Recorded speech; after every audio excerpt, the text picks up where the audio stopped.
Are you going to hold a festival?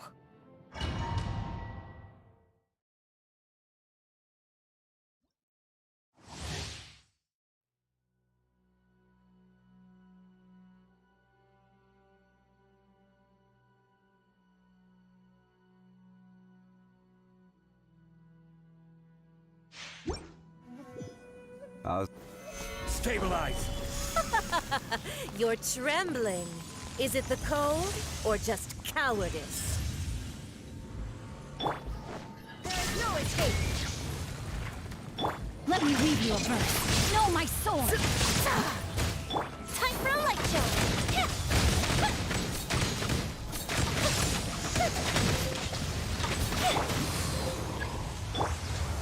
Gather! Illusion shattered.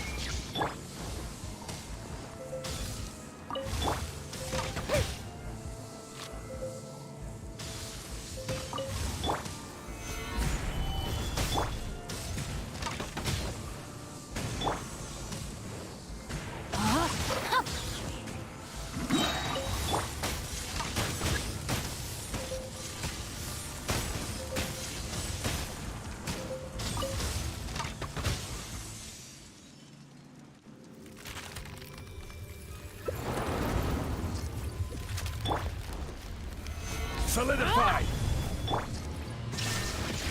Rain cutter! Rain outlines your fate.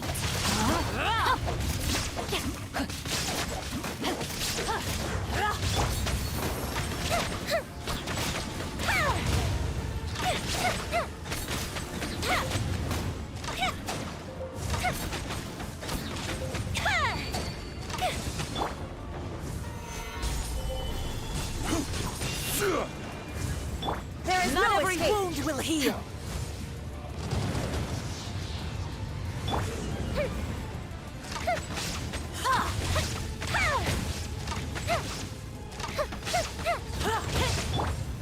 Gather! Let me read you a verse. Know my sword!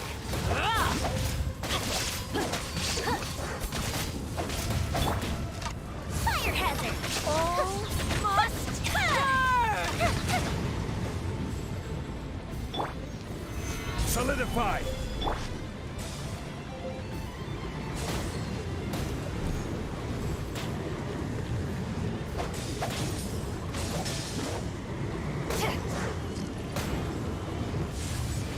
I never asked for redemption.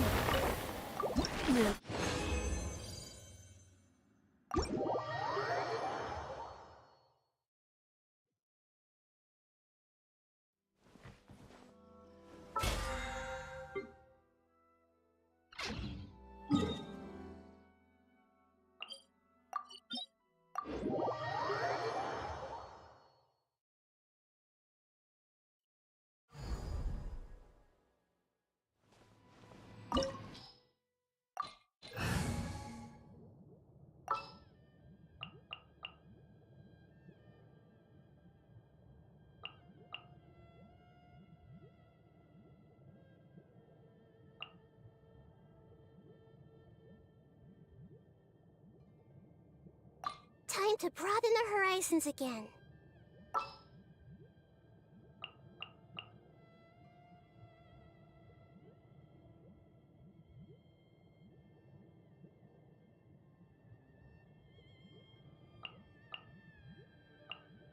Are you going to hold a festival?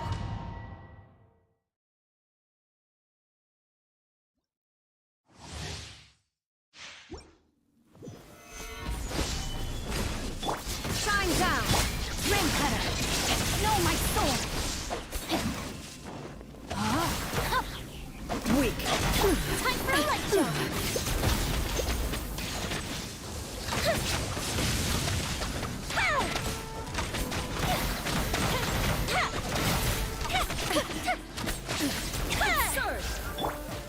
Gather! The eye There is sweeps no the escape! land. Let me read you a verse. Shattered. Know my sword! This is order! Fuse is lit! Lightning falls on the land of eternity. Solidify! Illusion shattered. Pathetic, weak. Be gone! Rain outlines your fate. This body is eternal. Power for what? Huh? Gather! Purge all obstacles to oblivion.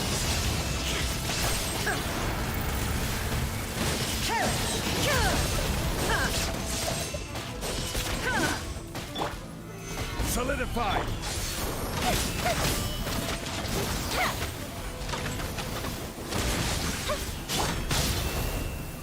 Let me read you a verse. Rain outlines your fate. Witness the final calamity. There is no escape.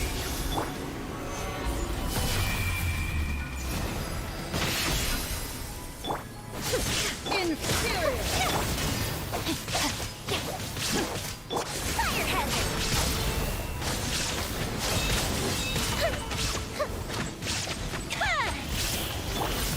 Stabilize! Eternity down is in my hand.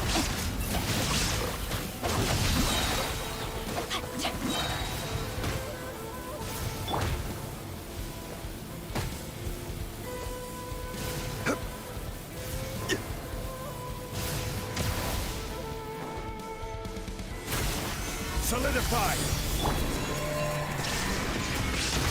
Inferior. Rain outlines your fate.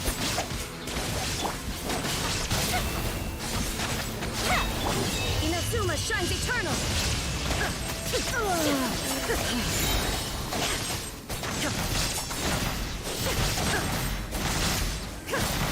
Illusion shattered. Euthymia crumbles before me.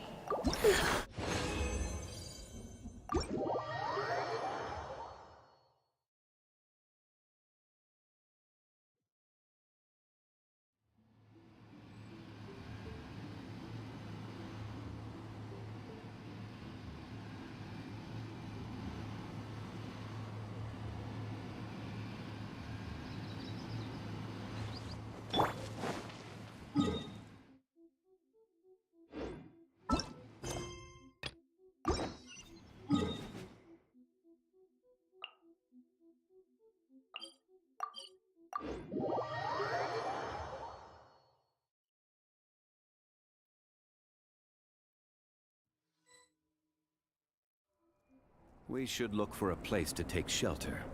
I'll be fine, but we don't want you catching a cold.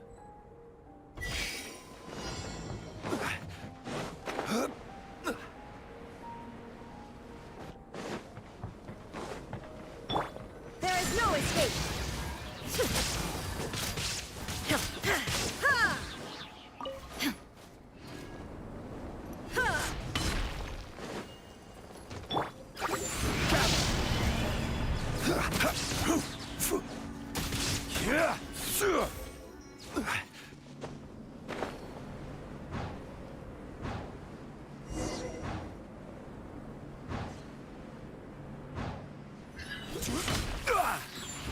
Stabilize! Illusion shattered. Ha!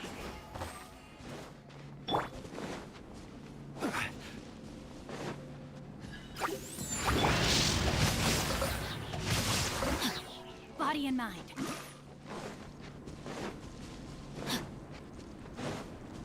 Time to act.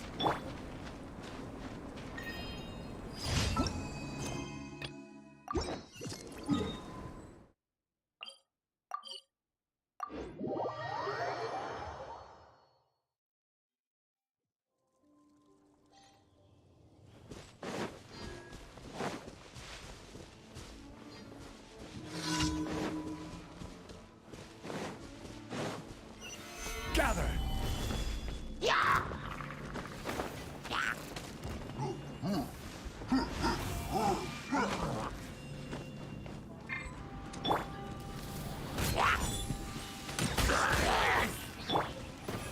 Stabilize! Shine down.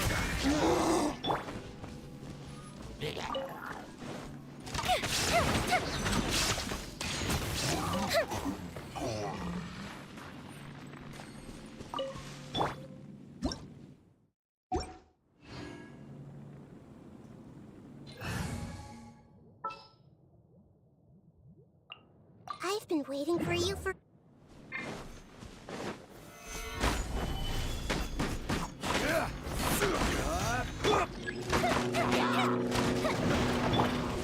There is no escape! Everyone hold hands! The fuse is lit!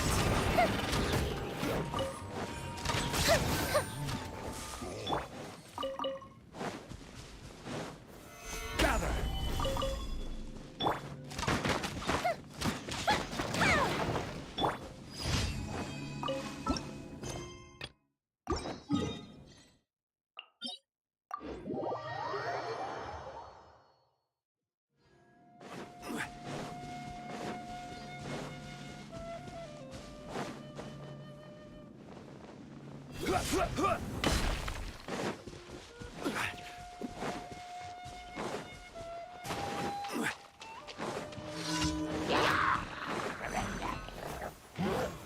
Solidify! Shine down!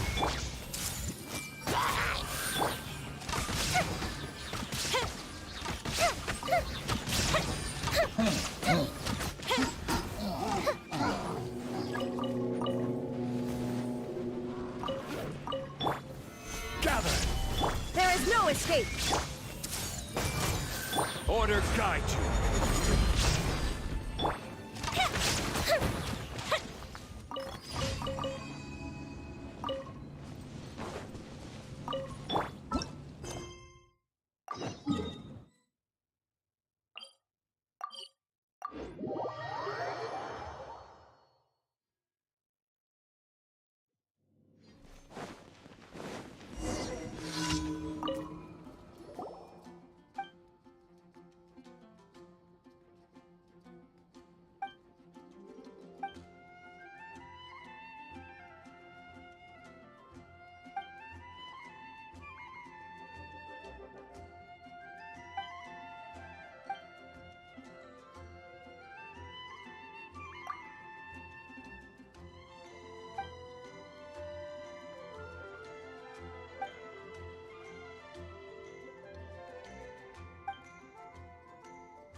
Ad Astra.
Take your...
Crumble!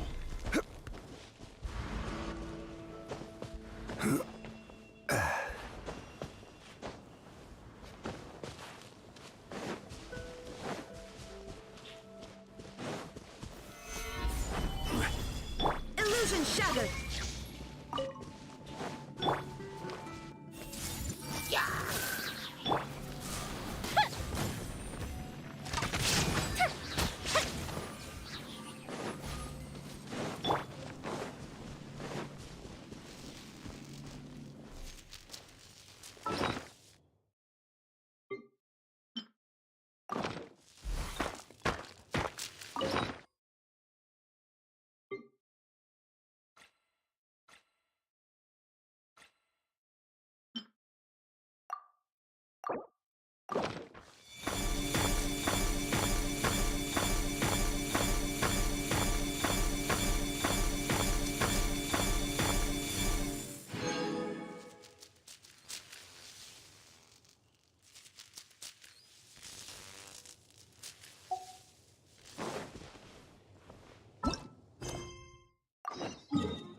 Right on time. We'll know any moment now. Paimon's been wondering. You seem to know Candace pretty well. Have you been friends for a long time? We've known each other for some time now. She's a pretty interesting person. Even though she's an extremely strong warrior, she never misuses her powers against others. Oh, Paimon knows what you mean. Like a lot of martial artists say, never take the fight outside the ring. Yep, I guess you can put it that way. It takes strong convictions to be as dedicated as she is, and shoulder that kind of responsibility. Us mercs, on the other hand, we pretty much live from one day to the next. Well, Paimon thinks you're great too. Really? Thanks for that.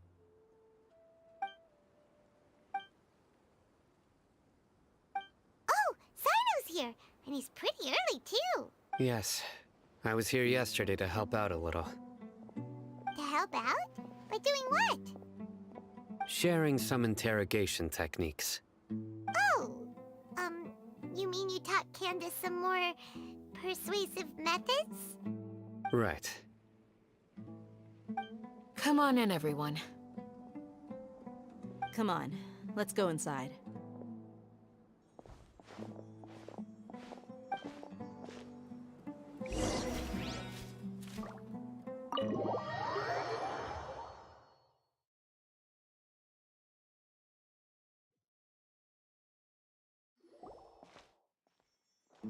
Candace, whoa, you look furious. Do I? Huh. What gave it away? Oh, there's no mask that can hide true bloodlust. Cover up your eyes, and it'll still show itself at the corners of your mouth.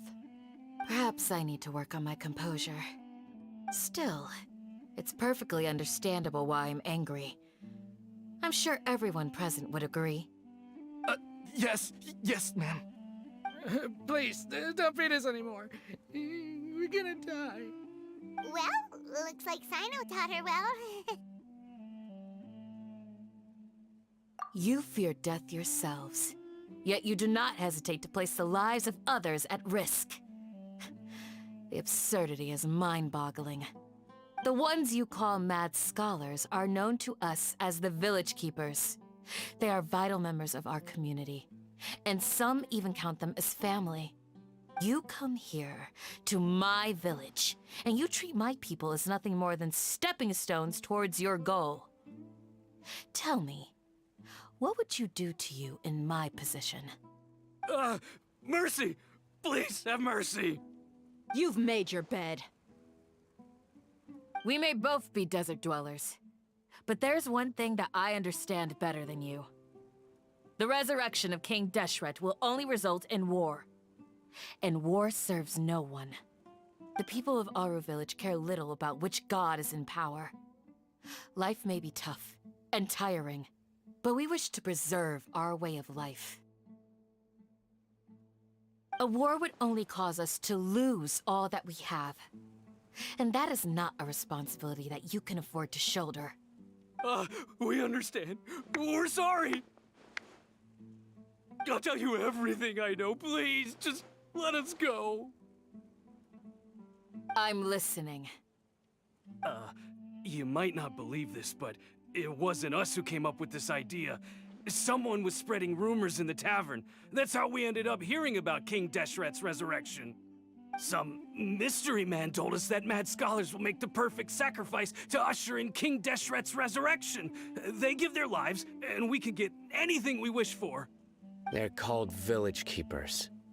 Slip up again, and you'll regret it. Yes, sorry. It was all that mystery man's doing. He told us to spread the word about King Deshret's resurrection, and talked us into helping him.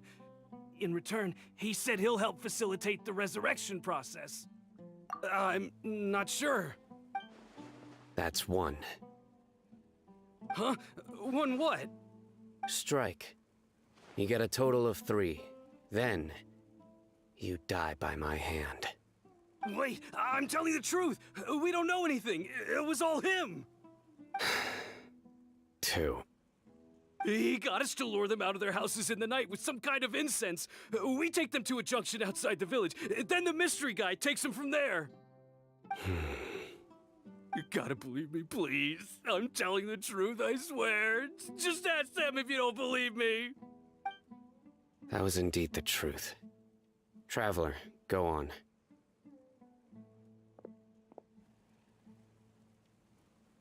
You have to believe me. If I knew that, I would have told you his name right away. I'm not risking another beating to keep his secrets. No way. That guy, he wears a cloak, and he's always careful to cover his face. He calls himself King Deshret's envoy. I believe I may know what's going on. Uncle Anpu? What do you mean?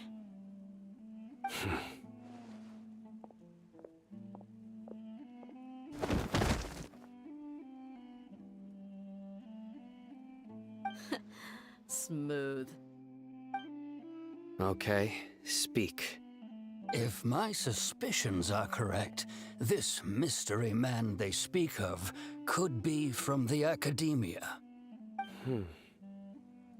Some time ago, people from the Academia attempted to take the village keepers away. I refused, insisting that they are part of our community.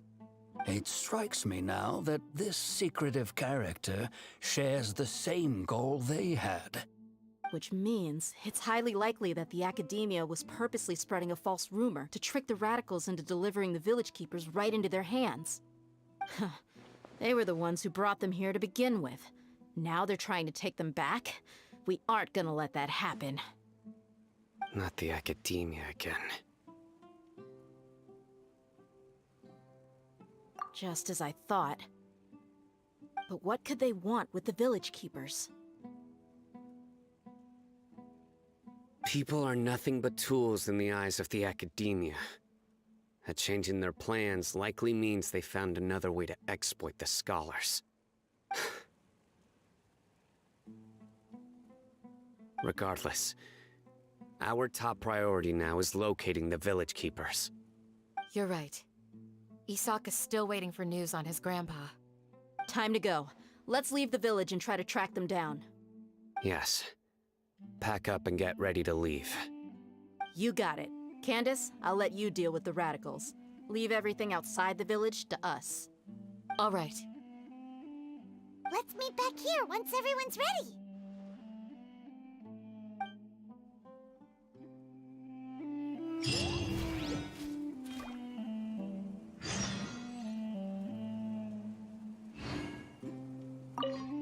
What scheme is the Academia brewing now?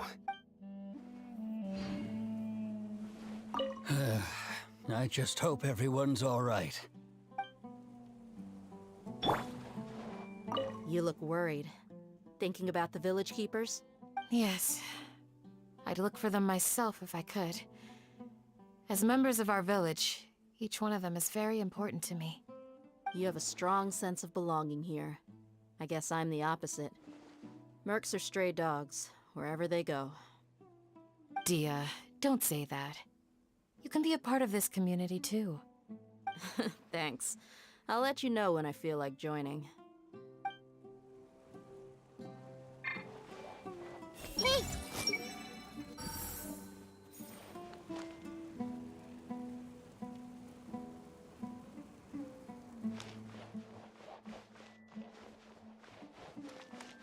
Everyone hold hands!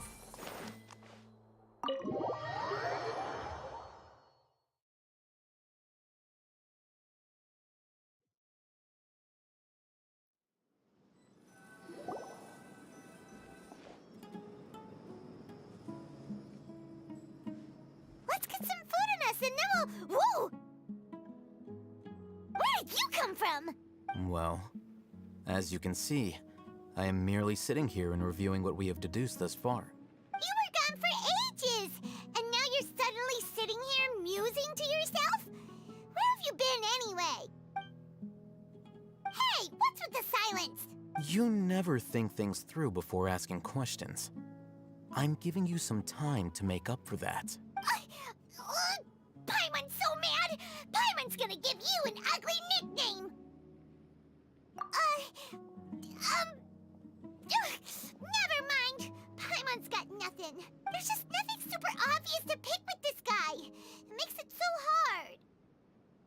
Well, you've heard nothing to suggest I left this whole time. So clearly, I stayed in the village to investigate. Anyway, you plan to leave Aru Village and keep searching for the truth of this matter, yes? Yep.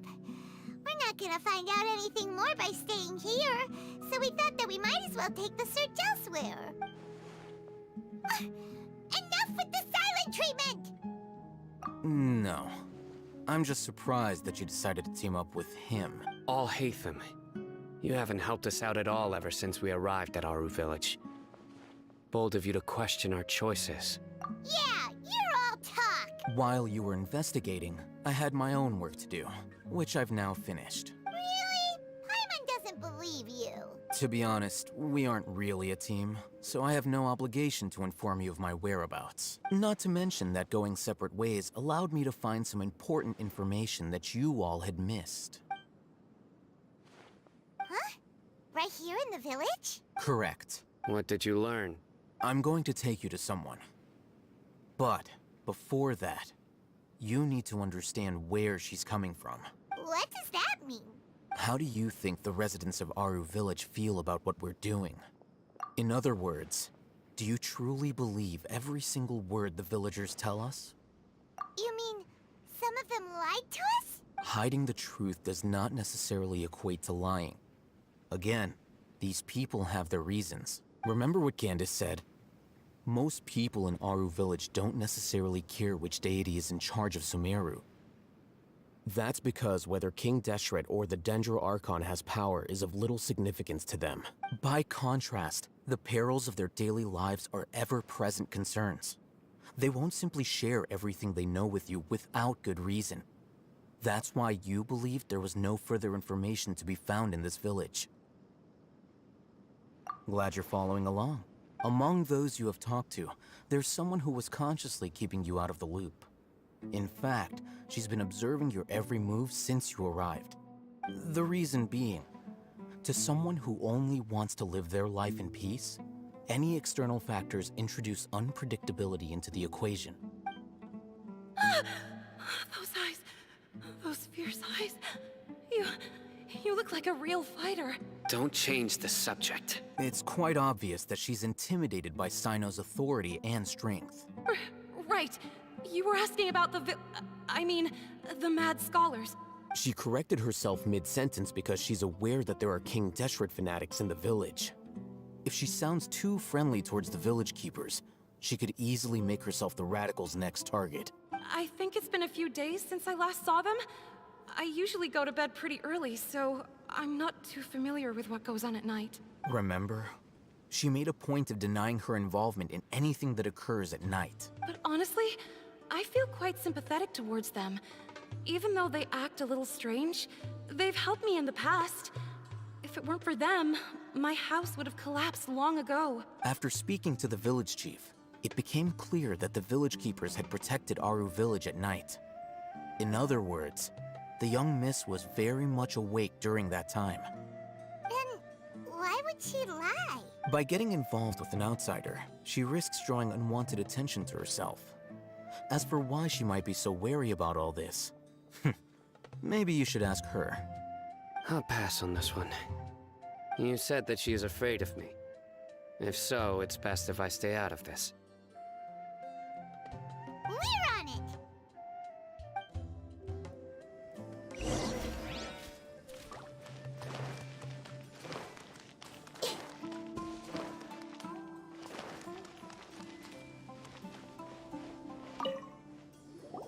Miss Shawnee, as we discussed earlier, I've brought someone with me. Mr. Alhaitham, I'm aware of where you stand, but how can I make sure that your friends think the same as you? Huh? What do you mean? We need to clarify our stance or something? Go ahead and talk to her. You'll get the answers you want. Go on. Earn her trust. Is it really that simple? May I call you Traveler? Hi, Traveler. I want to ask you something. Do you think the resurrection of King Deshret can truly change Sumeru for the better? Why's that? That's very similar to what Miss Candace says.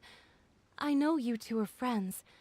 That's why I'm willing to talk to you, even though I do have some reservations. Before, I wouldn't even have the courage to ask something like this. Traveler, do you believe our lives will get better? Yeah, we came here from another nation, so it isn't wrong of you to be weary.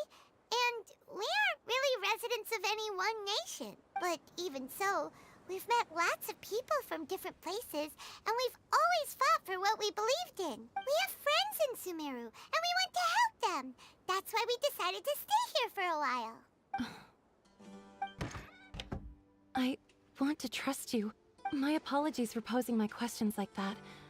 To be honest, I didn't expect you to come back for more information. Alhaitham told us you have your reasons.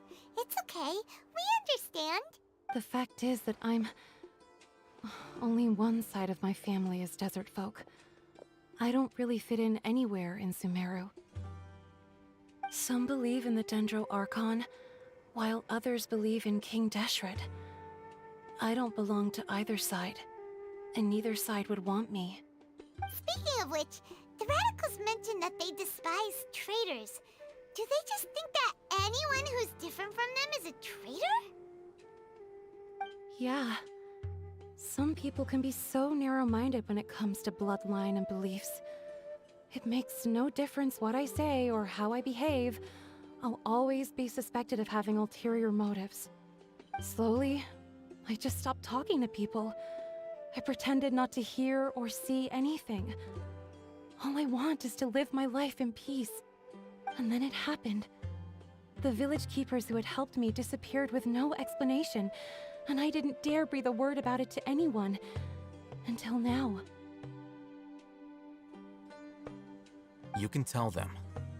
I'm sure she'll keep your secret. All right. I'll tell you what I told Alhaitham. I actually have a sharper sense of hearing than most. Sometimes, I hear strange crying sounds in the night.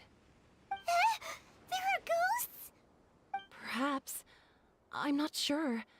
It's faint, but it's definitely the sound of crying. It comes from far away in the distance, and always carries very raw emotion. It used to be louder and more frequent, but ever since you arrived in the village, it doesn't seem to happen as often, and when it does, it's much quieter. I have to focus really hard to make it out. I confirmed this with the guards on night duty. They also have someone with a good ear, and he's heard similar sounds at night. But, because we're in the middle of a desert, he would rather believe that they are the cries of beasts than ghosts. There's really nothing around these parts, except for an old hospital not far from the village. I think they used to use it for treating Elazar, but it's been abandoned for years. Yeah, let's go!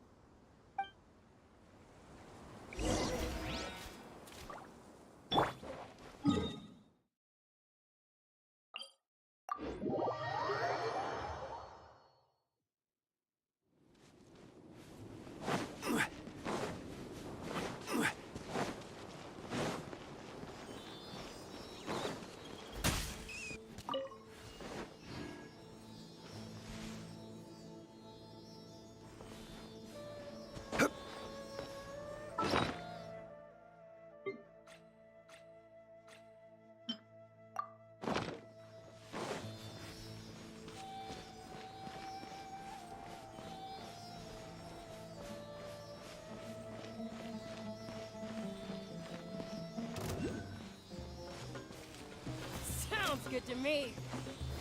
Stabilize!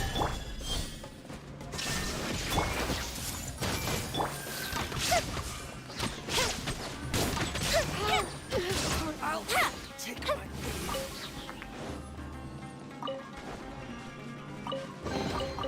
Ooh, let me...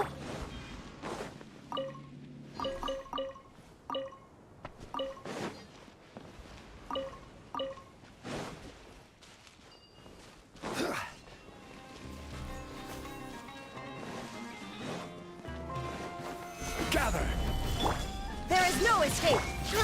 Grow! Take that! I'll take my leave.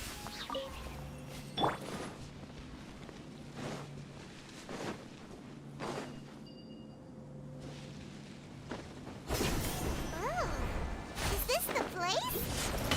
It's in terrible shape, and there's sand everywhere.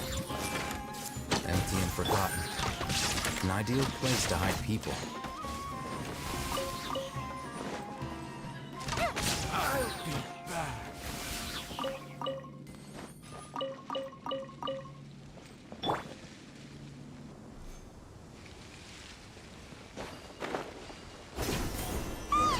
Monsters, watch out! Illusion shattered! Everyone hold hands.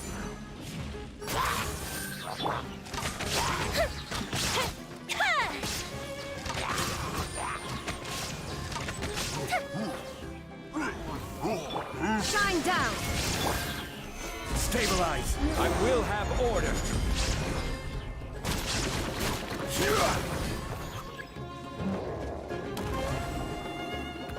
This way, journalism. Illusion shattered! Time for election.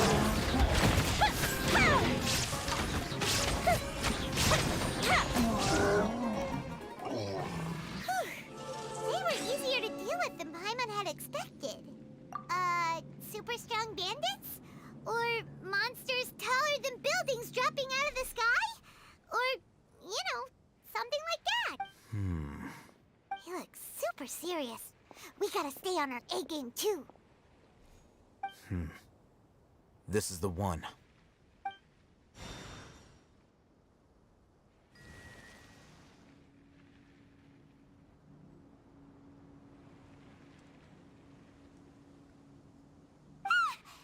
Let's go in and take a look.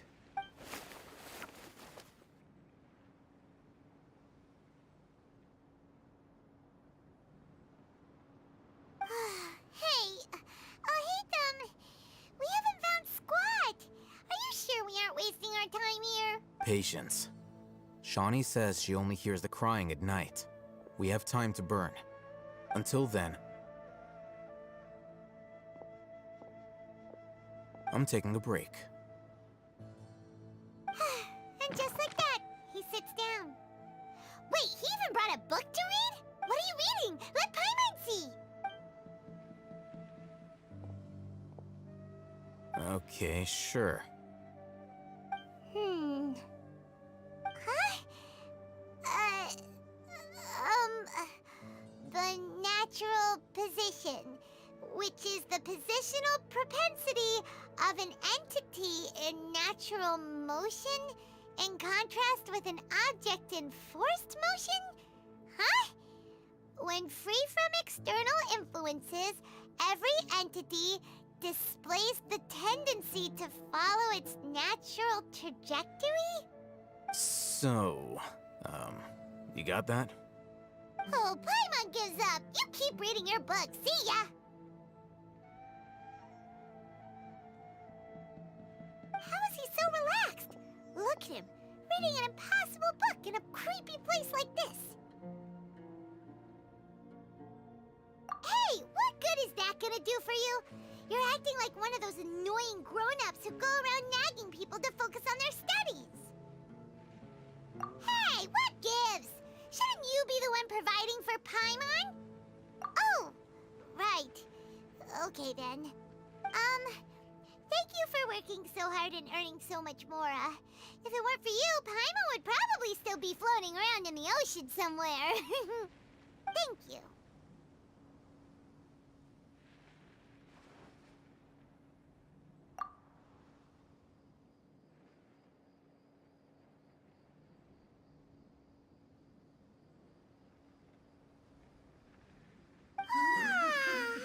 Paimon's getting so sleepy.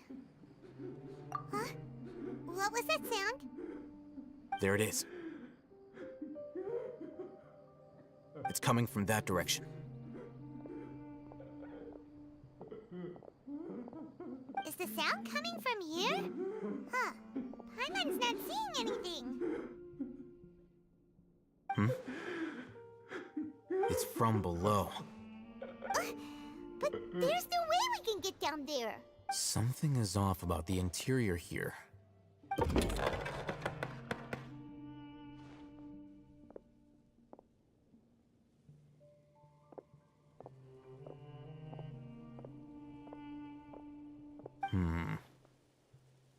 As I thought, there's a hidden structure. Wow.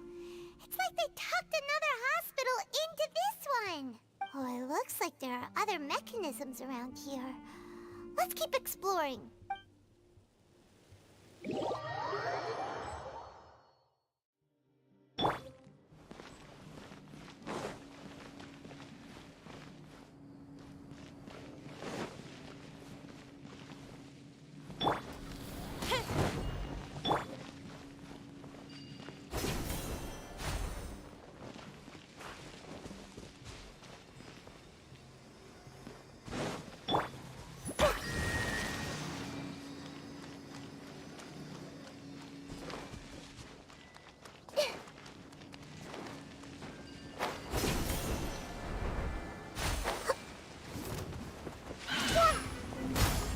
I see everything.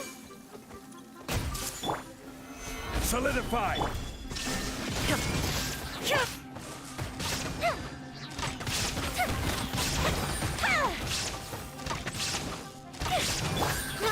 Roll. Yeah. This is order. Stabilize. Everyone hold hands. Fuse is lit.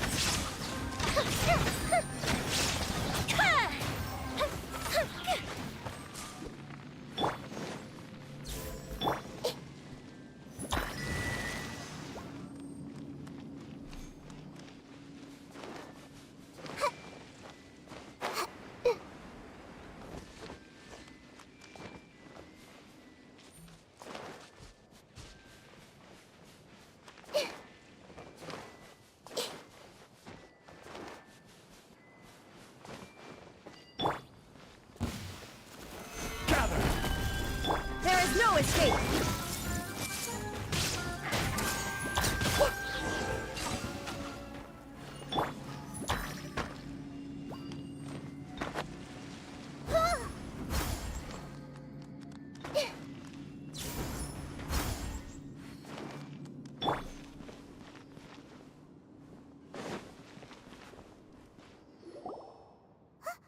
Look, there's someone over there. Good idea. Let's approach him slowly without alarming him.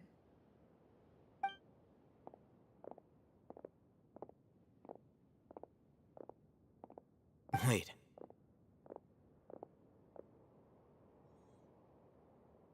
You're...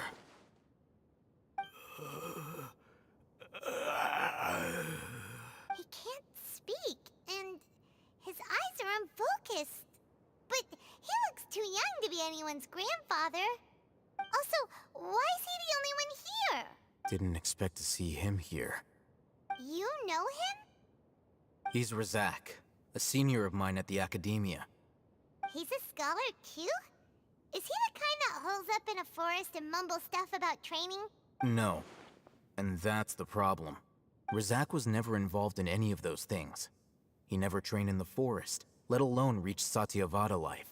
Leaving that question aside for the moment, him being here alone means that we might be too late. Looks like they've already taken everyone away. For whatever reason, they left Razak here. Perhaps they simply didn't have time to come back for him. There are drag marks on the ground. They're clearer by the doorway. Someone was forcefully drawing a cart that was loaded with something heavy. Loaded with people? That is one possibility. It looks like they were in a hurry, as if they were afraid of being caught. In their haste, they failed to notice Razak hiding in a corner. The symptoms are identical. Looks like we found living proof. Huh?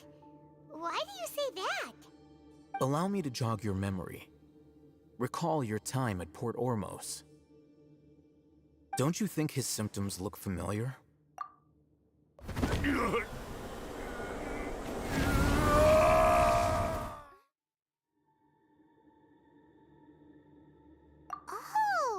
now that you mention it, they're acting the same way. Correct. The academia is behind all of this. It isn't difficult to deduce their rationale. First, the academia spread a false rumor of King Deshret's resurrection, emphasizing the role of the village keepers, the mad scholars who were exiled to Aru village. These rumors were all the persuasion that the radicals needed, and those based in Aru village leapt into action. Unbeknownst to them, of course, through rounding up the scholars, they were actually helping the academia. As well as being able to exploit the radicals for their own ends, this scheme has one further advantage to the academia. All the risks and responsibilities are offloaded onto King Deshret's followers. Life for the desert dwellers has been brutal ever since King Deshret's death all those years ago. Beneath the surface, feelings of desperation are widespread. Many would give everything they have for the prospect of something better. Anyone looking to exploit that for their own ends simply needs to make a few empty promises. Even if complications arise, people will see that those involved are all followers of King Deshret and look for no further explanation than differences of belief. A deep-seated mistrust of the desert and everyone in it by the rest of Sumeru will make sure of that. The notion of an academia plot wouldn't even cross their minds. It may seem like a simple strategy, but it is able to work wonders under Sumeru's current circumstances. Oh, that makes a lot of sense.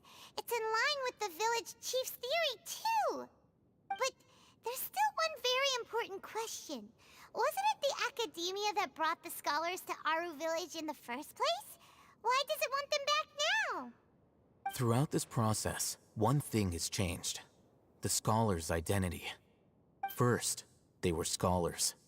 Then, they became lunatics.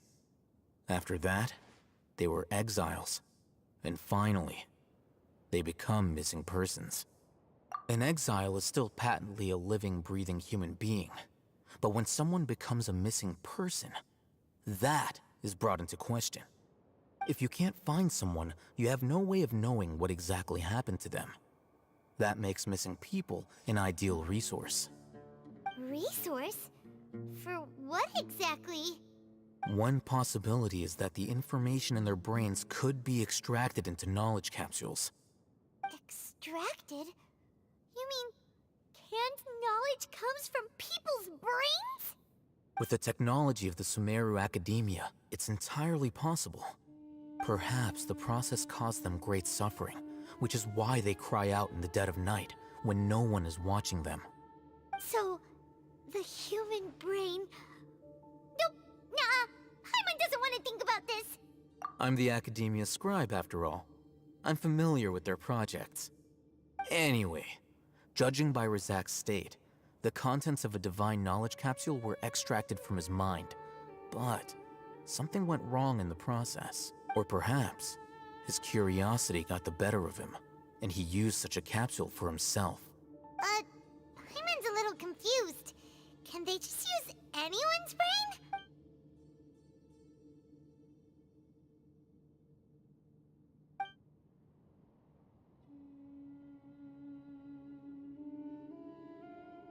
The look on your face tells me you've realized the answer. That's right. To some scholars, gaining knowledge about the gods is their entire life's pursuit. Extracting canned knowledge is just one of the extreme measures they turn to. However, I can't help but wonder, what do they seek to gain from divine knowledge? The Academia is going out of their way to look for forbidden knowledge, but what is their ultimate goal? I've spent quite some time trying to analyze the contents of the divine knowledge capsule, but to no avail. It seems like my way of thinking is too different from theirs. You mean you're not even slightly interested in getting your hands on this forbidden stuff? All scholars seek to expand the horizons of knowledge, but I'm not particularly interested in gods, so I don't share their degree of zealotry.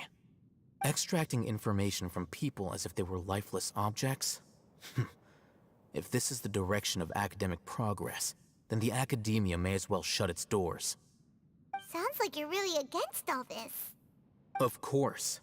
The academia's actions run contrary to their rules. Whether it be academics or knowledge, everything has its boundaries.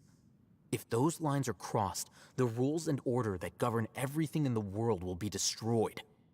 This matter needs to be corrected, just like fixing a typo in a book. Wait, didn't you step in to help because you felt sympathy for those poor people? Not to be callous, but no. My criteria are a little more restrictive than that. There is no shortage of suffering in Sumeru, and the same can be said for the rest of Teyvat as well. What do you plan to do about that? Save every last person? Probably not. Paimon's not sure. You can say that. Simply put, I don't blindly place my faith into strength or heroism. I do what I want. The Divine Knowledge Capsule is something I want to investigate in full. That doesn't mean I'm willing to take action for the sake of a few strangers.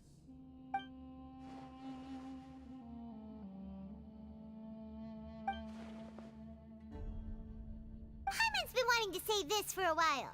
There are a lot of bad guys in the academia, but you're not one of them. You're their weirdo. You're probably right. Though I must say, I quite enjoy this feeling of being the odd one out. Uniqueness is also an asset, is it not? Wow, that's a great way to think about it. Paimon's really impressed. If only Miss Shani had a similar mindset, her life would definitely be a lot easier. I'm just a more likable person than her in general. There's nothing more to it than that.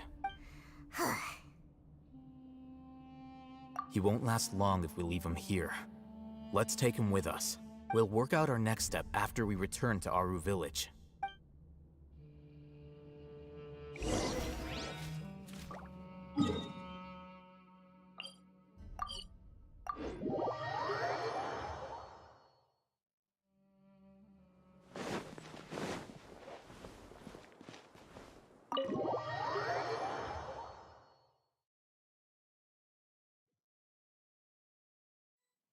We're back! You must be tired. You should rest and take some water. What's the situation? Who's this? Unfortunately, somebody who's too young to take on the role of Isak's grandfather. Nevertheless, he's one of the people we're trying to find.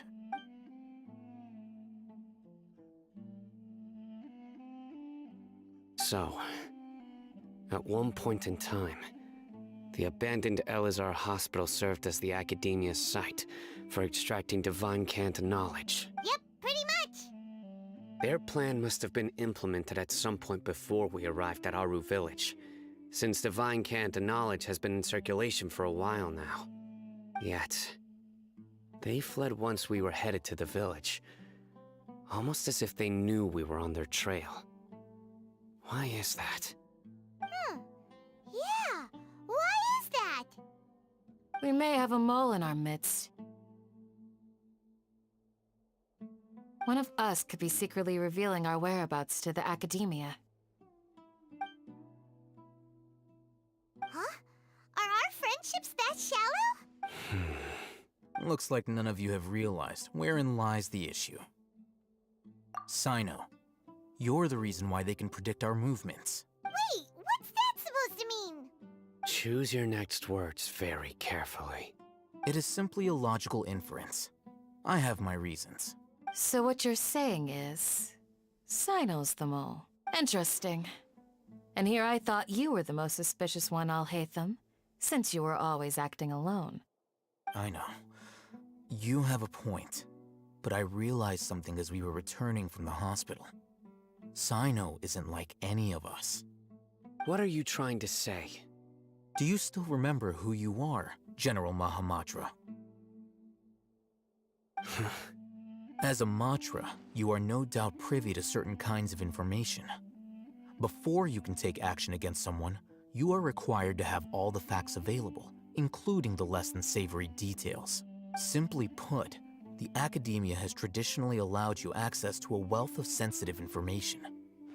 Knowing their modus operandi, Wouldn't you expect them to take precautions against you? If you want to raise a vicious wolf, you need to make sure that you can avoid its bite. The Academia is monitoring me? It's not that simple. The Academia has eyes all over Sumeru, but they have a special protocol for dealing with you. Every so often comes a Nyagarbaha Day. On this day, the Academia enters new information into the Akasha through knowledge capsules. I remember seeing the thick notebook next to the control panel once. Its contents were all about the General Mahamatra, his activities throughout the day, preferred methods of enacting judgment, everything.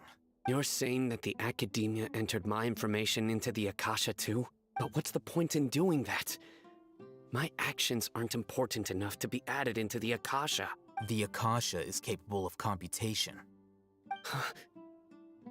The Akasha's algorithms are entirely capable of predicting your movements using the data entered. When you would depart, the route you would follow, your destination. It knew all of this. It predicted my every move. The Academia has been watching you longer than you think. However, the fact that you resigned is proof that their suspicions were well-founded. So that's how it is. Sino adheres to his principles so strongly that he's actually a thorn in their side. Tenacity of will and steadfast faith are worthless to the Academia. They need scholars who are easily pliable and mindlessly go after anything they can profit from. Sino, don't take it to heart. This just proves how much of a trustworthy ally you are. They escaped because of me. Don't blame yourself. It's not like any of us would have known. I have an idea. If they predicted my movements, then I might be able to guess where they went. Whoa, you bounced back fast.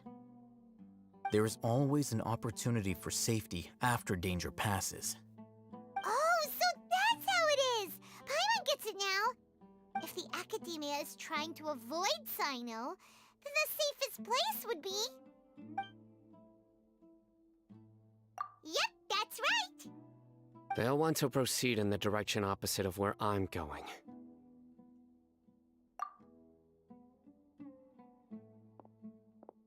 I must go. There's also something I want to investigate. Let's go, guys! After 'em! Please, wait! I want to go too! You want to go too? If so, you have to promise you'll stay safe. I want to find Grandpa. I promise I'll be careful and not cause any trouble. Everyone, I leave him in your hands.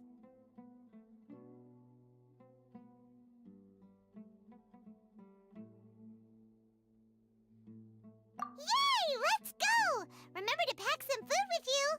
Paimon feels like we're missing someone, though.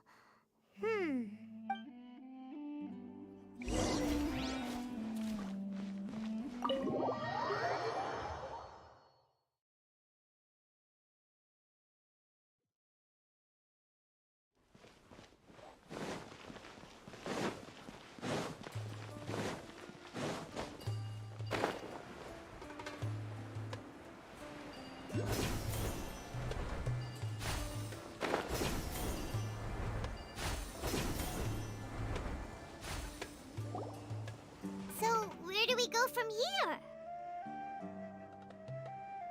Yes. After leaving the village, we should head straight toward the desert.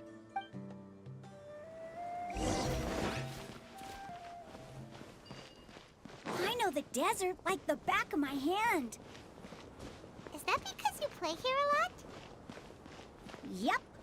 One time, Grandpa almost got lost in the desert, but I was the one who brought him back.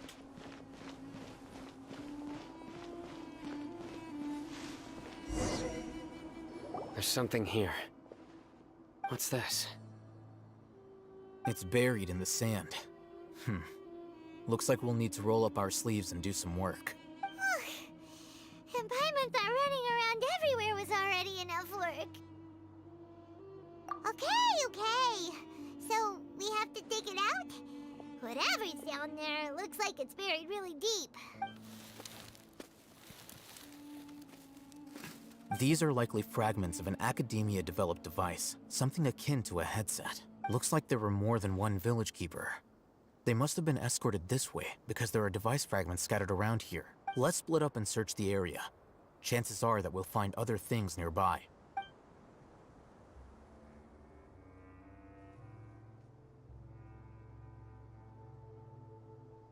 Is this what we're searching for? It looks kind of scary. This is definitely a device used to extract divine knowledge. How did it end up buried in the sand? That can't have been part of the plan. They must have been attacked along the way. Wait, what? Grandpa, I hope you're okay. Don't worry. Your grandpa's gonna be fine.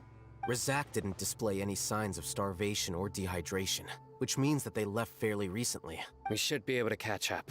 One more thing. Given that the device had been entirely covered by sand, I believe the attack must have happened prior to the sandstorm. Let's keep going. They can't have gone far. Ugh,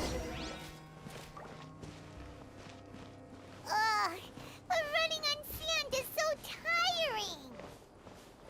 But you're flying, aren't you, Paimon? Is flying over sand tiring too? Ugh, of course it is.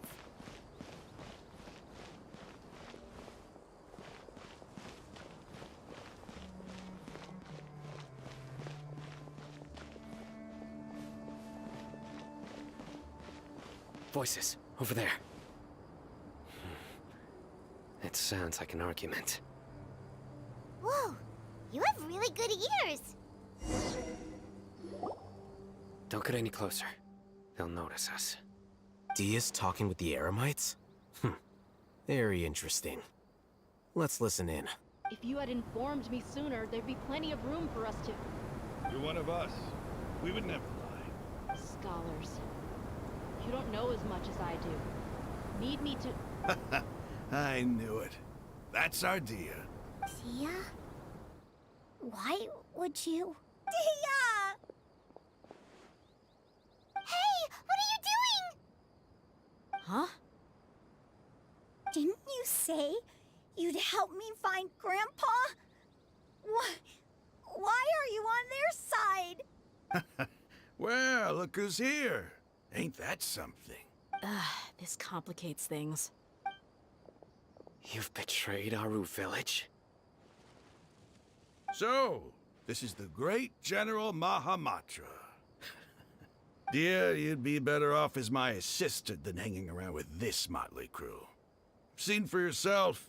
I have the means and methods, and my ideals are far more admirable than theirs. I'm not the type that's easily swayed, Raman. You of all people should know that. Wait, what's going on, Dia? Whose side are you on here? Shut it, Paimon. It doesn't matter. Whichever side you pick, nothing can deter us from the grand mission of resurrecting King Deshret. Once our Lord of Old returns to this land, we will have a new beginning. Face the facts, Raman. It's not gonna happen. You should understand that more than anyone. Have all your years as a merc taught you nothing about placing hopes in a ruler? I'm a desert dweller and a proud follower of King Deshret.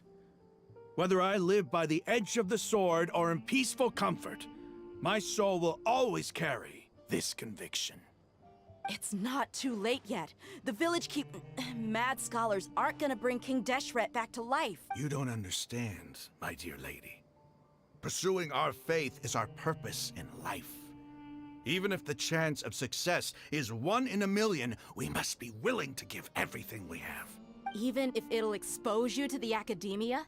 Even if they end up disbanding the Eremites? Your Eremites, which you've worked so hard for all these years? Yes. We've waited a long time for this day to come. The sun and the moon no longer shine here.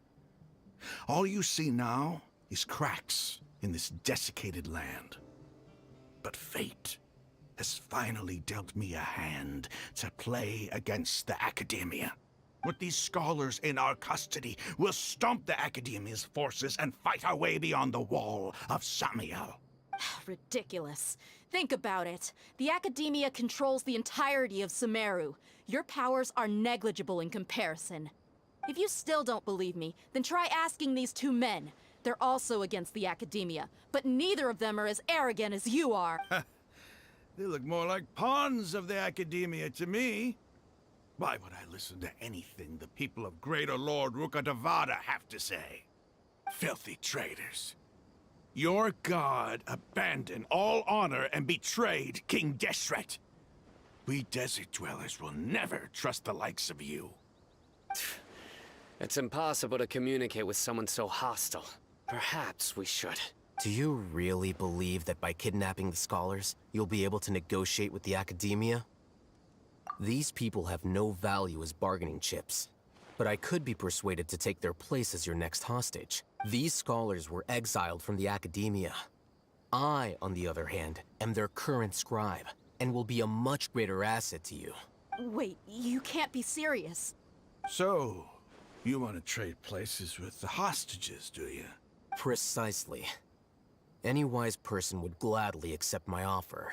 What are you thinking? What if they decide to kill you instead? Well, that would be bad luck for me. However, I'd get the chance to observe the scholars. Perhaps even find out the truth. Think you can talk me over with that confident look of yours? I'm not trying to persuade you. I'm using this as a means of joining forces against the Academia. You are the scribe. What do you have against the Academia? Not all desert dwellers believe in King Deshret, and the same applies to the Academia. Why must all knowledge seekers approve of the Academia's way of doing things? You Academia scum. Every last one of you is nothing but a hypocrite, just like everyone else on the other side of that wall. I've made myself clear enough. I won't listen to another word from the Dendro Archon's people. Not so fast. I'll hate them. Do you stand by everything you just said? I never make empty promises. You know you're making a dangerous decision, right? I do. Good. Raman, hear me out. These people are my friends. Maybe you can't take the followers of the Dendro Archon at their word, but what about me? Do you trust me? We've known each other for years. Of course I do. In that case, I'm willing to vouch for their honesty with my right arm. Come on, Raman, don't be a coward. If you're serious about taking on the Academia, you need to steel yourself. You can't be afraid. An arm from the Flame Mane. You've piqued my interest. But what if you refuse to oblige?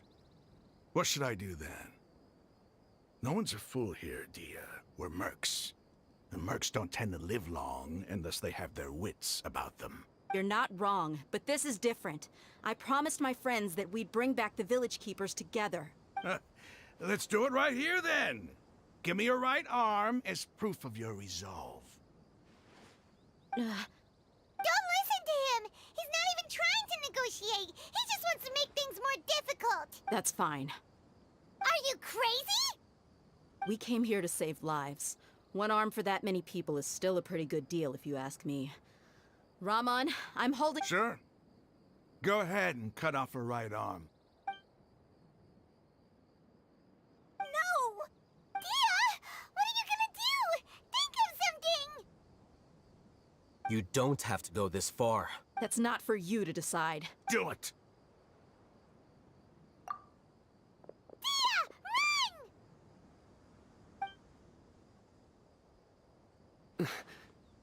Run!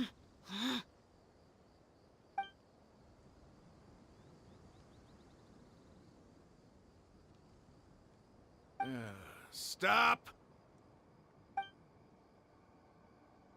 What's wrong? Can't do it? Flame Mane, you and I are both desert folk. Cutting off your arm is no different than cutting off my own fingers.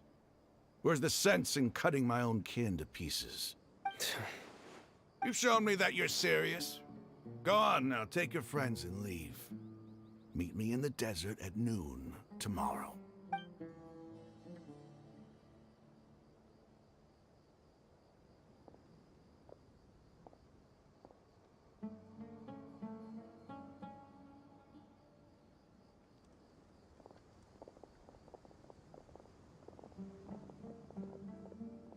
Phew. I was really counting on him not going through with it. Dia! That was crazy! Have you all lost your minds? What if he'd actually cut your arm off? Then I just have to hold my claymore with my left arm. Okay, I'm sorry. But sometimes when you're out on a limb, you gotta double down to seal the deal, you know? Don't ever make a promise like that again. I can deal with the likes of them. If it came down to it, you would not lose to them either. I don't doubt it, Sino. But this is about more than me and them. There's a lot more where they came from. Even if we got rid of one bunch of radicals, there are others out there. Wiping them out would do more harm than good. As you wish. I'm sorry, Dia. I should have stayed put and listened. I should have trusted you. It's okay. I promised you I'd help find your grandpa, so I'll do whatever it takes. Whatever it takes? You just might be scholar material. Huh? Are you serious? The Eremites once said that I was a lunatic. Perhaps a little madness is essential to be successful in research. Why does it feel like he's using his praise for me as an excuse to brag about himself? Okay, let's get moving. We should head back to the village and rest up. Today...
You're all here so early.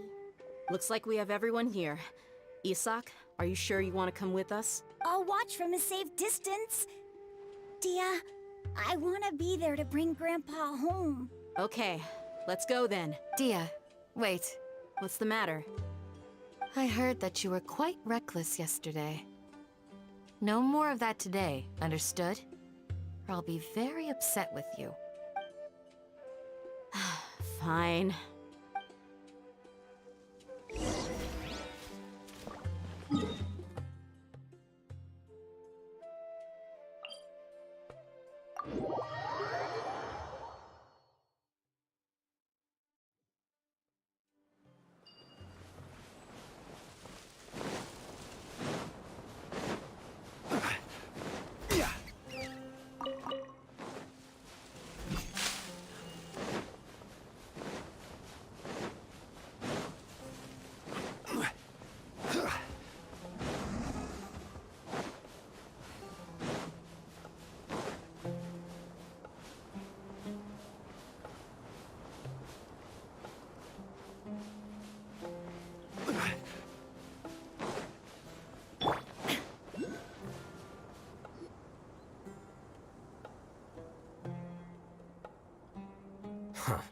They got here before us.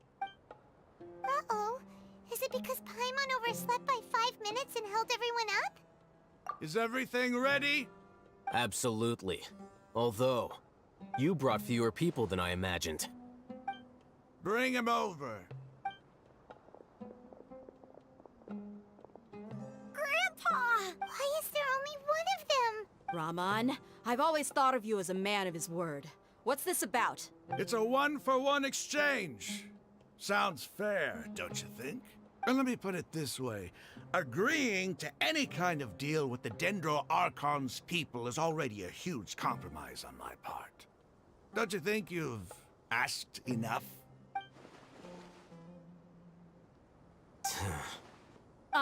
You stay right there!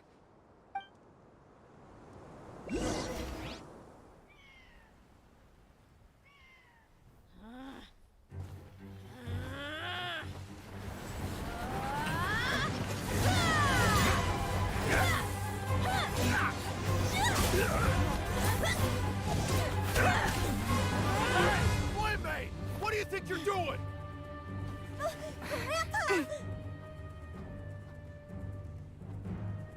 Don't you see this blade here? You coward! Why are your hands shaking? Wait a second! It's a earthquake!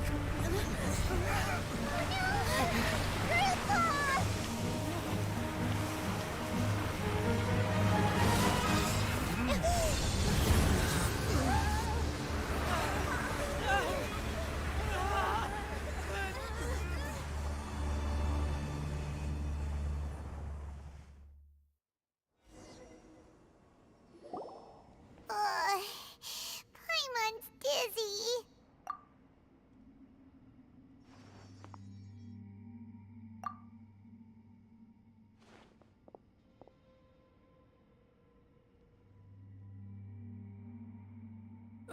This day's going just great. What a nuisance. The sand dune collapsed. I saw an energy field. The village keeper protected us. It glowed green with Dendro. Just like you said, it may well have been the remains of Lesser Lord Kusanali's power inside the scholar's body. The Dendro Archon. The present one. Grandpa? Grandpa? Oh no, he's getting confused again. Hey, look around you. Did there used to be a temple here? It seems that when the sand dune collapsed, it exposed these underground structures. The symbols on the gate belong to King Deshret's civilization. This structure must be ancient. Over time, the sandstorms completely buried it and left it in the state we see now. It could have been an underground palace in the distant past. Oh, a miracle. Praise King Deshret! What's he doing here? And his men too? They must have fallen down here with us. Pretty lucky if you ask me. Most of them seem in really bad shape. Except for him. He got off lightly. Mind your head. No, this isn't the time for conflict. Our exalted lord has shown us the way to his sacred palace. He's not actually gonna go in there, is he? As it happens, I want to take a look inside too. What are you doing? Don't you think it's curious? 1 minute, Lesser Lord Kusanali's power protects us from harm, and the next, remnants of King Deshret's civilization appear. 2 major deities are vying to showcase their power to us. It would be a shame not to witness them both. Paimon thought you weren't interested in gods. Indeed. In my view, gods are just a higher form of living being. Or creature, you could say. New discoveries are always worth investigating. Whether they have anything to do with gods is neither here nor there. Raman, what are you gonna do about your men? I'll just let them lay here. King Deshret will take care of his people.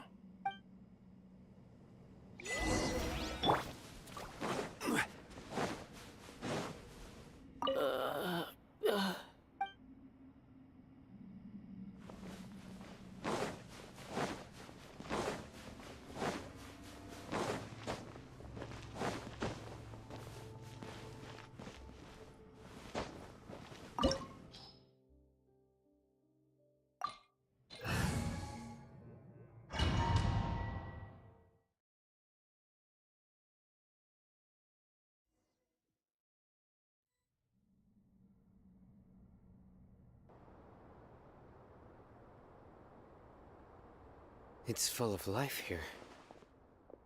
This defies comprehension. It looked completely desolate from the outside. Yet, it flows with energy inside.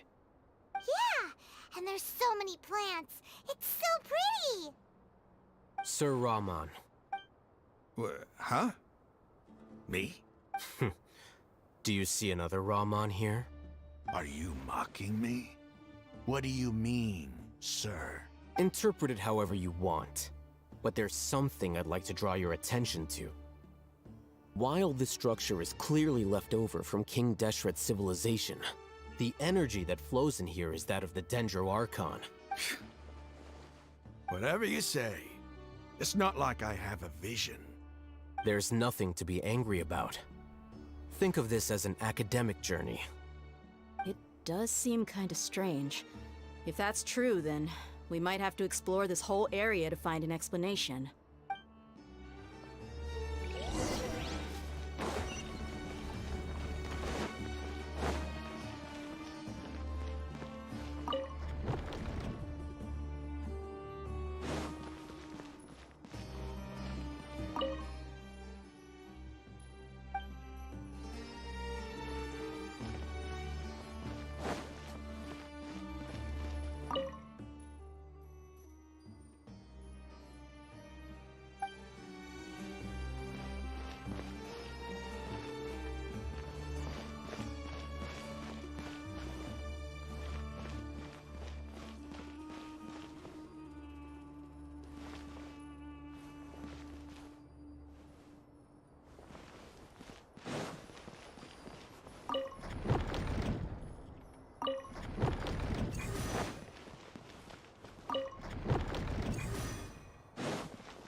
Shine down!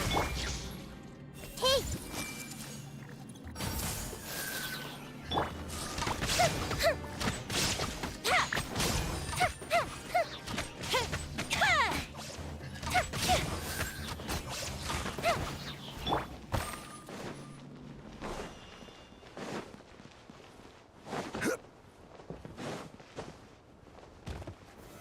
Solidify! There is no escape. I see everything! Time for a light show.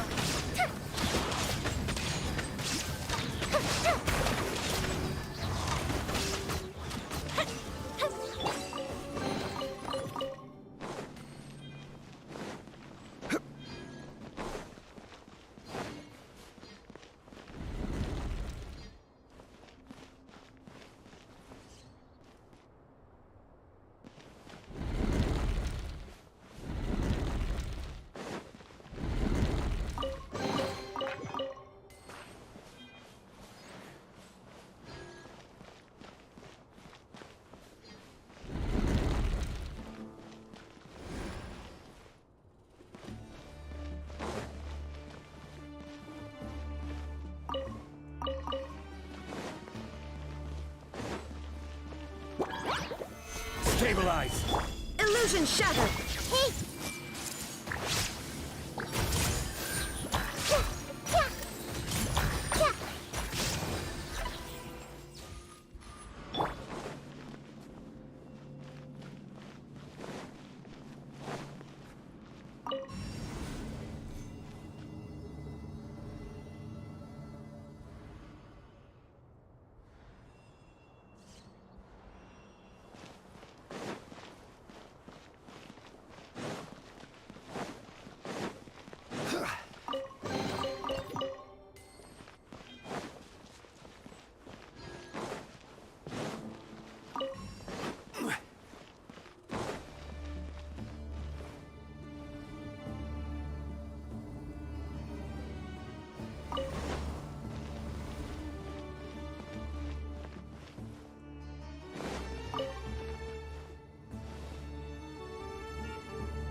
Boats are made for transferring commodities back and forth. And those that come across Liyue tend to stay a while. So it is where many things come to settle.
Solidify!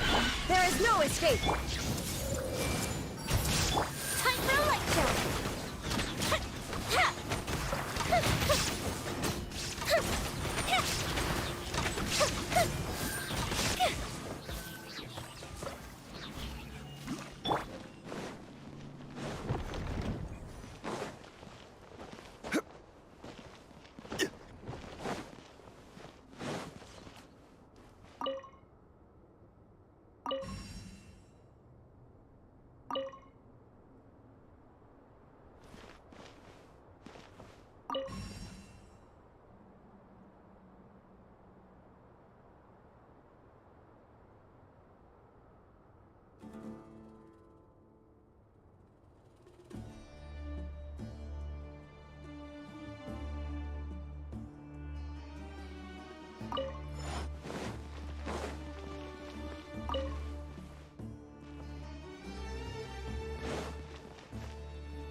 That's a sight to see.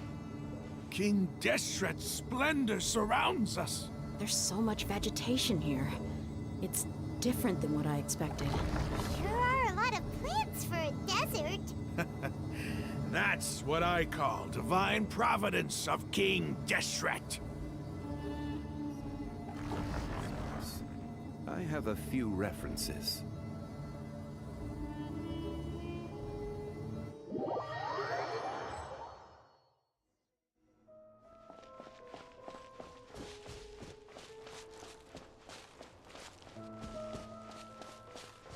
It's getting brighter!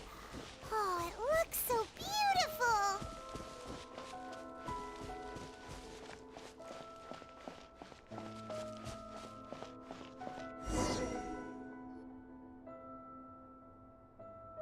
Wait. What's that? A load of flowers. And it looks like there's something among them. These are King Deshret runes. They left something behind. Yes. It's an elegy written in an ancient script. What does it say? Here lies our faithful priest Kasala, His wisdom is a miracle among the people, deserving of high praise and admiration. You can read ancient King Deshret script? Of course. Every student needs to master at least 20 languages before they graduate. He's not serious, right? There's still something off about this place. The elemental energy here is too concentrated. The scent of life. Is it trying to tell us something? Is this it? Analyzing.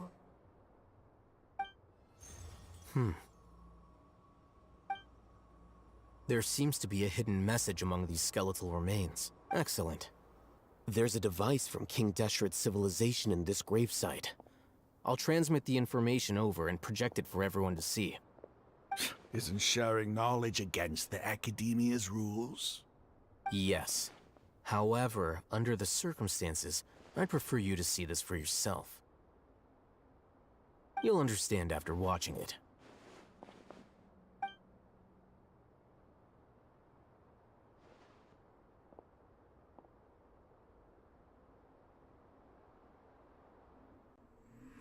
Civilization is born of knowledge, but so too can knowledge be its demise. A disaster caught us unaware. It was knowledge that did not belong to this world. King Deshret brought this forbidden knowledge into our world, and it quickly spread like a plague. People's minds were filled with crazed whispers. Dark gray scales spread across their bodies. Even the land was stripped of its vigor. Only a desperate, deathly silence remained. Were it not for Greater Lord Rukkhadevata from the forests, the damage would have been irreversible. She summoned the priests to build temples and infused into them the divine power of life. The disaster was miraculously tempered, and the embers of our civilization were preserved in Aru village.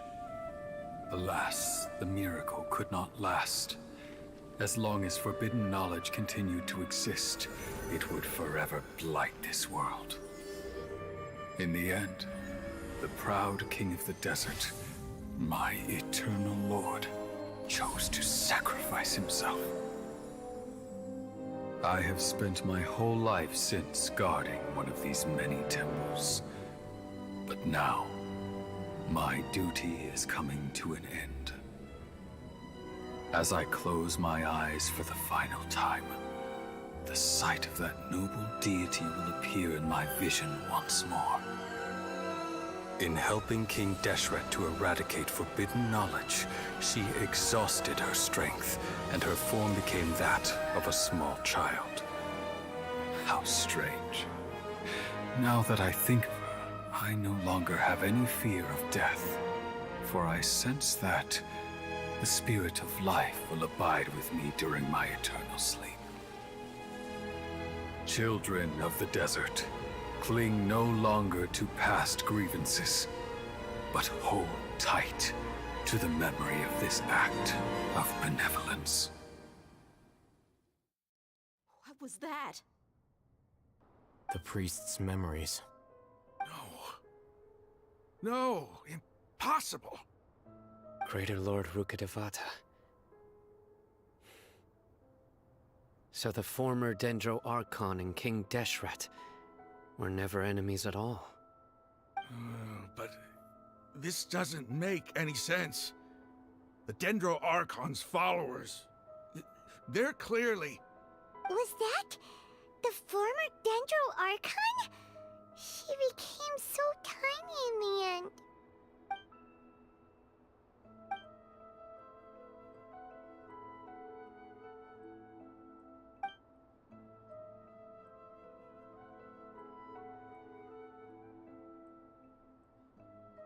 You might be distrustful of the Akasha, but there's no reason for you to doubt King Deshret's technology. You've just witnessed his priest's last words. I've never heard about any of this before. The surviving followers of King Deshret all gathered in Aru village. Our god did not make mistakes. we refuse to believe any of the rumors. King Deshret's death, the all but total annihilation of our civilization, it was all Greater Lord Rukkhadevata's doing. We saw her as nothing more than a traitor, who stabbed us in the back in our moment of crisis. Just like us humans. Fighting, feuding, double-crossing each other to survive in the desert. You were blinded by your prejudice.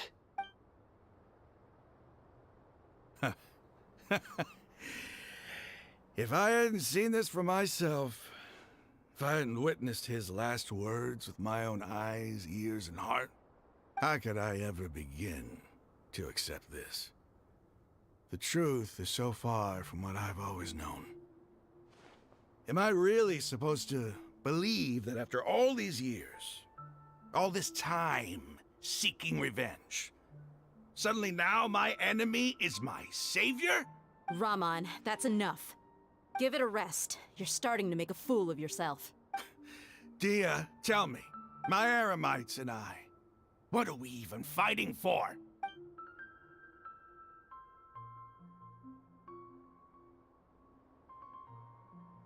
Hey, how you doing? I'll live. Thanks. I should probably go. Can't just stay here forever. What's your next move gonna be? Oh, I know what you're going to ask. I feel deeply ashamed of everything I've done. You'll get everything you're asking for. But please, give me some time. After everything that's happened here today, somehow I need to explain it to the others. It's not gonna be easy.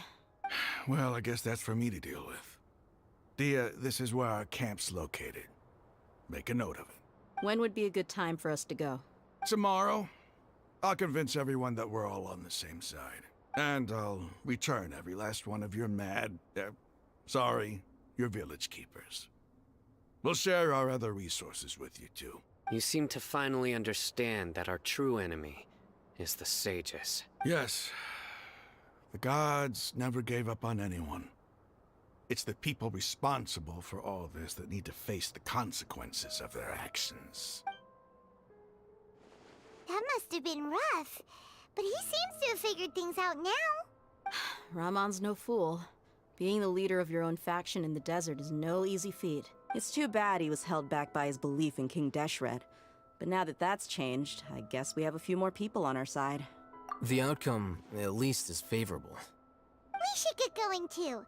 Let's head back, have a proper meal, and a nice, long sleep.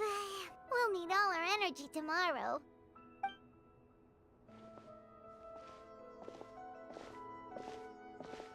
Sino, we're leaving! Stop yelling.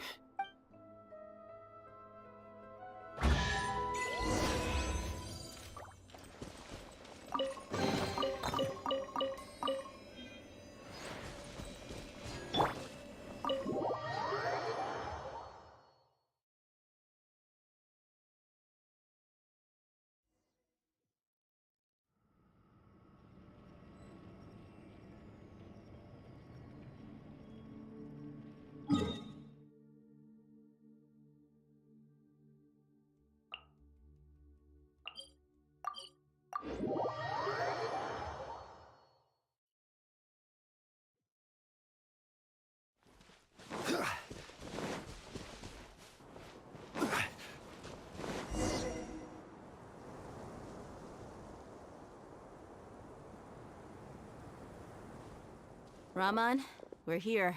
Everything's been arranged. Someone will bring the village keepers back to Aru village shortly. I guess all I can say now is, thanks for agreeing to help. Ah, don't mention it. I think we can both agree you went to hell and back for it. But we share a common cause now. From here on out, we're allies. Where are the perpetrators? I'll bring you to them. Follow me.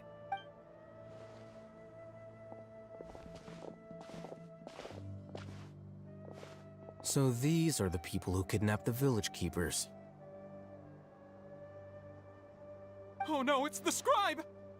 There's no need to yell. No one can help you now. We've been all over the desert trying to find you! That's right.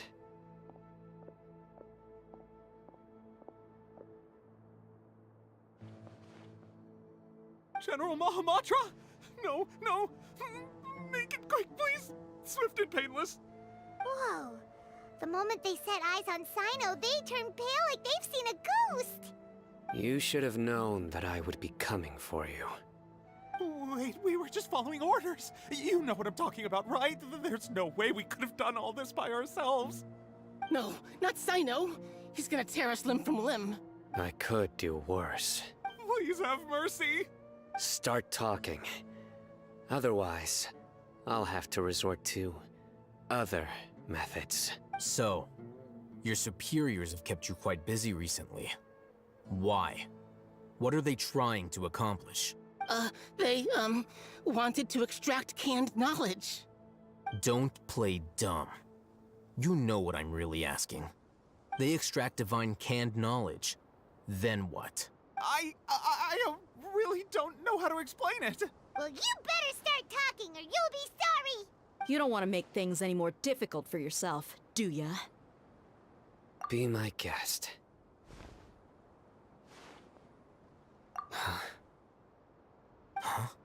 Uh-huh. That sure didn't sound like a fancy metaphor or anything. You're serious, aren't you? How did you know? There's no use hiding it now. Yes, you're right. The Academia is working on an important and potentially world-changing project. They are creating a new god. A god that will belong to them and to the people of Sumeru. It may seem as if Sumeru's academics are thriving, but ever since the death of Greater Lord Rukkhadevata, scholarly breakthroughs have been few and far between. The withering of Irminsul has been getting worse recently. The sages have tried everything they could think of, but nothing's worked. I'm always hearing them say things like, if only Greater Lord Rukkhadevata was still with us. Continue. And then, someone from the Fatui showed up. They called him the Doctor. He brought a gnosis and said he wanted to borrow the Academia's research facilities. The Doctor was previously expelled from the Academia. At first, the sages looked down at him in disdain.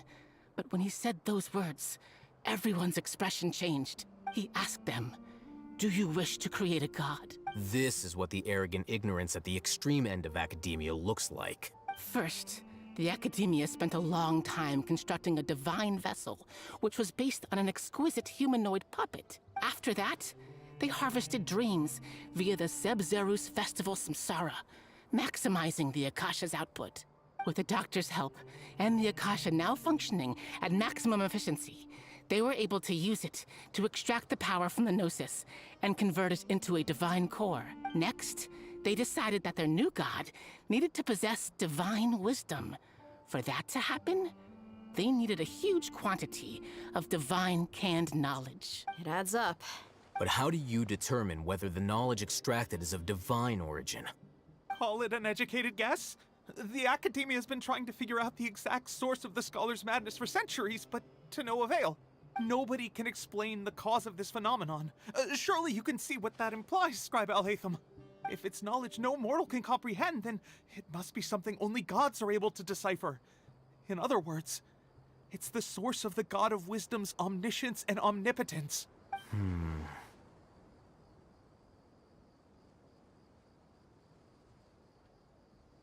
You must have noticed by now.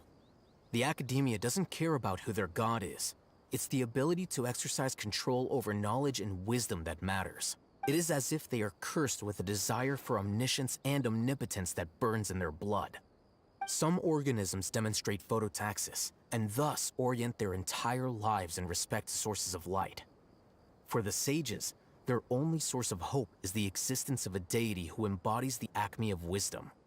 This is but a form of phototaxis. For many scholars, the absence of a god of wisdom means stumbling in the darkness for the duration of their lives. Then what does Lesser Lord Kusanali mean to you? Is she not a true god present in this world? If you already have a new god, why try to create another one? From the beginning, the Academia has never treated her as a god. When the Academia first discovered Lesser Lord Kusanali, the newborn god of wisdom, the sages hoped that she would be as wise as Greater Lord Rukkhadevata. But upon evaluation, they found that at the time she possessed no more intelligence than any ordinary human child. The sages never had a ruder awakening. This forced them to accept that Greater Lord Rukkhadevata had indeed passed away. Not to mention that Lesser Lord Kusanali's Gnosis had been used to power the Akasha this entire time. By herself, she has neither an Archon's raw power, nor the spectacular insight expected of a god of wisdom. Slowly but surely, people began to forget about her existence. So, this is the path the sages have chosen.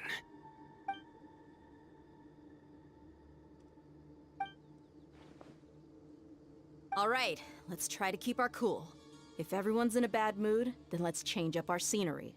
Rahman, give me a few men to help us escort the village keepers back to the village. And these two scholars, they're coming too. Sure, as you wish.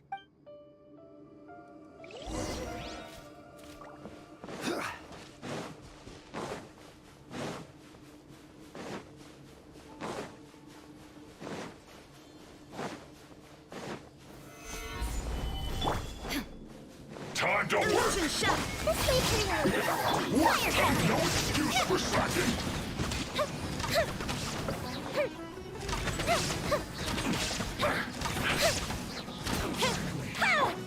Stabilize! Shine down! Hey!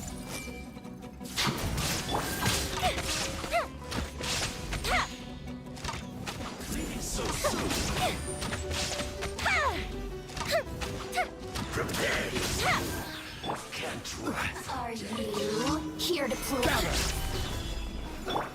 Illusion shattered! The fuse is lit!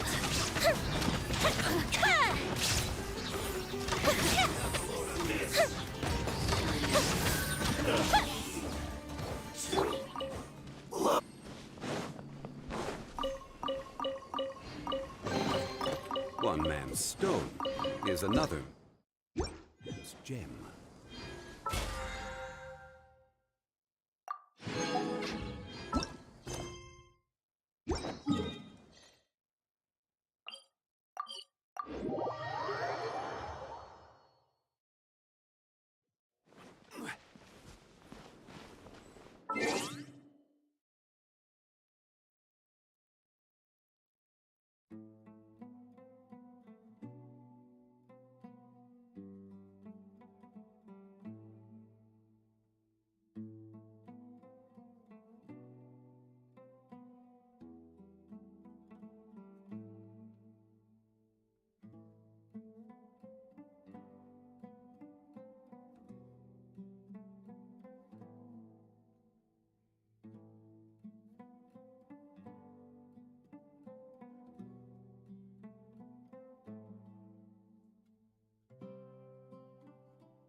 The village keepers you found have all been returned to their homes, and each one has a dedicated caregiver to look after them.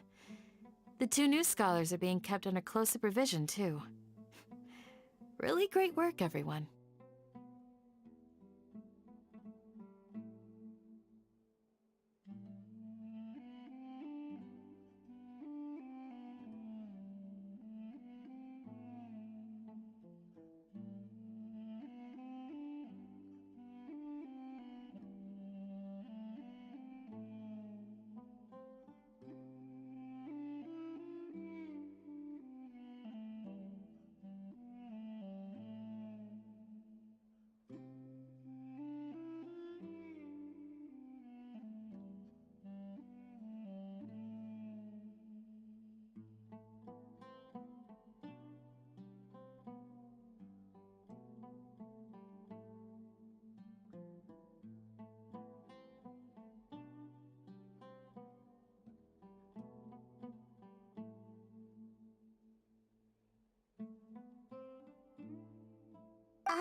The atmosphere is so heavy.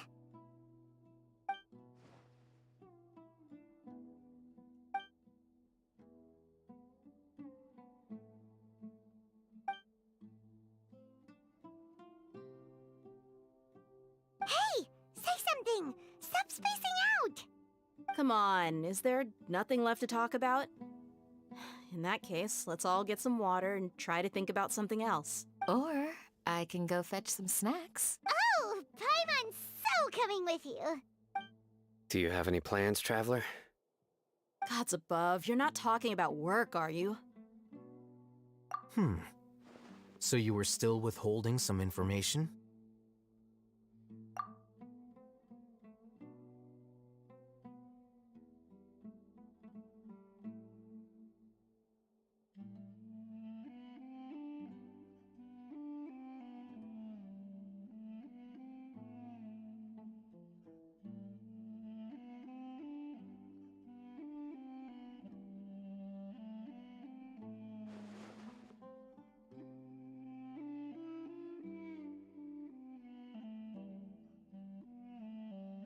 Even though we lived through all of this firsthand, it still feels super surreal to hear you talk about it again. What a whirlwind of a story. I felt like I was holding my breath the whole time. It seems like there will be more issues to face in the days ahead than I had anticipated. Still, now's a good time to make our next move. Now that Ramon's joined us, we'll be an even stronger team. It's time to make a plan. Indeed. These events are a flagrant transgression of the rules in every sense. We cannot allow it to continue. So, everyone, are we on the same page? Crush the sages and rescue our god. That is our ultimate goal. Well, let's brainstorm a little more about what other resources we can draw on. The next time we gather here, we must have a solid plan. Yep, it'll work out for sure.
Osmanthus wa...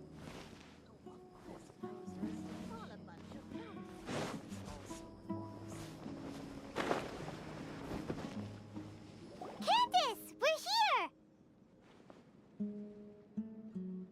Has everyone arrived? Everyone is already waiting inside. Well, what are we waiting for? Let's join them! Please, wait a moment. Before attending the meeting, I hope you can promise me one thing. What do you need? Promise me that you won't commit to anything too reckless.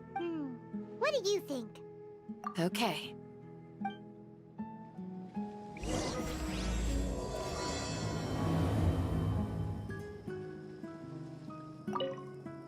They're all waiting for you.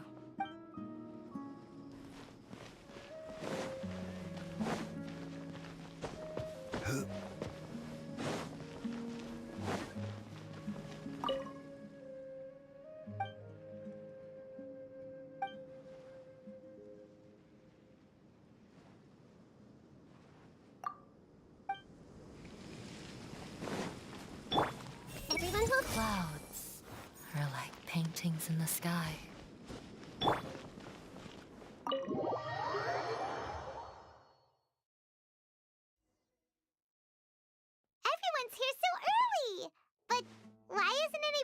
attacking? We already discussed things a bit. Hey, where have you been? I've missed you too. Are you ready? Very well.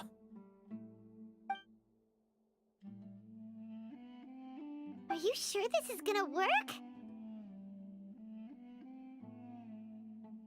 I gotta admit, it's bold.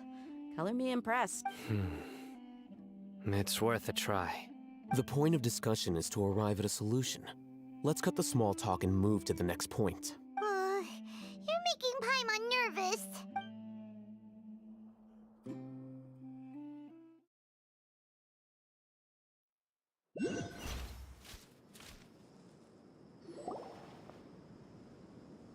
You're finally done. I have some other stuff to take care of. Catch you all later. Come on, don't give me that face. I know what you're going to say. I'll be careful. That's what I wanted to hear. Take care. Well, Traveler, Paimon, judging from your expressions, the meeting must have been quite productive. You can tell? I'm not that good at scheming or strategy, but I can sense people's emotions. And based on your reaction, things must have gone quite well.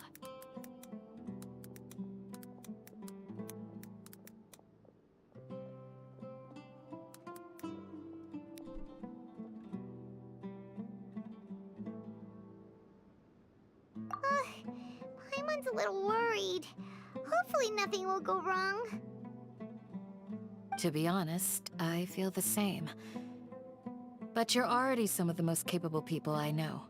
So you have my trust. Candace gave us a compliment! Your deeds speak for themselves. Candace, we stayed behind to tell you that, although you won't be coming with us, we'll be sure to remember your words. I'm very glad to hear that. I've said the same thing to everyone here today as I said to you when you arrived. Your safety is the most important thing. Only when you're safe can the plan be successful. So please, take care. You're welcome. And thank you for taking my advice. Good luck with everything. I'll be here in the village praying for you.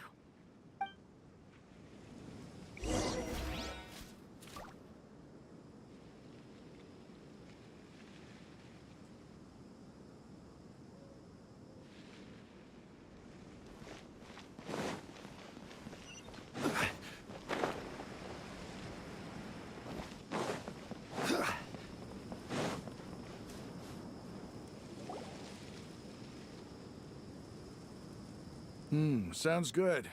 I'll go make some preparations. Okay. I'll hate them! Have you finished saying your goodbyes? Yeah! Also, Candace told everyone to be careful. Yes, she did. But I think my point also bears repeating. Our plan is not child's play.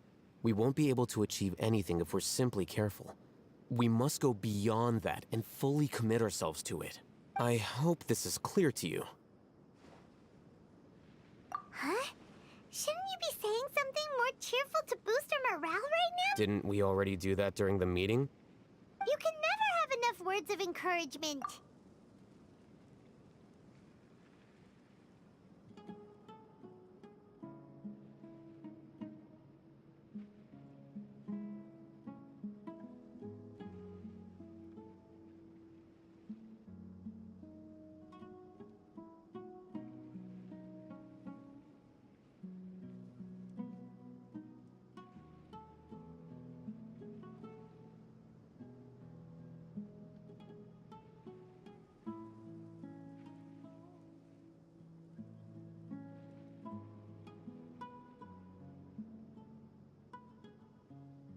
In that case, Candace can cuddle you to your heart's content while I continue to remind you of the seriousness of our situation. We all have our jobs to do, after all. It's like how some people can be put in charge of logistics while others will fight on the front lines.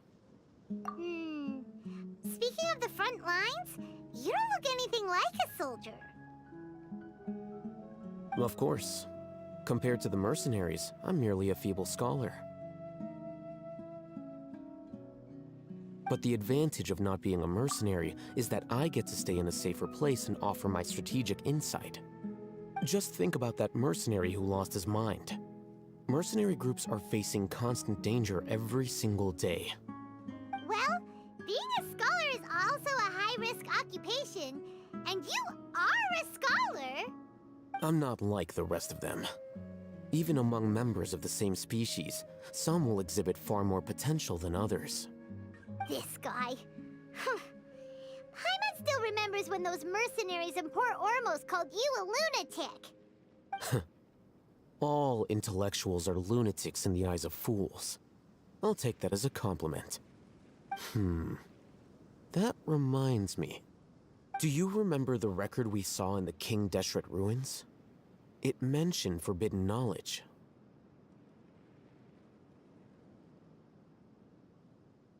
You have a good memory.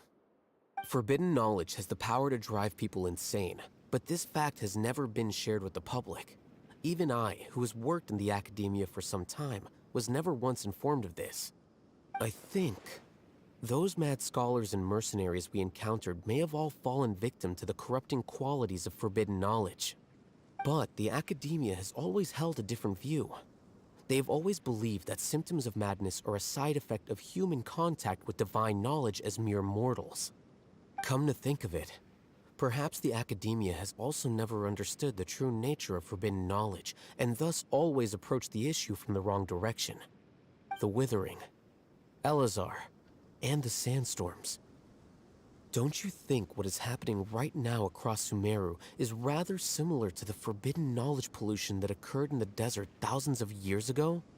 But Paimon thought that Irminsul's disease is what caused the withering in the sandstorms. At least, that's what Tighnari told us. Wait a second. Could it be that... Ah, you've connected the dots. The cause of Irminsul's illness may precisely be the pollution from forbidden knowledge. But if that's the case, what should we do? This is huge! Wait. Why do you think Lesser Lord Kusanali would have a solution to this situation? You mean, it's related to the scene you saw when you passed out in the Avidia Forest? That whole... the world forget me thing? In that case, it's imperative that we rescue Lesser Lord Kusanali. Only by working with her to save Irminsul can we completely resolve the problems Sumeru currently faces. To make sure we're still on track, I would like to check on the state of some of our preparatory work. Where are we going? To an Eremite base.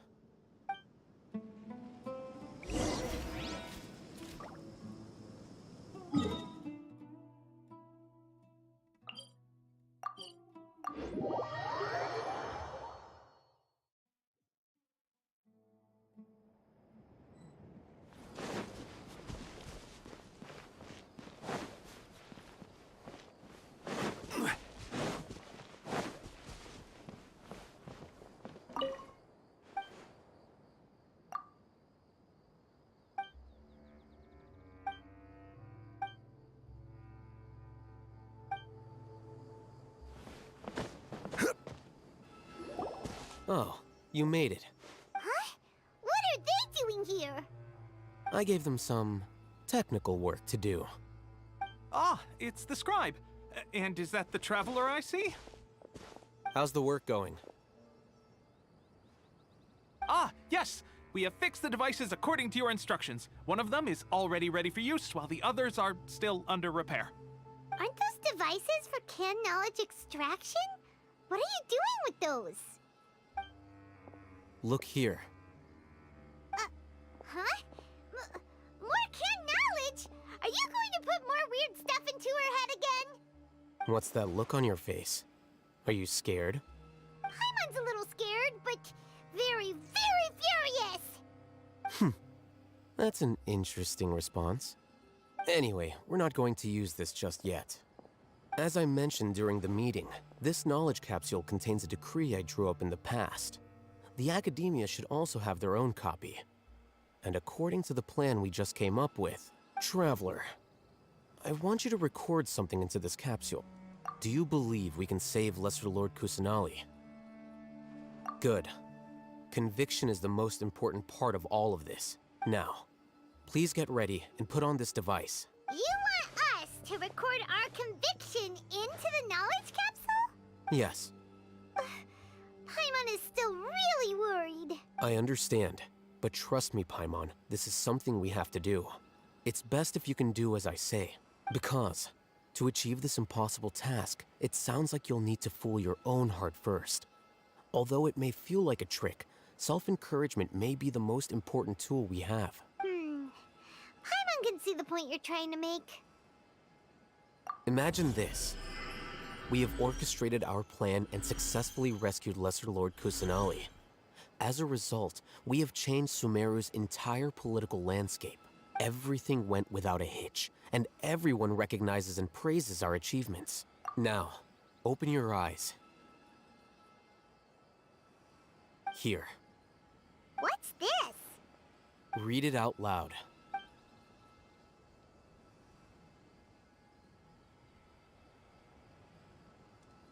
It's done. Is your head okay? Does anything hurt? It's just a recording. There should be no negative effects. But what was the point of doing this? Paimon doesn't get it. And that's perfectly fine. In any case, these capsules aren't meant to be used by you. Huh? What do you mean? Have you forgotten? Our plan needs to account for those who have long relied on the Akasha. You may find it hard to believe, but for those people, everything the Akasha transmits to them is nothing short of absolute truth. Imagine if you've been using a device like the Akasha since the day you were born. And this device has always supported you during times of need. After all that time, what do you think you'd become? A fool? A machine? A slave to orders. And that's why rules are so important. In addition, those who understand the rules can delineate boundaries and identify gray areas. But why would you need to identify the gray areas? You could say that those kinds of ambiguous zones can be very interesting. One might even say they're advantageous in the right hands. Things you're interested in are really out there. Are all Sumeru scholars like this? Anyway, that's enough chit-chat. I'm going to take those two to work on some small projects. You can head to Caravan Rebot and start preparing for the next step. Small projects? We're going to tinker with the Akasha terminal and make a few modifications.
I thought we agreed on a plan.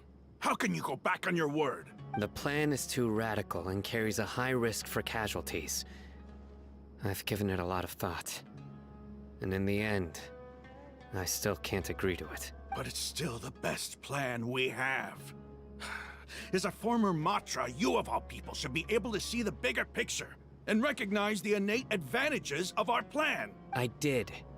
And that's how I saw the danger behind these so-called advantages. Hitham's plan is even more radical than I imagined. Huh? Why are you guys arguing? My friend, you're just in time.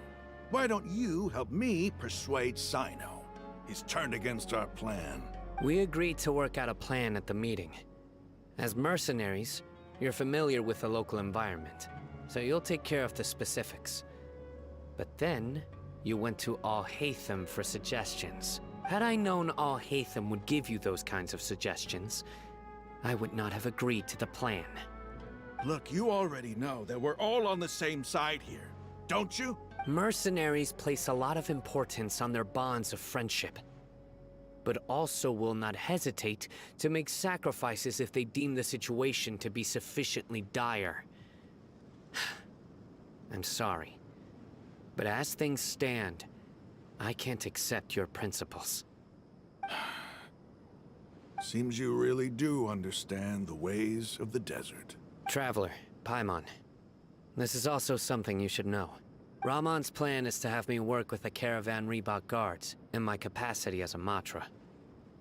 We will arrest the mercenaries and escort them into Sumeru City. Wait, how can we work with the guards? We can't get through that wall easily, remember? Caravan Reebok would never let so many unregistered members of the Eremites enter Sumeru City.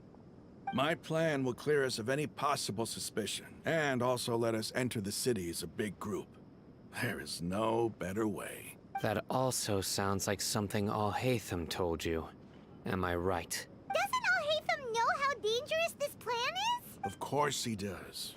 He told me, there is no perfect plan, but this can get the job done. He also said that with the help of Cyno and the Traveler, our chance of success would increase significantly. I never blindly trust anyone, and I've always had a good eye for people. I think he made a number of valid points. It's my own choice to trust you. If I make the arrests alone, I can control myself and prevent you from getting hurt.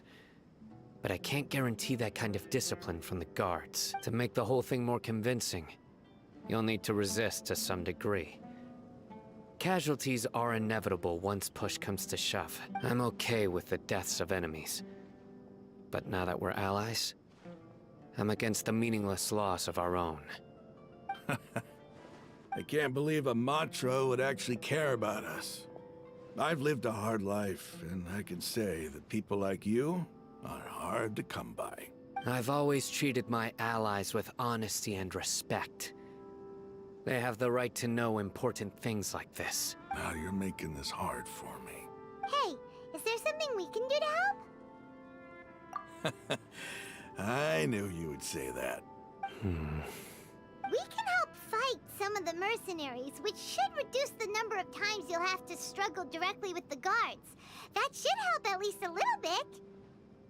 Cyno, on behalf of my people, I thank you for your kindness. But this is a mission we cannot turn our backs on.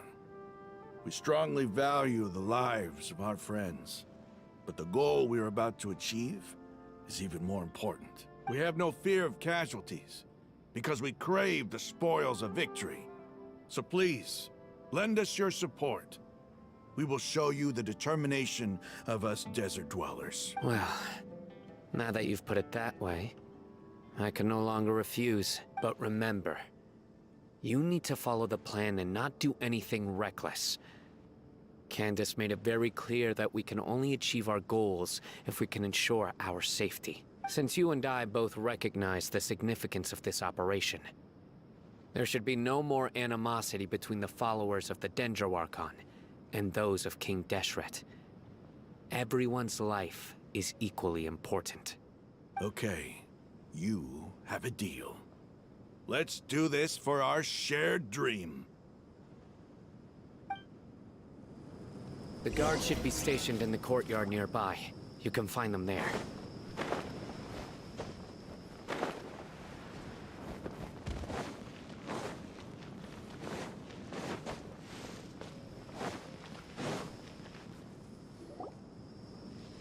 Guards! General Mahamatra! To what do we owe the honor? Keep your voice down. This is a secret operation. I'm going to arrest a large criminal gang near this location. According to the Academia's Guide and Regulations on Secret Operations, I have the right to ask for the cooperation of Caravan Reebok. Ah, of course, of course. Mahamatra Sino's order is the Academia's order. Just let us know what you need. But who exactly are you planning to arrest, and how many people are you expecting? Depending on the scale of this operation, we may need to report it to our superiors. They're a squad of Eremites whose number is comparable to Ain el Akmar in Port Ormos. They're involved in the theft and resale of supplies from the Academia. As many as Ain al Akmar? This should definitely be classified as a joint operation. Then I suggest that you report this to your superiors as soon as possible, and treat it as a top priority desert operation. I will need personnel. Got it. Please wait a moment. I'll contact them immediately.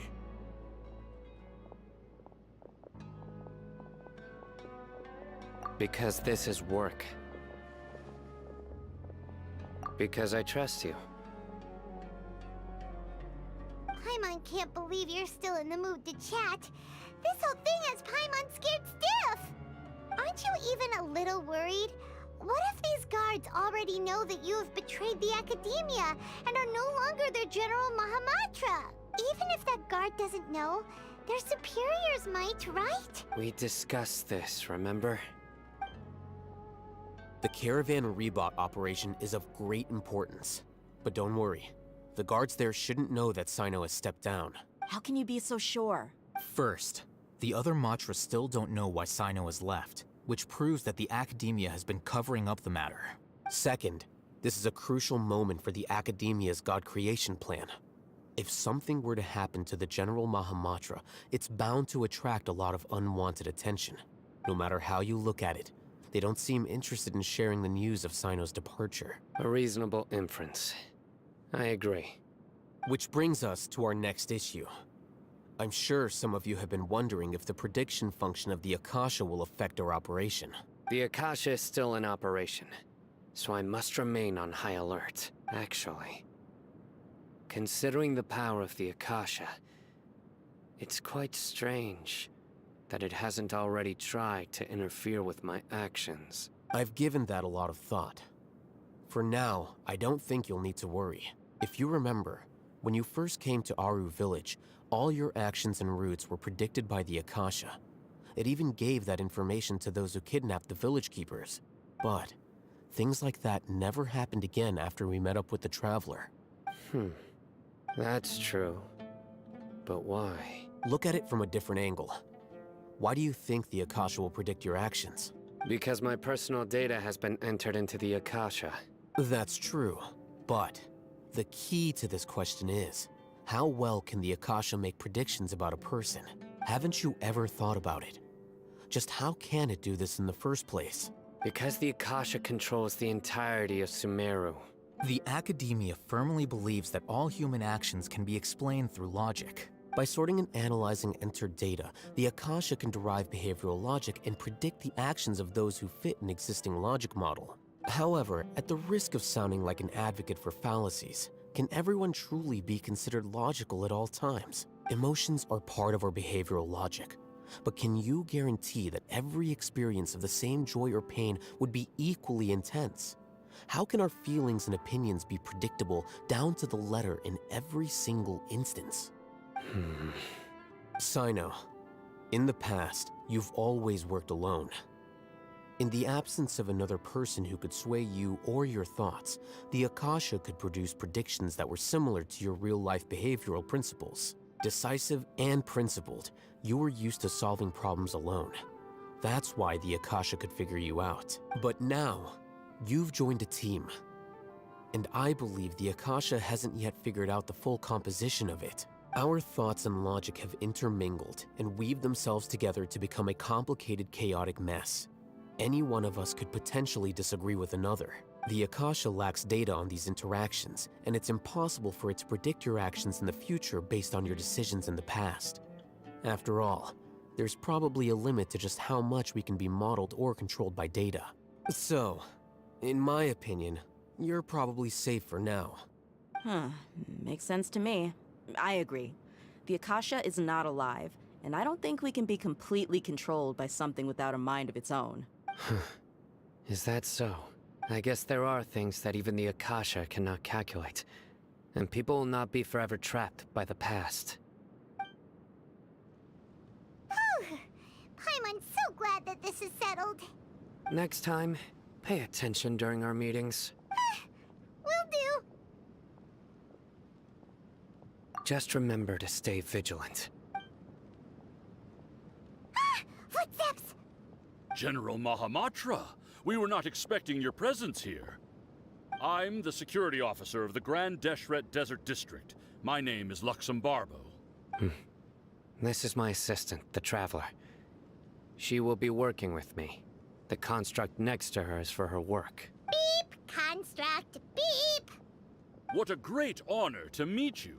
Your golden hair is as bright as the sun. And, is this the latest technology from the Academia? Have you made a decision regarding the matter I mentioned to your subordinate? It seems to be a dire situation, so of course you will have our full cooperation. To be perfectly honest, I've always longed to go on a mission with someone as well known as yourself. There's no need for flattery. Yes, sir. Take your most elite platoon and follow me to the eastern side of the district. We will carry out the operation there. Understood. Map. Hurry, bring the map! In 2 days, we will engage Rahman's Eremites and capture all of them. Any questions about the time or location? None at all, sir. Good. See you then. Yes, sir.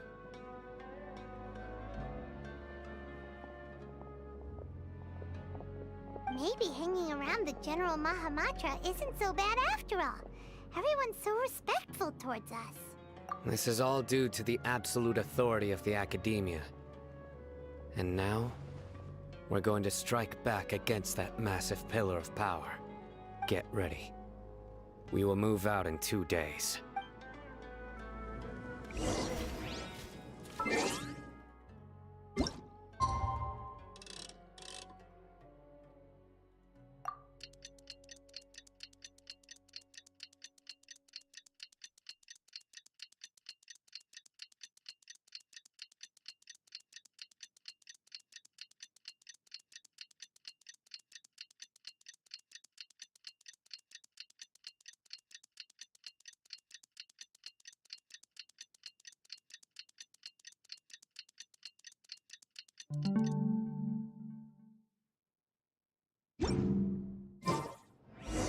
It's time for the operation! Let's go meet Sino in the desert!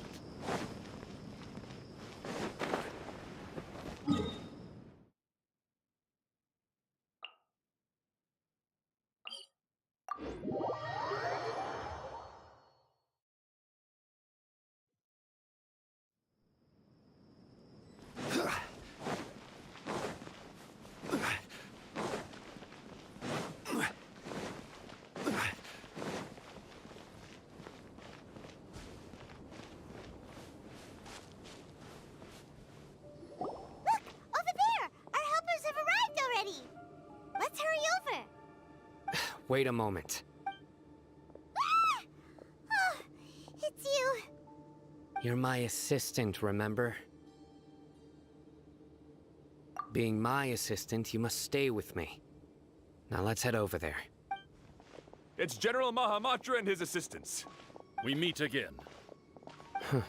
You're here early. It's to show how important we think the operation is. Since this is a big case for the Academia, we are prepared to give it our best. I'm glad to hear your sense of resolve. Remember, we must capture them alive. They are our only leads for the case. If they die, we will be unable to continue the investigation. Understood. Everyone! The Eremites are approaching from the west! Make preparations and be ready for combat. Halt! Oh? What a warm welcome! What do you want? Judging from those shiny weapons in your hands, it seems like you're not interested in a deal. Rahman, the Academia has caught wind of your smuggling and illicit sales. If you value your life, I advise you to surrender. Who are you supposed to be? A Matra from the Academia? I can't believe you came all this way just to catch us. I'm not here to talk. Oh, nobody's given me this much time of day since I became a mercenary. Brothers! For that slight, let's wash our blades with their blood. Let's show them we Eremites are not to be messed with. Order guide you. There is no escape. I see everything.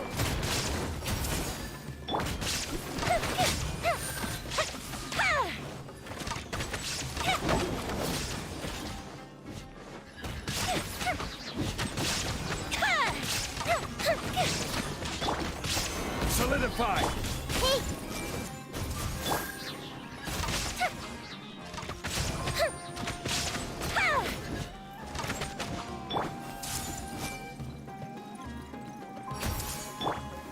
Gather. Illusion shattered.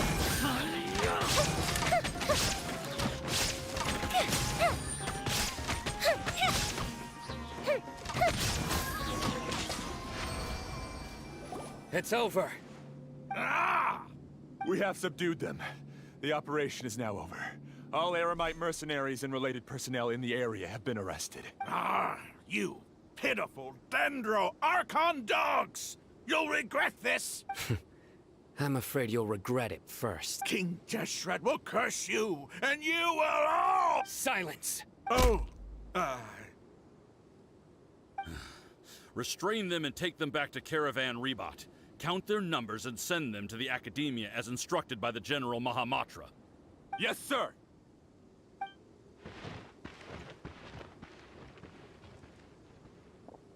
Mahamatra Sino, I will now take my leave. If you need further assistance, please come to Caravan Rebot and ask for me. Understood. You are dismissed. There they go. Let's talk elsewhere.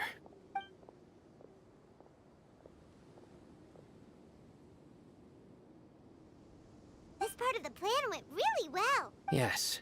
Things went perfectly. That's fantastic! And that punch you gave Ramon there sure looked convincing enough. Once we're done here, I'll return to Caravan Rebot and oversee the group's transport. I promise. I'll get everyone into Sumeru City safely. Yeah, you're the reason why everything went so well. It's not the time to celebrate yet. I believe Dia should already be waiting for you. Go join up with her. She will need you to introduce her to Tighnari. Speaking of which, is it really okay for us not to share the full plan with Tighnari? What if he'll feel miffed about it and refuse to work with us? I have a very close relationship with Tighnari. Given how well we know each other, I believe my message alone should be enough to bring him to our side. He knows I won't make jokes about things like this. If we need help, Tighnari is the best option. Get ready for the next phase of the plan. Don't keep them waiting.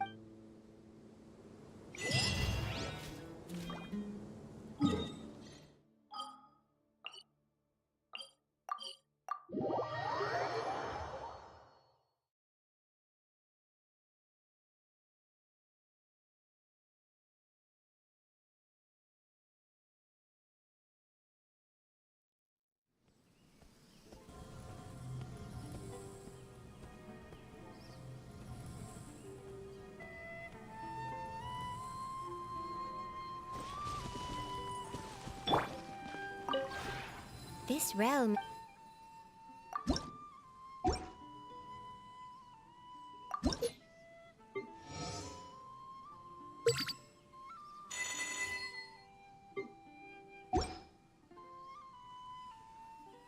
If you ever have...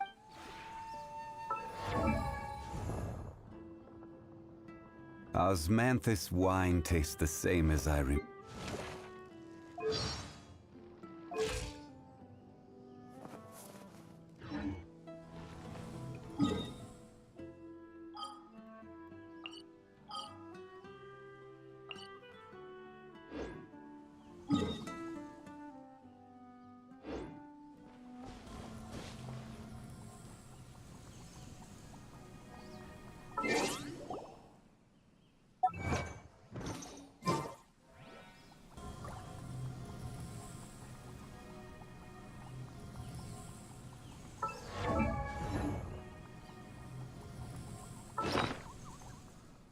Osmanthus wine tastes the same as I remember. But where are those who share the memory?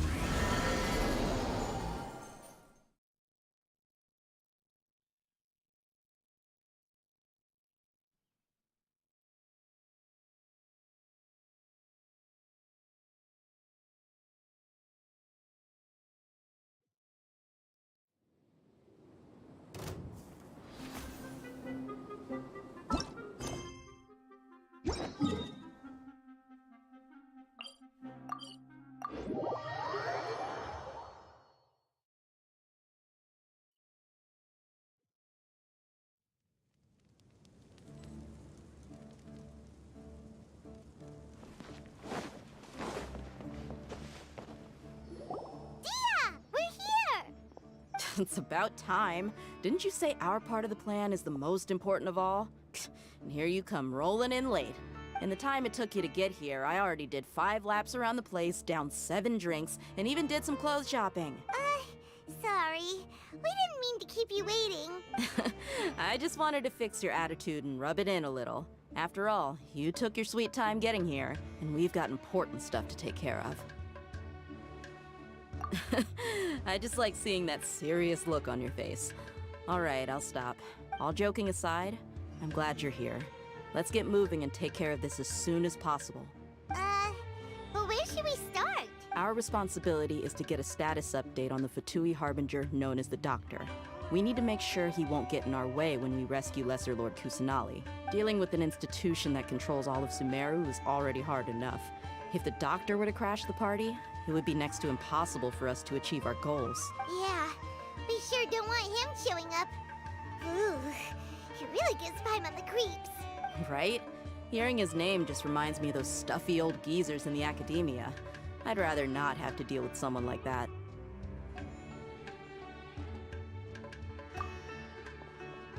According to the plan, we should first go to Pardis Di and ask for Forest Watcher Tainari. If all Hatham and Sino's sources are solid, then we can be sure that Tainari still has the Academia's trust. So, we'll find Tainari and convince him to get us the latest intel on the Doctor. Then, depending on what we learn, we'll make any necessary adjustments to our plan. The sages have placed spies everywhere on the other side of the wall. I'll follow you as a bodyguard. You should be honored. I don't offer my services to just anyone you know. But Paimon thought mercenaries would do anything for Mora. That's certainly true. But when multiple employers are vying for your services, you should always go with the best offer. Let's see. If I were to charge you a bill, I guess I can apply a discount. How much more do you want? Paimon's not sure we can afford it. How much do I want? Hey, how about paying me with a smile? What do you say?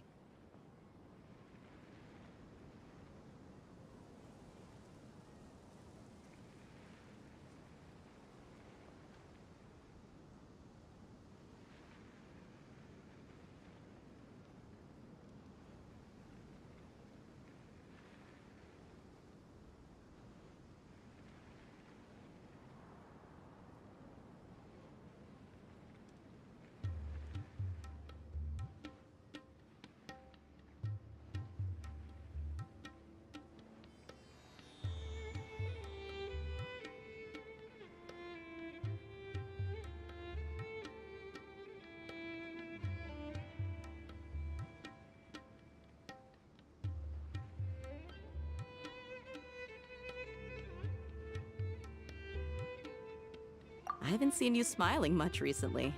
If you ask me, someone like you must look lovely when they smile.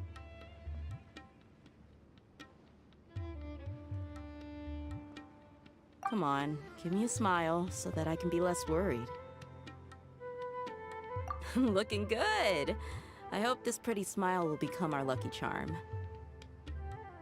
There are many kinds of smiles, but only a truly joyous one can bring blessings to others. Let's consider this smile a down payment for our future victory. Let's go. It's time to pay a visit to Pardis Di.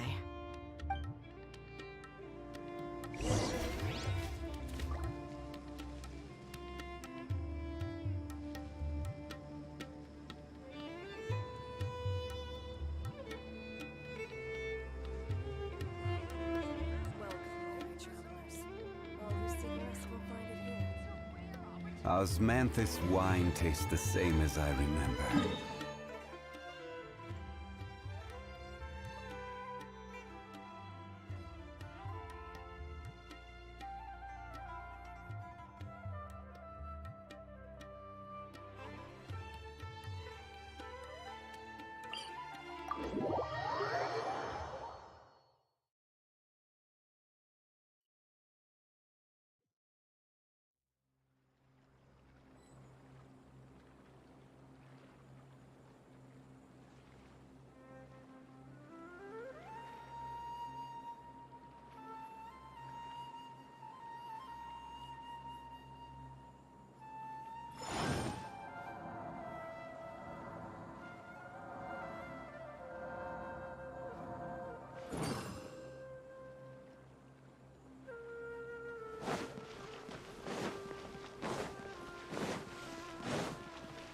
It's over there! Let's go say hi! Tainari! Ah, Traveler, Paimon. And you are? Hey there. This is our friend Dia. She's an Aramite mercenary. A mercenary? You must have some big news for me. It's something really important. Please help us out. All right, then follow me.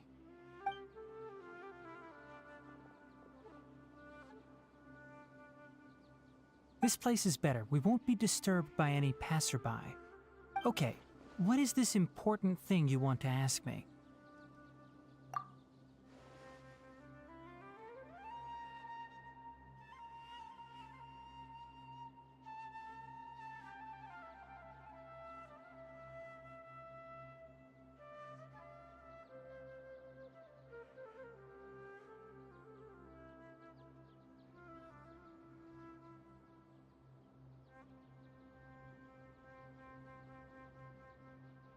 The doctor, huh? He's that strange-looking Fatui Harbinger with the mask. Paimon thinks he has blue hair. Yes, I know him. Actually, he left Party's DI just a little while ago. He left already? Yeah, he came looking for me. Can I ask what it was about? Sorry to ask you like this after having just met, but your answer is very important to us. For now, all we can share with you is that your friend Sino is working with us. Sino, you say?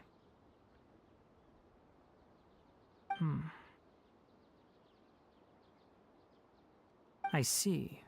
So that's why he hasn't been at the Academia. Okay. I will answer your questions and will assist you any way I can. You don't have to tell me everything that's happened. Sino's name really does work wonders. You're not even a little worried that we might have made it all up? Despite having just met you, I can sense that you're the serious type.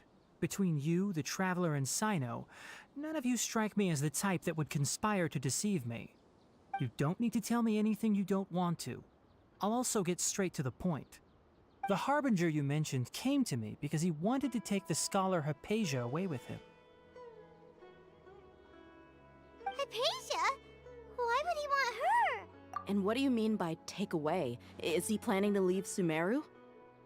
Yes. He told me his return to Snezhnaya is imminent.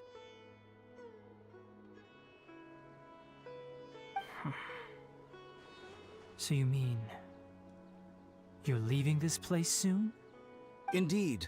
Otherwise, we could have perhaps talked a little more. I was just about to set out when I remembered something important.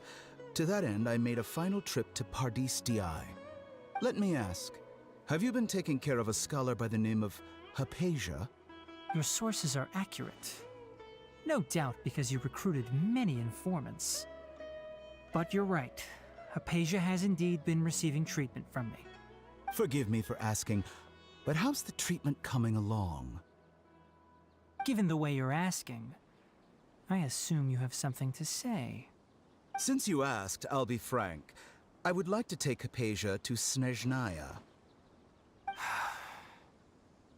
It's incredibly difficult to transfer a patient. As a scholar yourself, shouldn't you at least be aware of this? Oh? I can't believe your utter lack of faith in me, to the point of even questioning my general level of knowledge.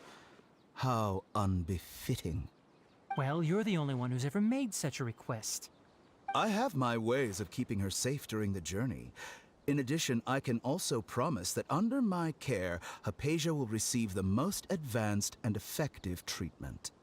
I will personally supervise her treatment and see to her recovery. Would that be agreeable to you? Hypatia was born in Sumeru and remains a scholar of the Academia. Her situation has not become dire enough to necessitate her transfer to another nation.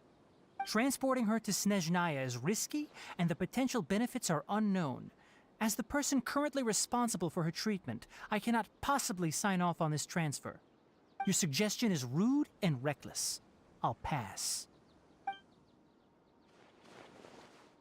I don't know much about the doctor, but after talking with him, I realized that, just like many other scholars, he possesses an aura of arrogance that I've come to detest.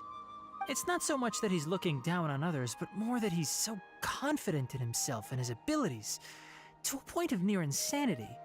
I would never refer a patient to someone like him. I prepared myself for a protracted battle of wits, and was really surprised to see him just give up on the topic. Still, his reaction really concerned me.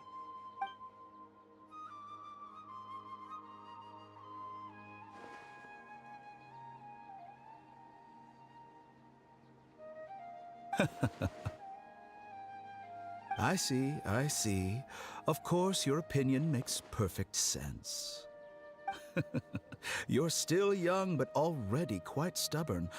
I must say, you are not like what I had expected. Under normal circumstances, I wouldn't just let you off the hook like this. But unfortunately, I'm in a hurry today, what with Her Most Noble Majesty the Tsaritsa calling for our return. Luckily, there is still some time left for me to take care of everything before I leave. It's just as the Academia said, you're a responsible and gifted scholar. Sadly, even with all of that, you're still lacking a bit of shrewdness. And that's also why people like you can never realize that sooner or later, everyone must pay the price for what they've learned.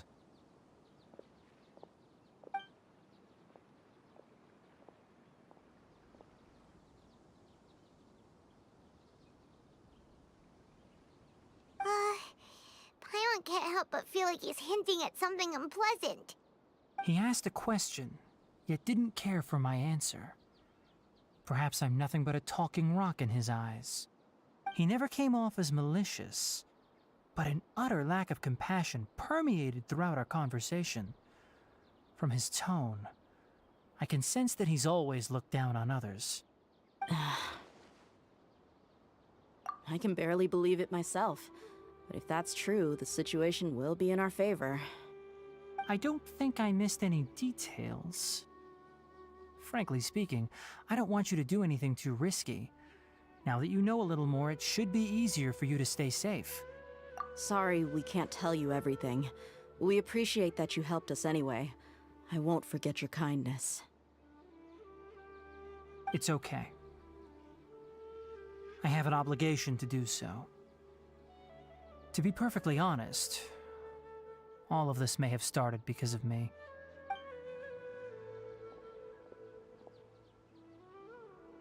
Recently, my master wrote several letters to me, asking me to return to the Academia and assist him with his research.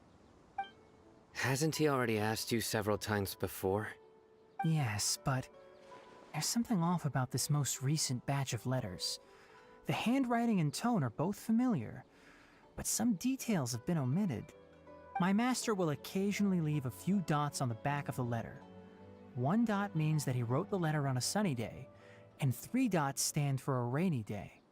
This has been a habit of his for many years, but I didn't find any dots in his recent letters. I believe something may have happened to him. I get it. Since you are always at Gandharvaville, you would like me, someone already working at the Academia, to investigate this matter. right? I'd like to ask you to do that for me. If you can keep yourself safe, please withdraw immediately at the first hint of danger. I can do that, but I have a feeling it won't be that simple. The Academia has been working on a big project. I'm not quite sure what it is, but your master might be involved with it. If the higher-ups really are hiding something, then it will be difficult to remove myself from the situation once the investigation starts. If the situation becomes critical, I'll leave the Academia. If you don't see me there for an extended period, that's your cue. All right, we've got a plan. I'll stay at Gandharvaville to support you. If that scenario comes to pass, you must be extra vigilant. And be wary of any messages or direct requests from the Academia. I must say, I didn't expect a warning like this from the General Mahamatra. Being loyal to the Academia doesn't mean blindly doing whatever the sages say. I know what I'm doing. On that note, aren't you also being quite distrustful of your alma mater? The Academia, yes, but my master is a man of integrity. Even when I was a student, I was worried he'd get in trouble for sticking to his beliefs. I suppose he's lucky to have lasted so long. But in the end, it still caught up to him.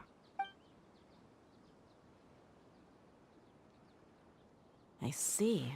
So you noticed something was up with the Academia from the very beginning. This may well be how Sino became involved in all this. In that case, I must keep my promise and help you however I can. Also, if you run into Sino again, please help me pass on a message to him. Trust your own senses and experiences. I think this may be something he needs to hear right now. Okay, we'll find a chance to tell him. Thanks. Right. Now let's go hunt down this Harbinger. Oh, by the way, which way did the doctor go when he left Pardis D'i? That way. Gotcha. Thanks so much. We'll be on our way.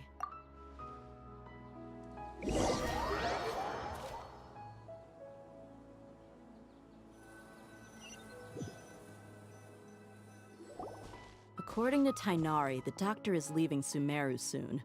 I want to check if the doctor was actually telling the truth. He also said that he'll take care of everything before he leaves. What did he mean by that? We need to be extra careful when dealing with a person like him. Just to be safe, let's chase him and see what we find. But we have no idea where he went! How can we start chasing him? We'll do it the mercenary way. I'll find leads as we go. All you have to do is just follow me. That Harbinger may have tried to cover his trail, but he still left some traces. Or perhaps he never even thought about concealing his whereabouts. Maybe that's just how arrogant he really is.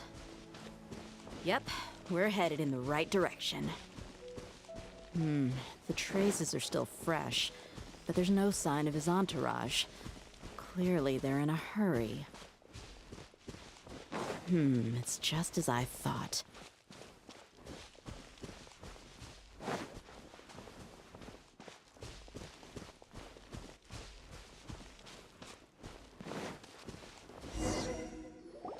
We can stop here.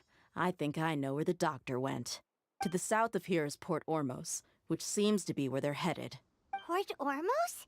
They're going to leave by boat? That's right. Let's go to the port and have a look for ourselves.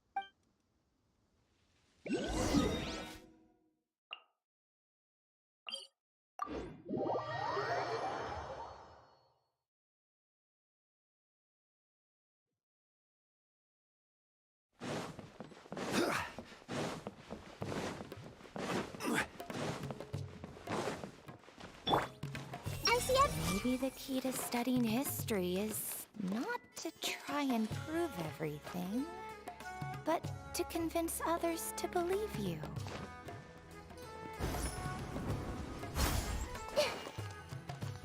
Look! Fatui soldiers! Thanks to Dia's tracking skills, seems we found the right place. Shh! Don't draw their attention. The port is crawling with Fatui soldiers. Let's keep going and see what we can find. Now this is a proper farewell ceremony for a Snezhnayan Harbinger. The Lord Harbinger is leaving.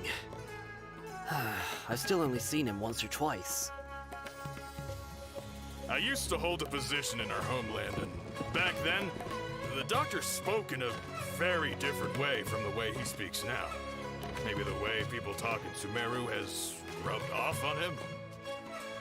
It's always like that when you spend too long away from home. When he gets back to Snezhnaya, perhaps it will also take him some time to get used to the life there again.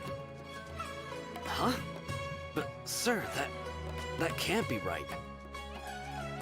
No, I remember it like it was yesterday. Both his expressions and tones are now very different. Also, for some reason, he seems like he's all smiles now. You must be mistaken. Nobody's supposed to look happy when they're on a business trip.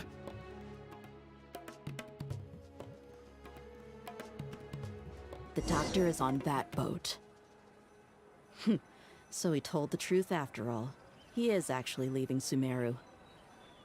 Let's get closer and find a place to hide so we can observe him.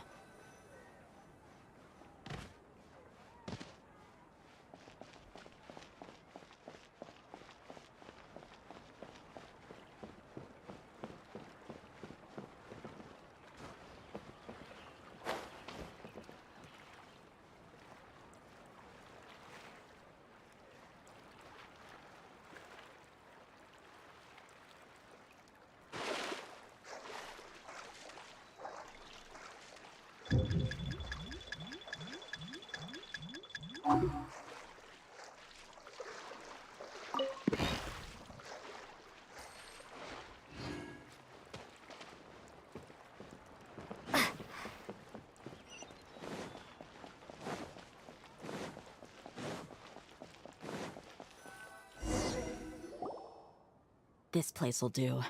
We can hide here while we keep an eye on the boat.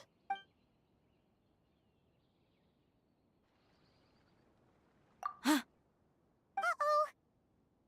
He saw us. Huh? Is he waving at us? It's time to say goodbye. Wait, is he the only person on the boat? You mean there's nobody with him? And where are all the soldiers we saw in the port just now?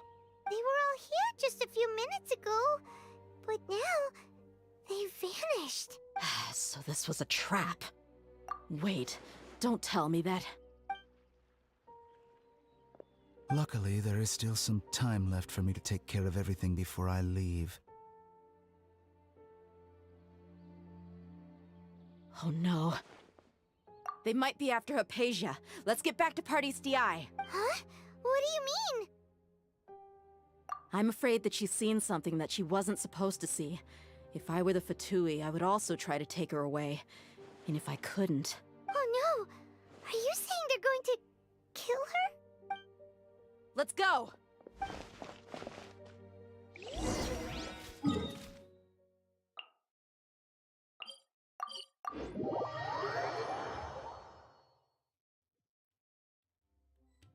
Paradis Di is not a place you Fatui can just show up and do as you please. I believe we've already made ourselves quite clear.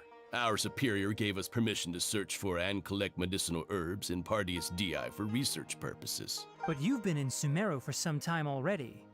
I find it coincidental that you chose to only come here today. Even the Grand Sage himself may not have the right to question our research, much less an ordinary scholar like yourself. I've done my duty to inform you.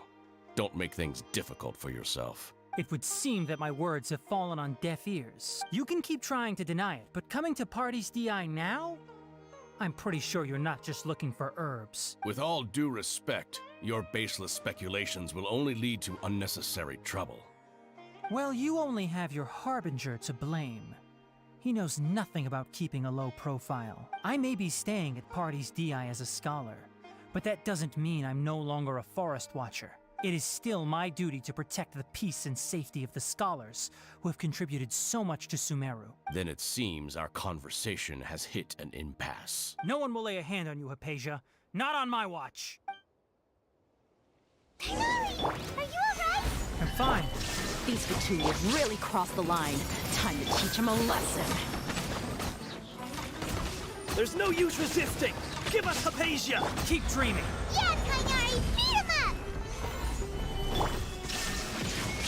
Now you shall perish! The doctor's orders are absolute! Yeah? You've been someone's lapdog for so long that you don't know anything else now!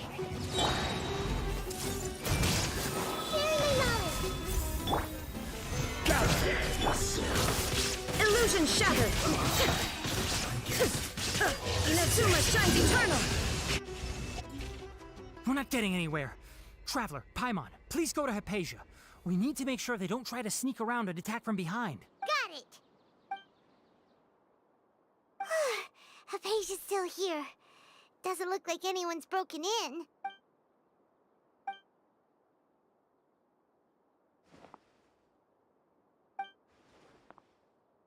Well, how is she? Oh, that's good.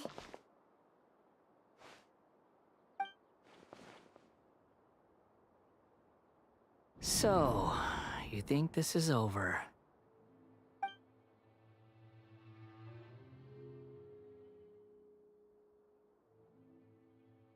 What? The Balladeer is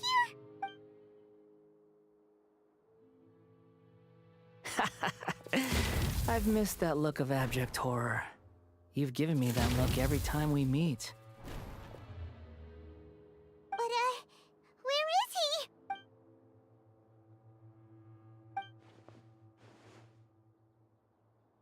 I can hear all of your thoughts, you know. Don't you remember? I already saw you the first time you came to Pardis Dii and made contact with Hypatia. I didn't need to do anything.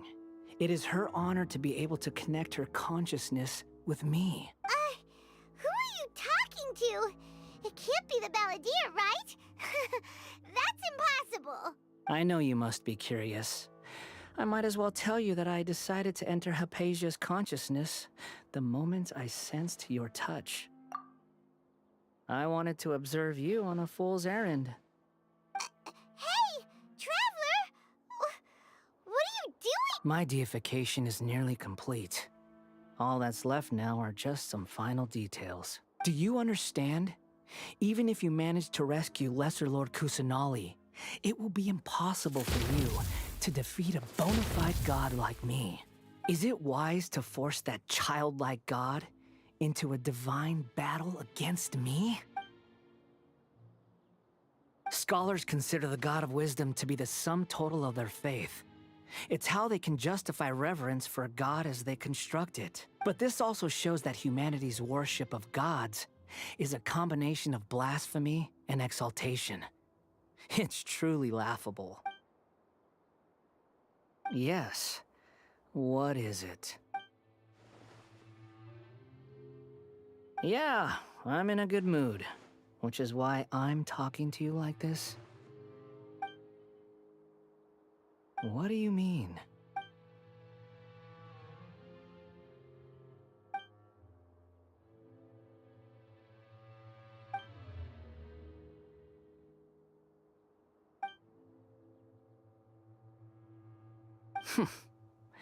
Those words almost make you sound like a friend who actually cares. But you're wrong. I'm different from all of you. I was born to become a god. My entire life up until this point has just been a meaningless routine. Just think about a sheet of paper. By itself, it holds no meaning. The content recorded on it is what gives it value. All I had recorded down before were some painful memories and boring human feelings. Such senseless drivel should have been erased a long time ago. Indeed, to me, the sight of you fools in your futile struggles is far more amusing. Tell me, just what has this world done for you to protect it with such zest and conviction? I'm connected to your consciousness, so I can hear what you're thinking and sense the depth of your determination. This is a good conversation we're having. So here's a word of advice. Let go of your misguided guardian complex. You know nothing about the truth. It'll be for your own good, as well as everyone else's. Humans are a species that can only find bliss in ignorance.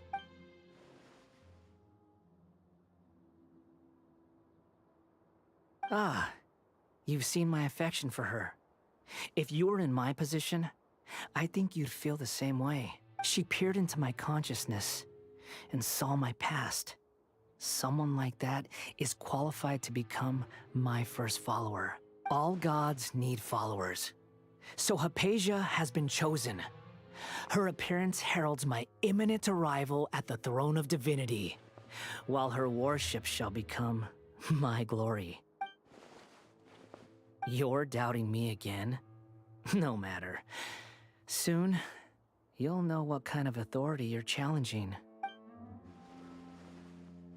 Who wants to hurt my devout follower?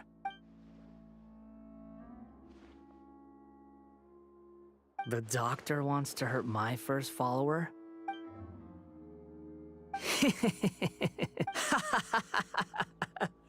How very amusing. Has anyone ever told you that you're not good at sowing discord? The doctor has never known his place. Even now, the puny human thinks himself capable of interfering in the business of the new god. You're still too naive if you think a few words will be enough to convince me to destroy the doctor. But I'm willing to give you a gift, just like my expression of affection towards Hypatia. It is an honor for you to be able to stand here and speak with me. As my listener, you will be rewarded. Both good things and bad things can be called gifts. After all, gods have never needed to be reasonable. Paimon hears thunder! That person Paimon couldn't see was the Palantir? Oh, he sure chatted with you for a while. Where is the storm headed? That means anyone outside is in danger! Let's go! Tighnari and Dia still must be fighting!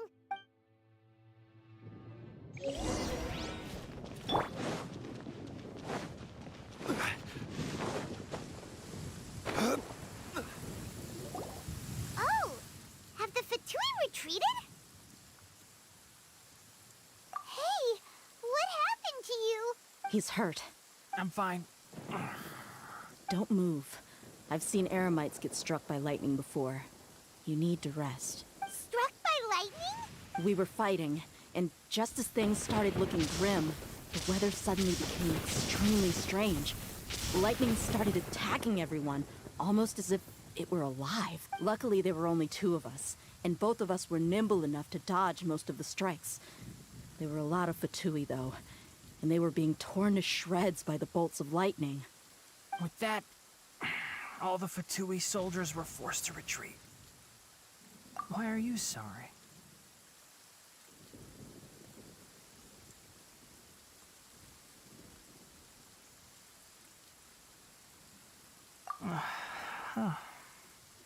It's all right. I'm sure you also never expected this to happen. Don't blame yourself. My wound aside, you look like you've seen something unpleasant. Hey, didn't I tell you not to move? Just in case. Let's go to Hypatia's place and talk about things there.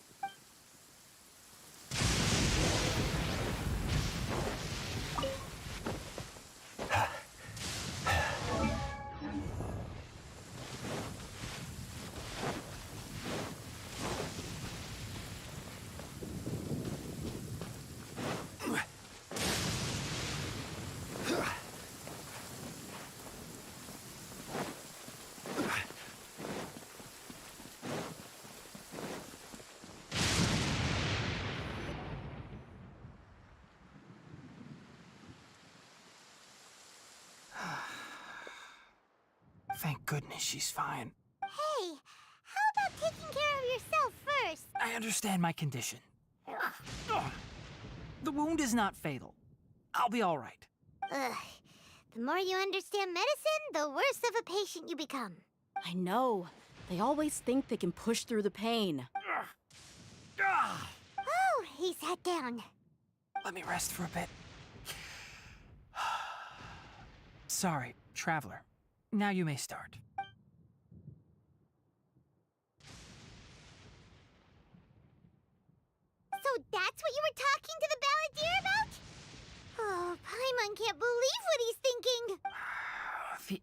Academia's God creation plan.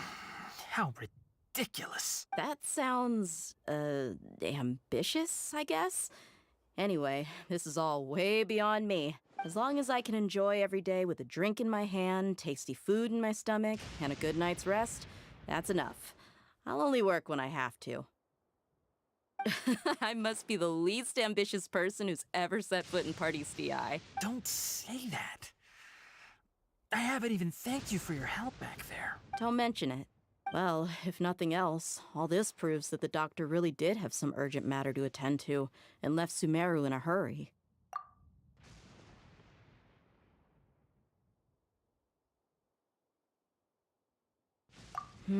Maybe the Fatui want to cover up some secret of the Balladeer. Is that why they tried to seize Hypatia? You said the Balladeer claimed that Hypatia has seen his past. So, what could be there? Have you noticed? The Balladeer is not happy with the doctor's actions. He thinks the doctor has no right to consider himself as his equal. So, if the doctor was to show up again, would the Balladeer zap him with lightning? Based on what the Traveler has said, I think he would. Having the doctor gone benefits him as well as us. In other words, we've successfully completed this stage of the plan. The doctor is out of the picture now. Yay! That's a big accomplishment! I'm also happy for you. Thank you for the help, Tainari. Make sure you rest up for now. Yeah. All right. Okay, that wraps things up for us here at Party DI. Traveler, it's about time we rendezvous with the others at the Grand Bazaar. Let's continue to keep a low profile. You can head there once you're ready.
Miru! It's nice to see you again! Oh, hey there, Traveler and Paimon. Are you here for some shopping too? That's right. Although there were a few hiccups here and there, the Sabzerus Festival turned out to be a grand success. And so, the theater wants to host a celebration event. Do you two want to come? It'll be a really fun time. It's something like a tradition of ours. Whenever we wrap an important performance, we'll get together and unwind. Rehearsals are exhausting. If you keep your nose to the grindstone, You're going to wipe yourself out sooner or later. Mr. Zubair, our manager, always says that celebrations aren't just for fun, but that they should also be occasions for reflection and review. But no one remembers that once the celebration starts. It's not like he can't also have some fun himself. We've been to a lot of festivals during our adventures. Will your celebration also have lots of yummy food and drinks? Of course. We always do lots of eating, toasting, and gift exchanging. We try really hard to show our appreciation for everyone. Ah, so we'll need to bring a present. Hey! Paimon's gonna put you in a box first! It's fine. No need to stress, Paimon. You can come, present or not. The gift exchange is just to make the celebration more entertaining. You two being there would be the best gift of all. It'll also be a good time to introduce you to the rest of the theater. Is something up? Yeah. But for now, it's more important for her to rest and recover. I tried to visit her, but I got turned away at the door. The people there wouldn't listen to a single word I said. All I could do was to leave a letter encouraging her to get some rest and keep her spirits up. She'll be better soon. And then we can celebrate together at the theater. It's all thanks to you and Nilou that we managed to save Dunyarzad. You're way too modest.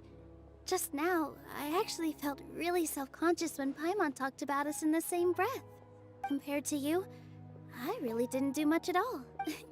Anyway, all that aside, are you thinking about coming to our event? Paimon thinks it'll be a great time! What do you think, Traveler? Alright, then let's head to the theater. Wait, I completely forgot about this pile of stuff! Whoa, did you buy all of this? Just one box. The rest were given to me.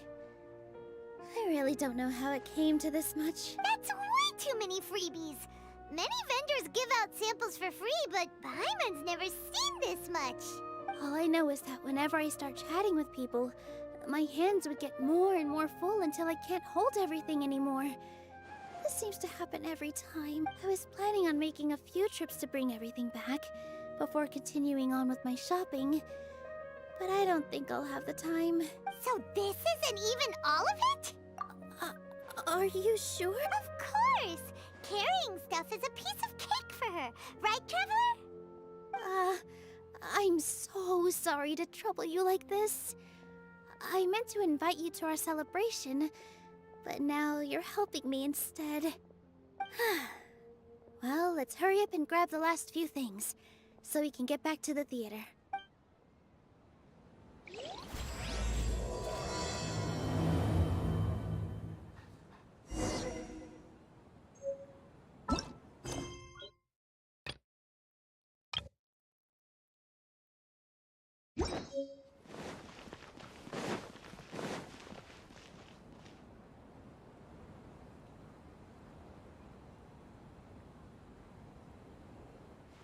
Oh! Well, if it isn't Nilou! Greetings, Mr. Jute. Do you still have any food that's ready to go? Of course I do! I've heard that Zubair Theater is hosting a celebration event, so I reserved some food for you in advance. Although, it looks like you're gonna need 2 more portions. Please allow me to introduce them. This is the Traveler, a very experienced adventurer. And this is Paimon, her super reliable guide and helper. No, Paimon is... hold on. She got it completely right. Look, Traveler, she introduced Paimon correctly! Don't underestimate Nilou. She always remembers every last little detail about everyone, even if it sounds completely trivial. She's also very brave. Just a little while ago, she saved my precious spices from the jaws of a sumpter beast. Don't think anything of it. I just help out when I can because everyone else takes such good care of me. Anyway, sorry to get off topic. We're in a bit of a hurry. Mr. Jute, did you say you didn't reserve enough food? I was joking. Anyone who runs a business knows to keep some extra stock. After all, orders get changed all the time. Oh, that reminds me. It seems that these friends of yours aren't from here. Have they ever tried any delicious tachin? Ooh, what a fantastic idea! Mr. Jute, did you bake a batch recently? Tachin is a mixture of rice and meat that's baked into a cake-like shape. Mr. Jute adds special spices into his. Its aroma is just so wonderfully delicious. If you ever see kids crowding all around Mr. Jute's place, you know he's baking up a storm. But is it really just for the kids? Don't you often follow them in too? I just can't help myself. We're 2 peas in a pod. Who doesn't enjoy some good food? Wait here. I'll bring some over.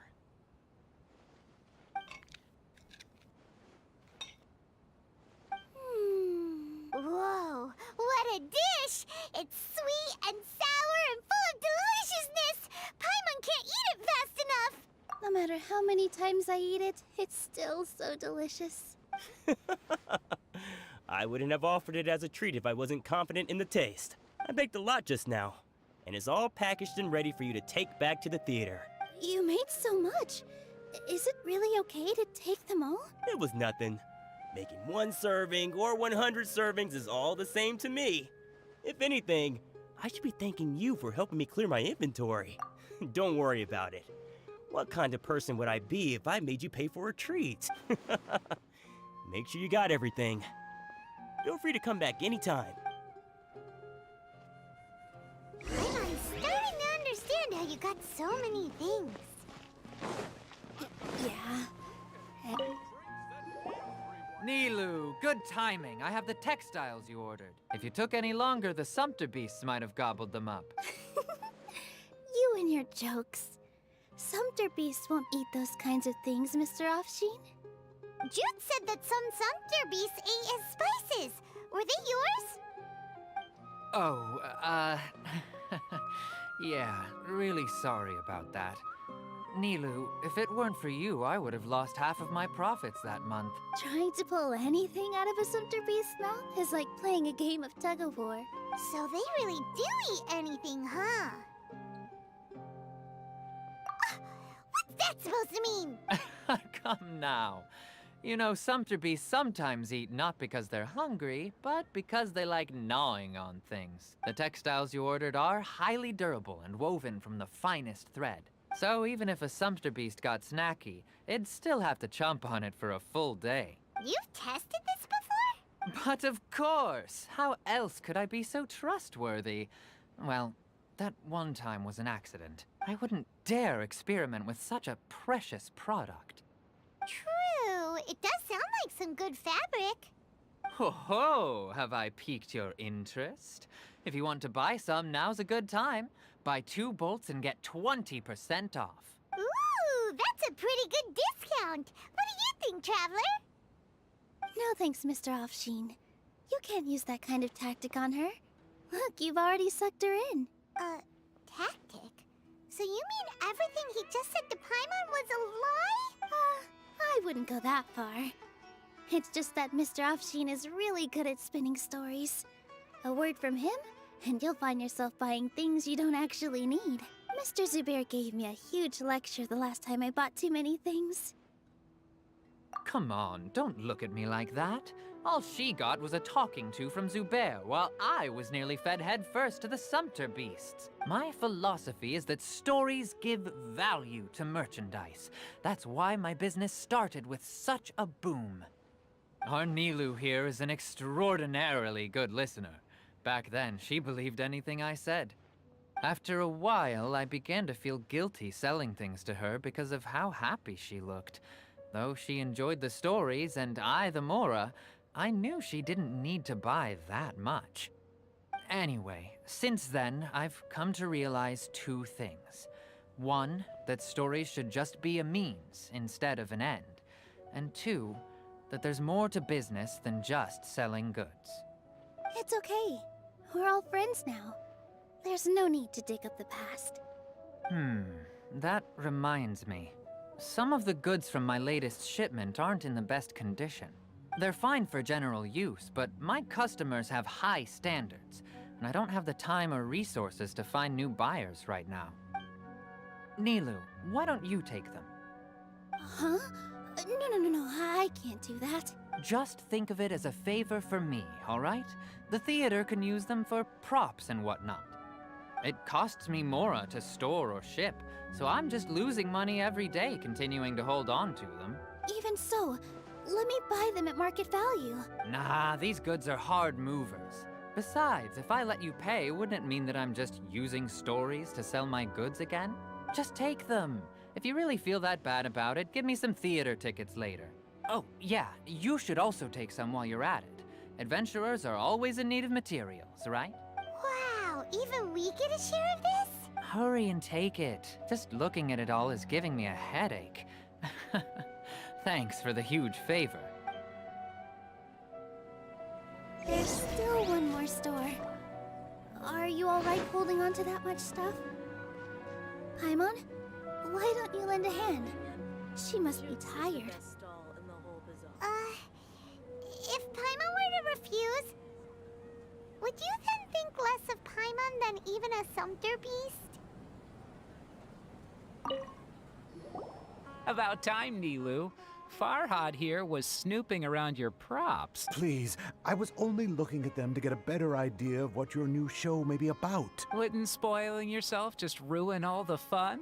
Yeah, please wait for our official performance. These two look familiar. I think I've seen them before. Ah, weren't they at the Sub-Zerus Festival? Yeah, and they're coming to today's celebration too. Oh, the more folks the merrier. I was actually just talking to Farhad about also stopping by tonight. Oh yes, please do. I'm sure Miss Raykar and Miss Nadja would also love to have a chat with the two of you. We even prepared a small gift. Let me show it to you. Ta-da! It's a flower wreath. I really think we should wear some of these to give the event a more celebratory feel. Wow, it's beautiful. Did you make it?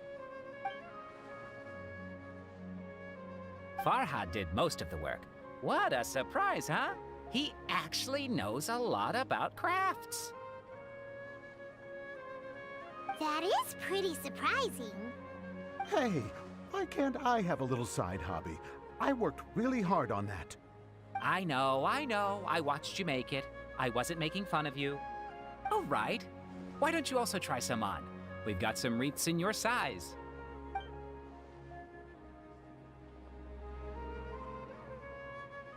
It fits perfectly. They're so pretty! Is there one that Paimon can wear? Unfortunately, we already gave out all the child-sized ones.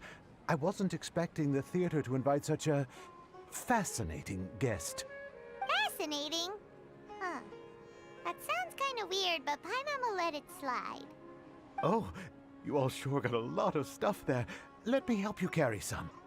I'm a porter by trade, so this is what I'm best at. That'd be great! Please and thank you.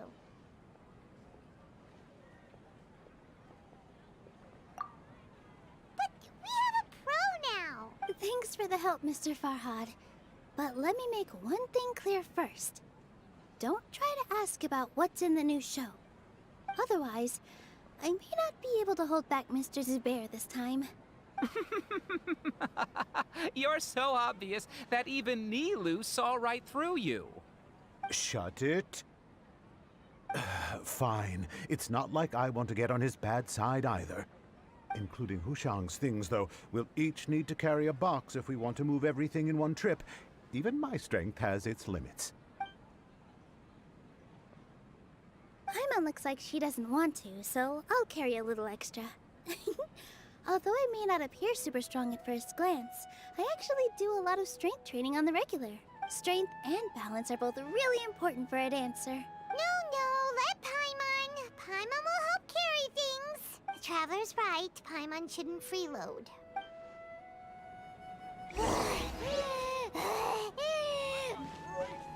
Paimon can't fly anymore.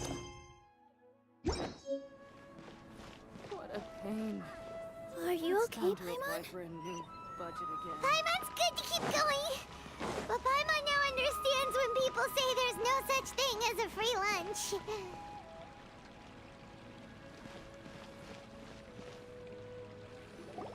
Oh, that sure was a lot of stuff. Oh, Looking forward to the event later. Thank you, Mr. Farhad. Thank you, Sumpter Man. Whew. Paimon's definitely going to eat it all back later. All right, I'll leave you all to it.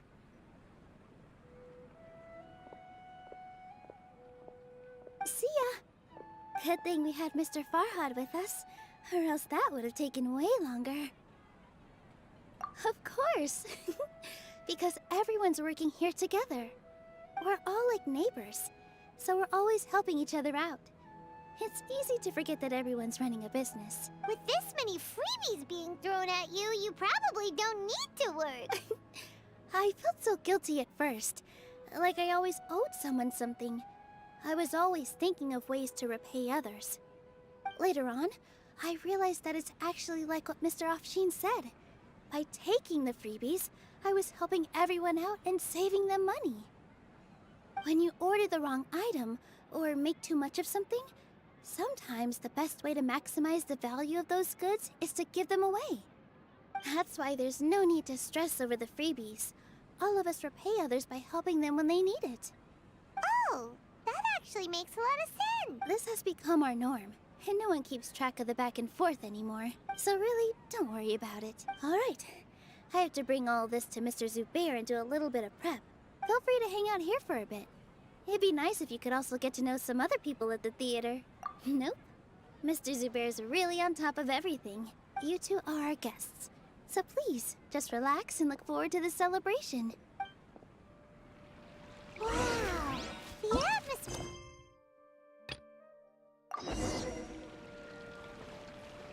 Let's take a break and immerse ourselves in this warmth. All right, everyone is here. How did everything go? Any luck with your missions? Let's report back one by one. I'll start first. We've made the necessary modifications to the Akasha terminal. In addition, the props required are also ready. I'll go next.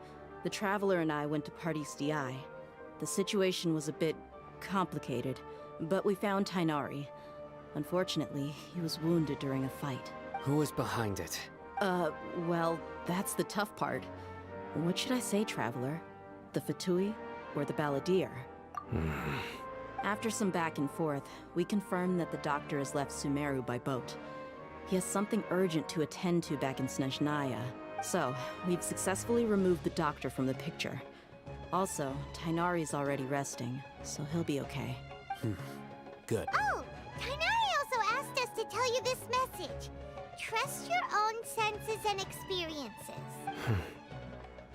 All right. I'll remember that. Everything also went smoothly on my side. The Eremites should have arrived at their destination by now. To avoid alerting the quarry, they will stay there for now. I can't believe you actually got so many Eremites into Sumeru City. It's all thanks to Rahman and his brave team, as well as their bold strategy. It appears to have been very effective. I'm glad to hear it. Well, is that everything? Okay, this meeting is adjourned.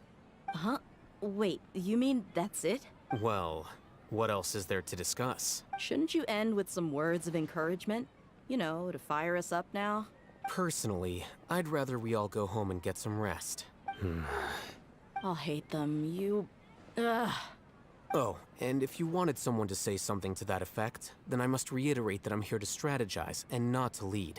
So you should find someone more suitable to do that. But I thought all of you Academia big shots were great speakers. Then I should remind you that I'm the scribe. I know that. So what? A scribe is responsible for recording meetings, not speaking. Fine, whatever. Well, Sino doesn't seem to be much of a talker either. I guess that leaves it to my employer. Employer? Yep, the Traveler hired me. That's right. So come on, boss. What do you have to say for the team? Yeah, say something to boost morale. Huh? What are you all doing here? Oh, it's Nilou! Hey, everyone. I'm not disturbing you, am I? Not at all. I was actually just about to go find you.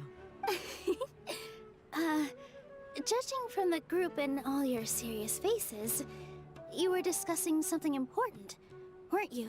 But you also look like you're up to no good. Seems pretty interesting.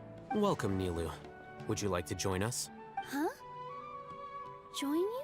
You mean you also want to discuss something important with me? Yes. Something very important. Nilu, are there any breaks in your performance schedule in the upcoming days? Huh? Wait, you're seriously inviting me?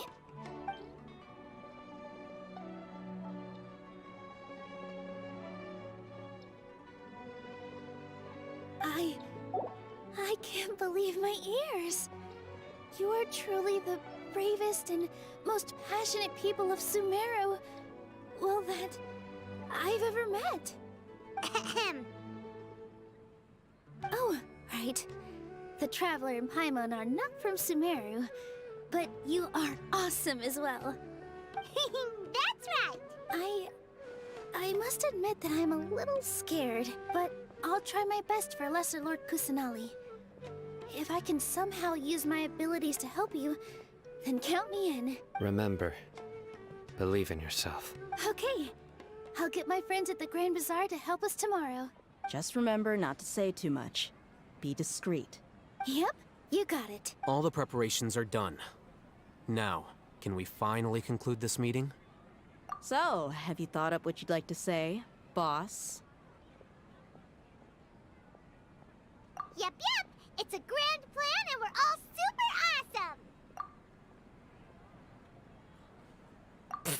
awesome! Well said. A good night's rest before an operation can be the difference between success and failure. Thankfully, I've had my place to myself recently. It's been nice and quiet. Uh-huh? Oh, nothing.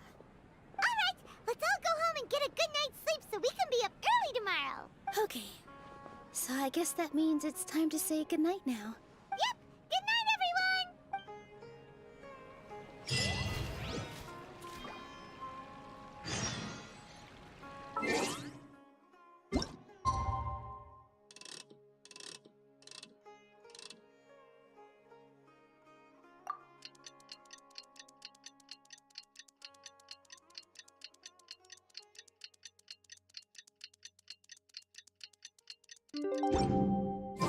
Today is the Academia's Niagarbaha Day. We can finally...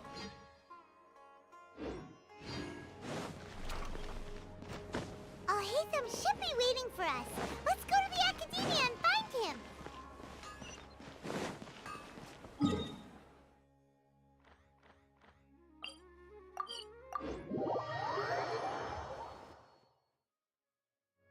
Hello, you two. Sleep well? Not really.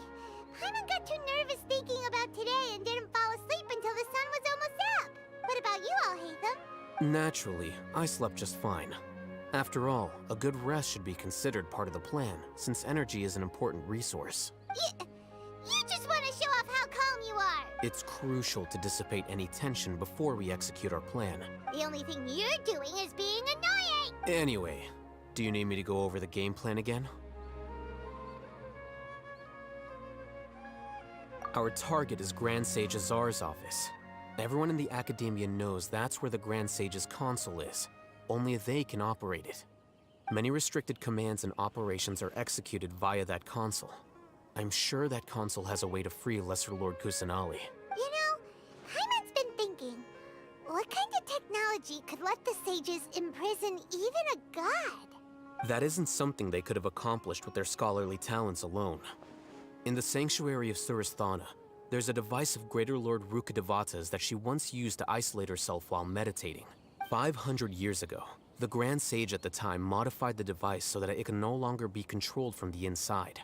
They were effectively trapping one god with the power of another. So, how are we gonna get to the Grand Sage's office? Don't forget, today is Niagarbaha Day, arguably the most important day to the Academia. The sages and core Academia personnel are busy loading the latest batch of research developments and legal decrees into knowledge capsules so that they can be entered into the Akasha. All the Darshan's researchers have their noses to the grindstone, and the Academia's grounds are flowing with all sorts of people. It's the perfect time for an infiltration. When the Grand Sage leaves his office to supervise the entering process, That's our cue to access the console and free the Dendro Archon. Well, yes. That's just the visible side of our plan, after all. If precedence holds, the Academia should have already started preparing for Nyargarbaha Day. Everyone should be in position. All that's left is for us to lead the charge. Let's go. So are we just gonna walk in through the front door, or...? Yes. Were you expecting a stealthier approach? Paimon can't think of a good comeback. Alright, it's all on Alhaitham if things go south.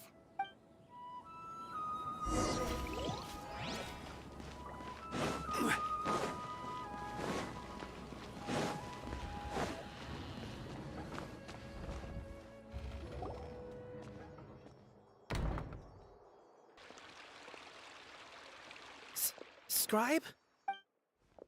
Please, wait. Are you Scribe Alhaitham? That's me. Is something the matter? I'm in a hurry. No.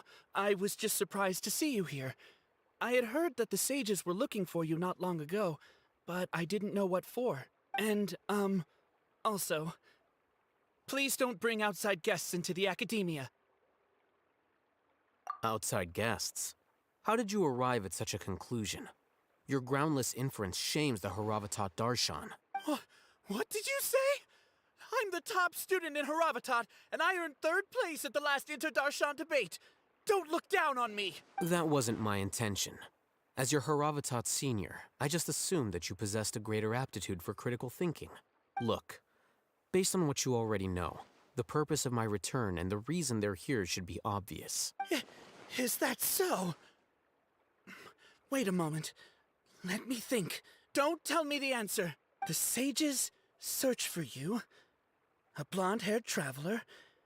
Outside guests. So, from the start, the sages weren't looking for you, but this traveler? And you were gone from the Academia for so long because... Hey, shh. Yes, you've proven yourself as the top student in Haravatat. I surmise you've arrived at the correct conclusion. As I expected. Please, forgive me. I wasn't thinking clearly just now. Thank you for getting me back on track. It's nothing. We'll be on our way then. All right. Thank you for your contributions to the Academia, Scribe.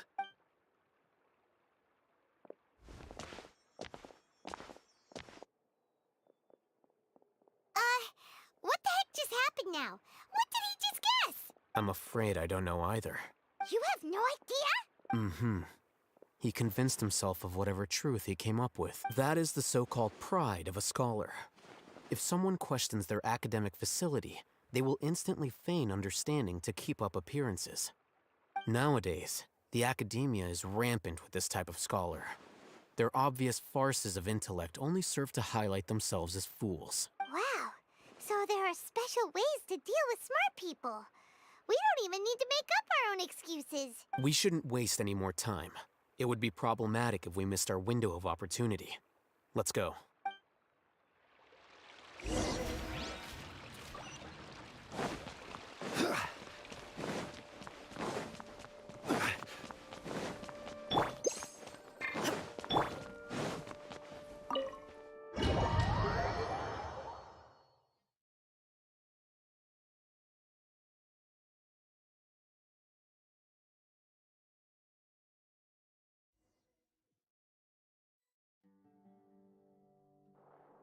Is this the Academia's library? Indeed. Known as the House of Dana, it is quite possibly the most extensive special collections library in Teyvat. There are a lot of students going through here. Is it really okay just to waltz right in? The Academia marches to a fast beat, especially since it's Nyargarbaha Day. They're all occupied with their own matters. Just act natural. Now, hurry along.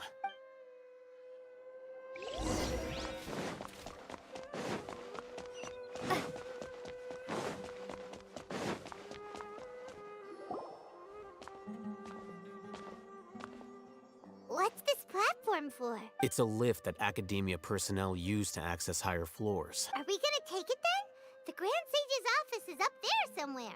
No, not right now. We can't guarantee that we won't run into the Great Sage. Let's step back and observe for now.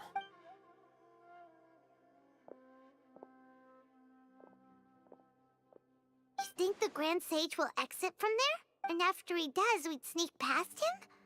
Oh, Paimon thinks that's really dangerous. Who knows?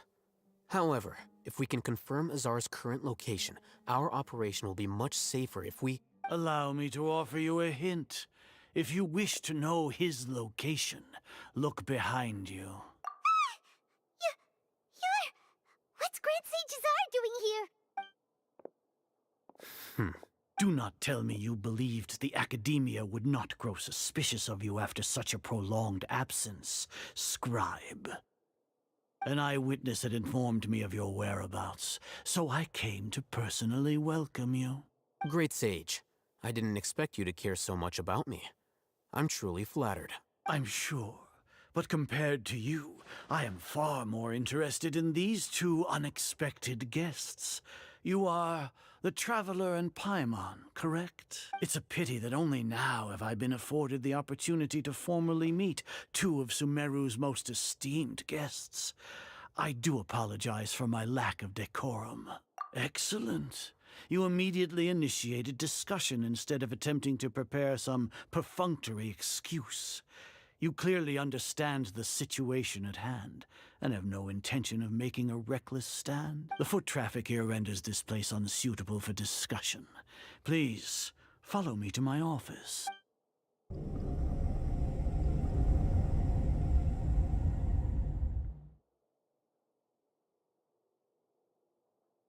This place is crawling with guards.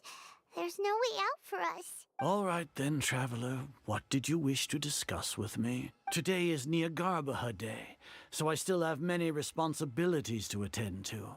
There is... You seem to know quite a bit about our endeavors. If that is so, then you should be praising our great work, rather than using your trivial misgivings in a futile attempt to sway me. Trivial? Then tell me, what do the Fatui want from me? Worthless. Those are all completely worthless. Benefits, divine power. These materialistic words do nothing but debase our great work, creating a god. Yes, we are using human wisdom to create a god. If humanity cannot attain omniscience and omnipotence, then we shall create a god to reveal them. This is the pinnacle of human wisdom. We shall regain a god's guidance at long last. No longer will we flounder in the interminable void of consciousness and knowledge. Even Irminsul will be freed from its plight. For our nation of scholars, this is the ultimate aspiration. No cost is too great to realize it. You will never understand the rapture of having a god be born within your very hands. With your degree of knowledge, you cannot even comprehend such an emotion. Gods exist on a plane that far eclipses humanity's. Lesser Lord Kusanali, what can she even do? Care for the people? Fend off sandstorms? Fabricate silly fairy tales? These are but child's play for the Academia. Does that make us equal to the gods? We are a people favored by Greater Lord Rukkhadevata. Though I may have personally not seen it, our forefathers bore witness to true wisdom. The ascension of the Lesser Lord has brought nothing but bewilderment to the scholars. They all ask, is that truly what true wisdom is supposed to look like? With that in mind, it is better to keep her isolated in the sanctuary of Suristhana, so our academy will not become embroiled in turmoil. Justification. Do you really think that only the super smart or powerful should be able to call themselves gods? As per your judgment, Grand Sage, they are indeed dangerous individuals. Not only are they acting against the Academia, but their ideologies have the potential to lead scholars astray. Looks like there really was merit in my assignment. Alhaitham? Are you talking about us? Anyway, I've brought them to the Academia as ordered, but it took some time and trouble. Oh, that reminds me. Here's the investigation report you had requested. It's a summary of my time spent with the Traveler. An array of information about her ready for your perusal. Alhaitham? So you're still on the Academia's side! We finally started to trust you!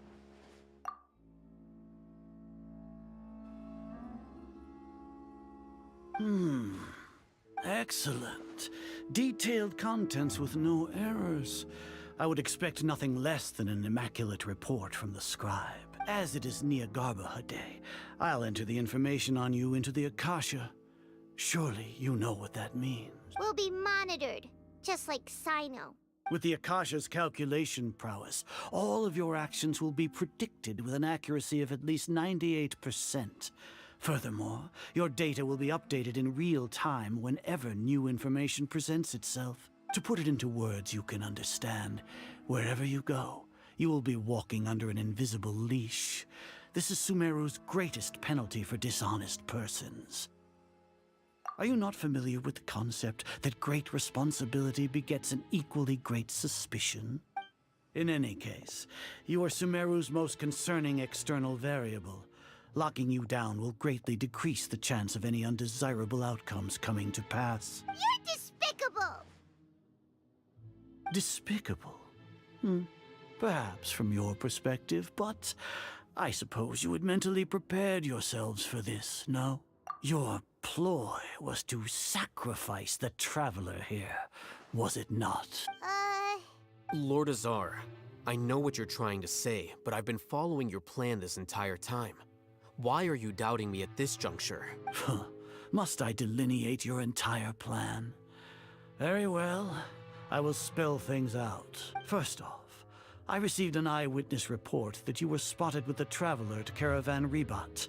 However, you immediately departed for the desert and escaped surveillance range. Judging by the time, you all likely encountered the truant General Mahamatra in the desert. Am I correct? Maybe Paimon shouldn't have mentioned Sino just now. The Academia had not received correspondence from its scribe for a prolonged time. You were also in the company of the Traveler, a close associate of Lesser Lord Kusanali and General Mahamatra Sino, who had defected from the Academia. With their instigation, what was the probability that you would betray the Academia? Rationally speaking, 50%? 70%? What do you think? Regardless, that's only a guess. The facts are that I've brought the Traveler right before you, and I gave you my report. Indeed, your boldness deserves praise. To think that despite status as an outlander, the Traveler is still willing to sacrifice for the sake of your plan. If I'm correct, you have a contingency plan to save Lesser Lord Kusanali and ruin our great work. Sneak into the Academia on Neogarbaha Day, using Alhaitham's status as the scribe. For there is a good chance that an opportunity to save the Lesser Lord will arise. Should your intentions be discovered, Alhaitham will turn traitor and sacrifice the Traveler, thus proving his innocence. He can then stay inside the Academia and continue searching for a way to proceed forward. As for Sino, according to the Akasha's calculations, he will soon return to the Academia and confront me in person. I suppose this is also a part of your plan? You'll see me as a traitor regardless of what I say. No, even if you impugn me, it would have little effect on you all. You misunderstand. Losing our scribe would irreparably damage the Academia's regular operations and the development of Sumeru's future academic systems. However, under the current circumstances, even that is trivial compared to what we stand to gain from our great work. You said that I betrayed the Academia, but you, Azar, you've betrayed all of Sumeru, betrayed its Archon.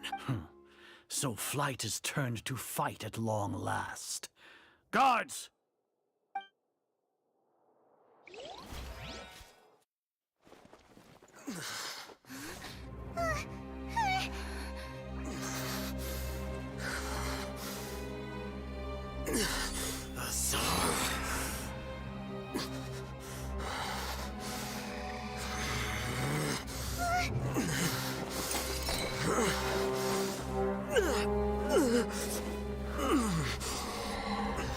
Well, what do we have here? So you stole that divine knowledge capsule. Traitor! You traitor! Even the most rational scholar will yearn for the power of a god in a moment of desperation. Aren't you doing the exact same thing as me, Alhaitham? Unfortunately for you, no god will lend you their power. Azar!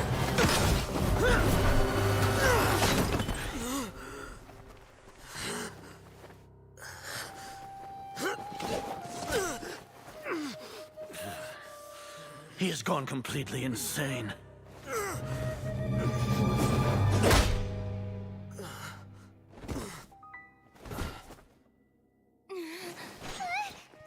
Take him to the Matra and exile him to Aru village. Then find someone to take these two to the confinement room.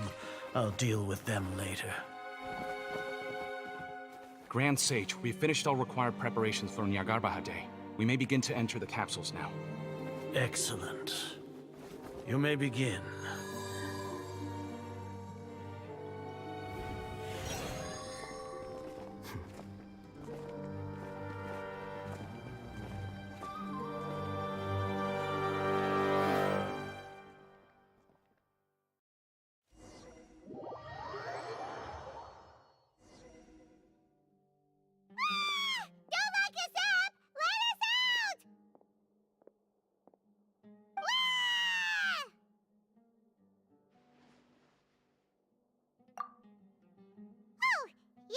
Paimon got a bit carried away there.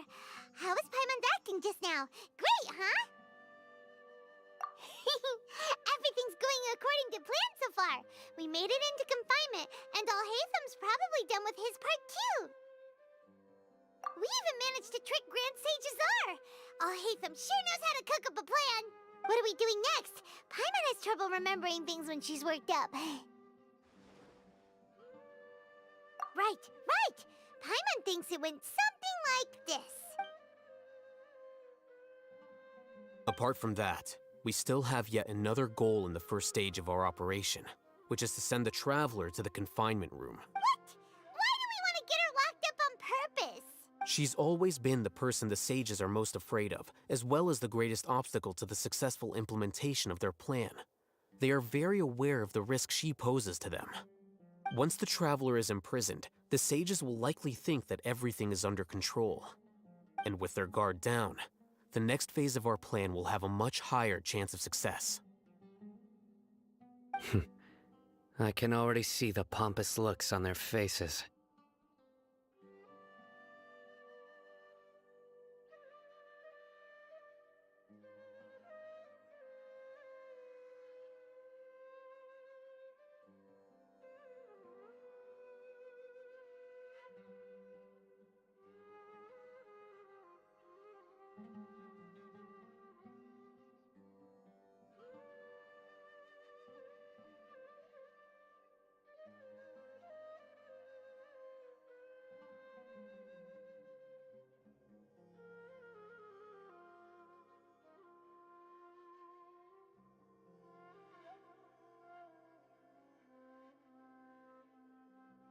Oh, that's a super tricky plan. But Paimon still thinks it's not really worth it. That isn't the only reason, of course. She has a more important task once she's in confinement. According to the Academia scholars in Ramon's custody, Lesser Lord Kusanali has sealed off her consciousness in the Akasha ever since she was captured by the Doctor. That way, they can't pry any more information from her. Even if we break into the sanctuary of Surasthana, it will take time to awaken Lesser Lord Kusanali's consciousness.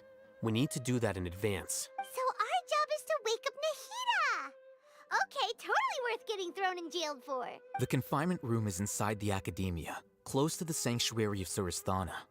It's a completely enclosed space, and you won't be receiving any visitors. I'll work with Ramon's scholars to make some modifications to your Akasha terminal. Once you're in, get as close as you can to Lesser Lord Kusanali and try to connect to her consciousness. However, as for whether she'll actually wake up, that will depend on our luck.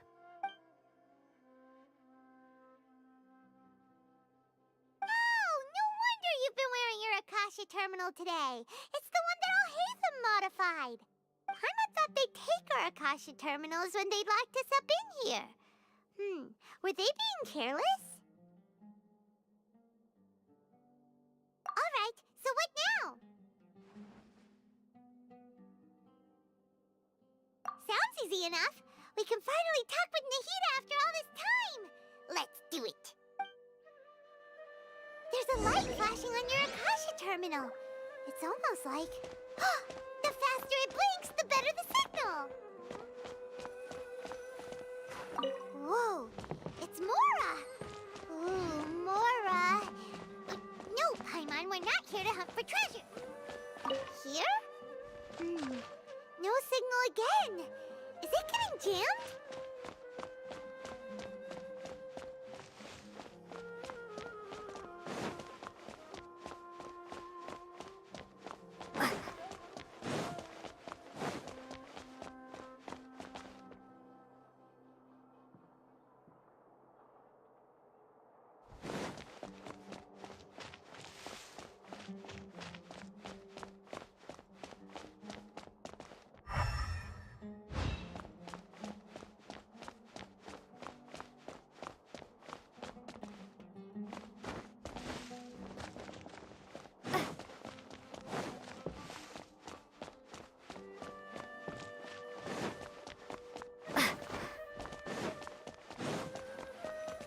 Here?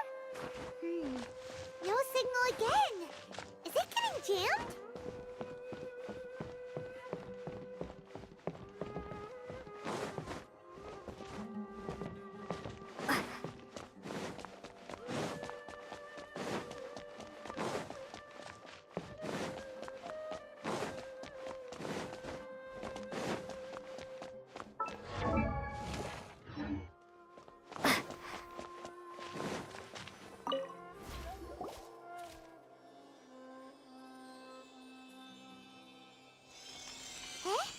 Is this the right spot? Are you getting anything? Please work.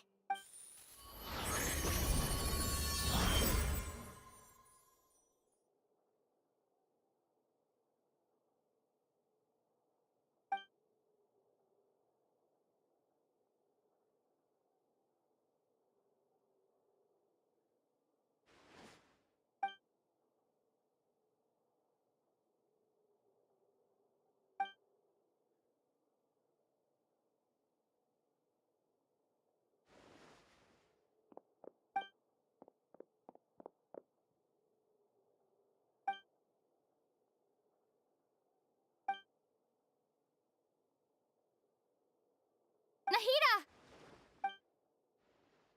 Hey, Nahida!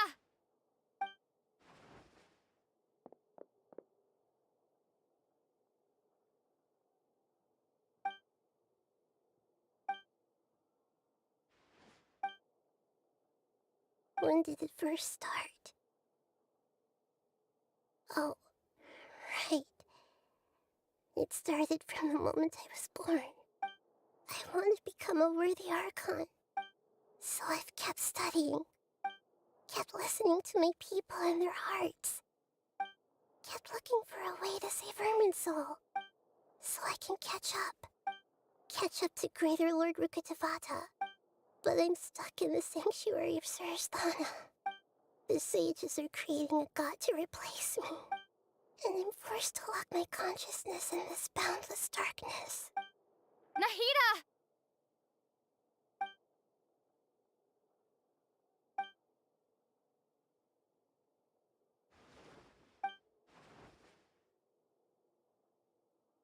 Nahida!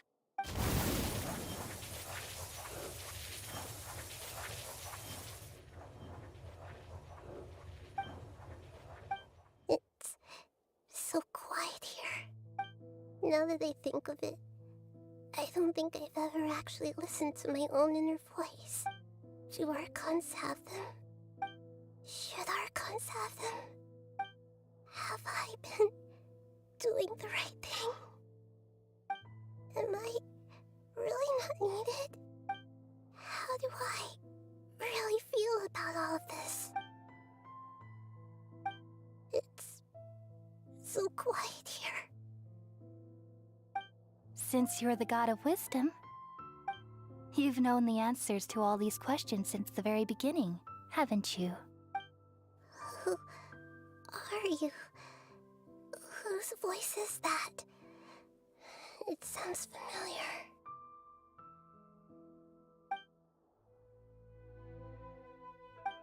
You're right, though.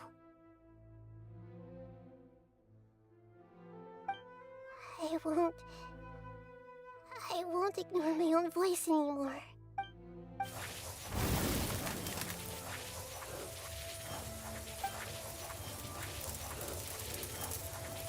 Nahida!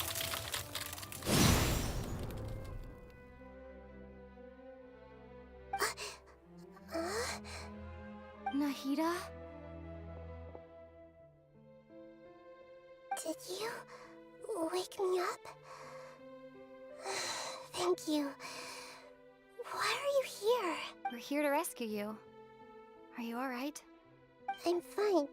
It's just, when I think of everything that's happened to me, I feel really angry now. You should have been angry ages ago.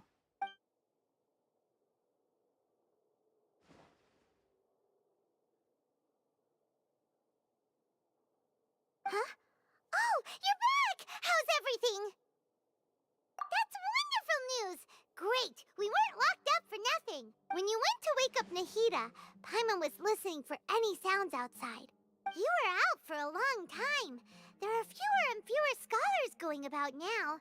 You think everyone's done with their Nyagarbah Day stuff? Yep, so that means our next act is Nilou's performance!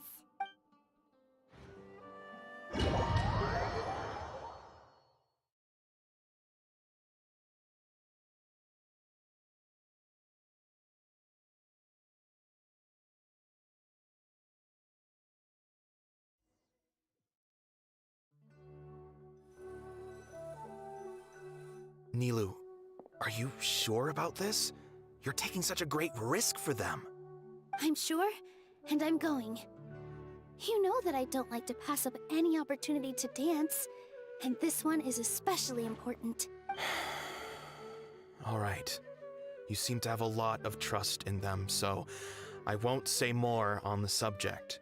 But if anything happens, the few of us here may not be able to help you. Don't worry. They've been through worse. Everything's going to be fine. All right. You know, if you really do get arrested, we'll do everything we can to get you back. Be careful, even if it's only for our sakes. Thanks, Mr. Zubair. You're so very kind.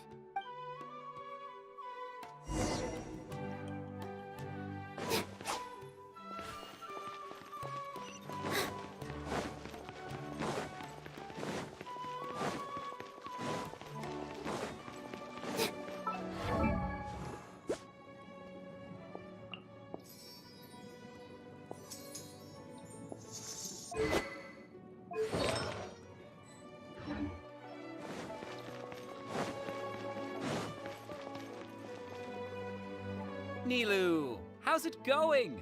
Nervous? Definitely more than usual. But it's because I'm worried I won't dance well enough. It's okay. Just focus on your performance. We'll take care of everything else. You sure know how to talk. Taking all the credit, even though we came here together to help out. Well, thank you both. I'll have to treat you to a meal after all this ends. I really, really appreciate all of your help. Ooh, that sounds great. Huh? How can we say no to that? All right, let's get back to business. Nilou, we'll be here to keep people from going to the academia so they don't interrupt your performance. I was planning on telling them something like, the academia's been conducting a weird experiment, and some of their test subjects escaped. It's really dangerous there, so stay away. Oh, you couldn't think of anything better?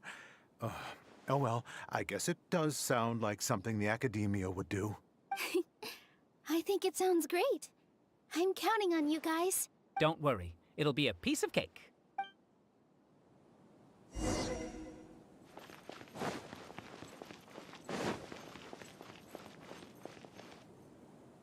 Hey, Nilou! Sorry, it's great to see you, but I'm really busy right now. Our Bait People Away with Yalda Candies plan is working beautifully. Do you want some candy? We have more than we can give out. Vihar, thank you so much for doing all of this. And even dressed up as the Knight of Flowers, no less. I'll pass on the candy, though. I cut back on sweets in the period leading up to a performance, and I'm about to start one. You have a point. The stage is cleared and everything's ready, so you can start your performance at any time. Yeah, thanks to you. I'm really grateful. All right, time to hit the stage. You're welcome. The honor's all mine, since I'll have such a great view of the show.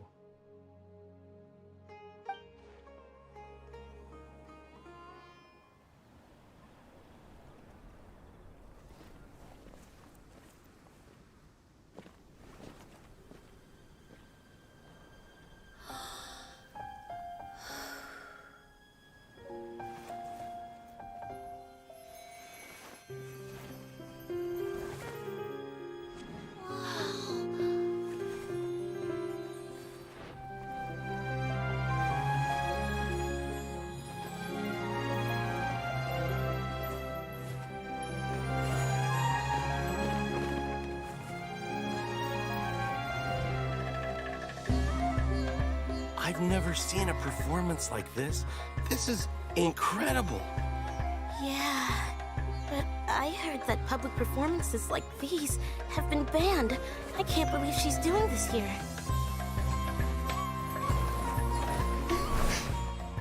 Grand Sage, there's some commotion outside. How uninteresting. Issue the new Prohibition Act from the Akasha to the guards. They'll know what to do. Do you think we should, like, stop her? Let's just watch for a little bit longer.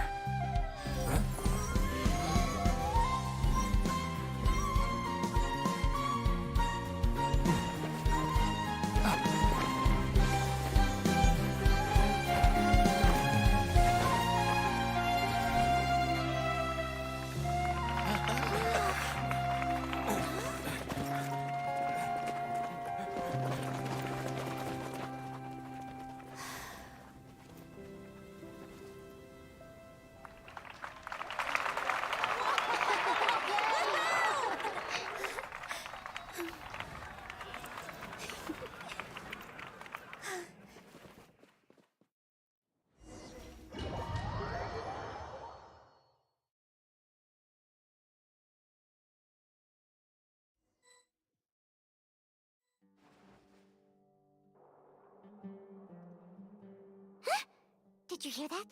It sounds like a lot of guards just ran by. Does this mean the plan has moved on to the next stage? Yep. It's great that everything seems to be going well. Come to think of it, when did Alhaitham replace the knowledge capsule that was about to be entered into the Akasha? Oh, so that's when he did it! Paimon was too nervous to notice. Speaking of, didn't Alhaitham also yoink the divine knowledge capsule from that mercenary leader in Port Ormos when everyone else was distracted? It's a time-tested trick of his.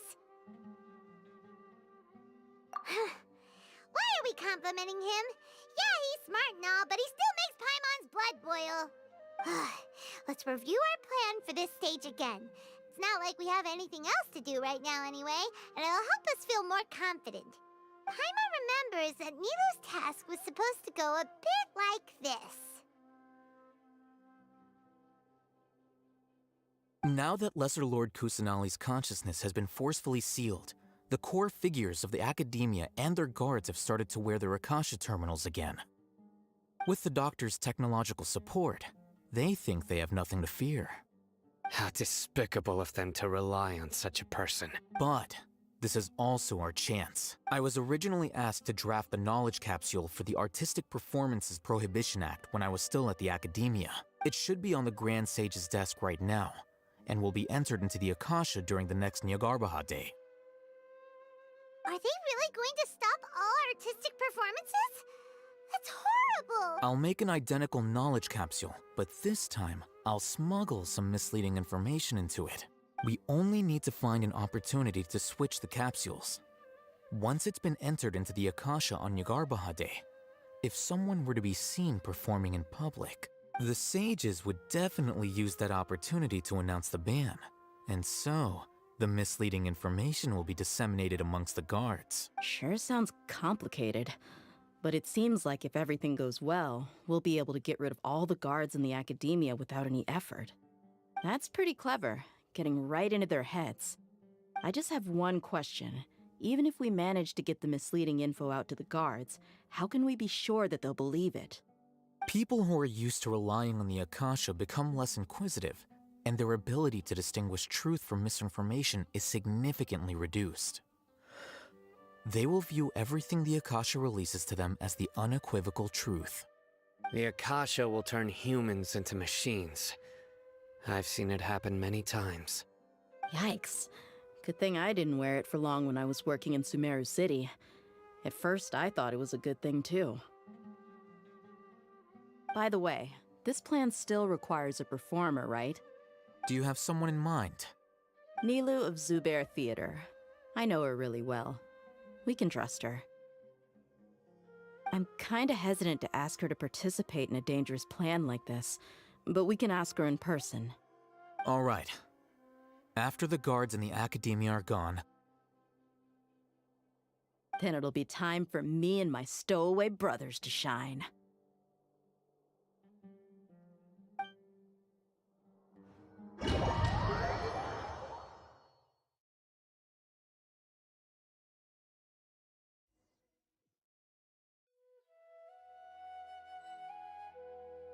Here they come. Did you see that, Raman? They came out from the Academia in droves. After laying low in the city for so long, this is the moment we've been waiting for. My brothers have already sprung into action. We couldn't do anything to them inside their coop, but outside the Academia, this is our hunting ground. With a lioness like you, the prey sure won't be able to run far. We still need to eliminate the guards as soon as possible. If we give the sages enough time to realize what's happening, the plan's doomed. Yeah, all they've done is to sit on their cushy salaries and twiddle their thumbs all day while we fought and struggled every day in the desert. The only advantage they might have is their numbers. Speaking of which, most of the guards who report directly to the Six Sages belong to the Corps of 30, but they have a completely different reputation. Following those blasted sages every whim, throwing away all the principles of being a mercenary. As someone in the same profession, I'm obligated to teach them a good lesson today. Indeed, the trap has been set. All we need to do is lead them there. All right, let's each take a road and herd those scattered guards back into one place. Make sure to attract their attention. Isak will be the key. You gave such an important task to that child. Will he be okay? It'll be fine. Isak was so determined to help, so let's put our faith in him.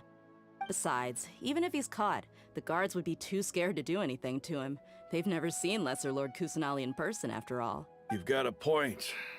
Anyway, I think I see them coming. Let's head out. Good luck.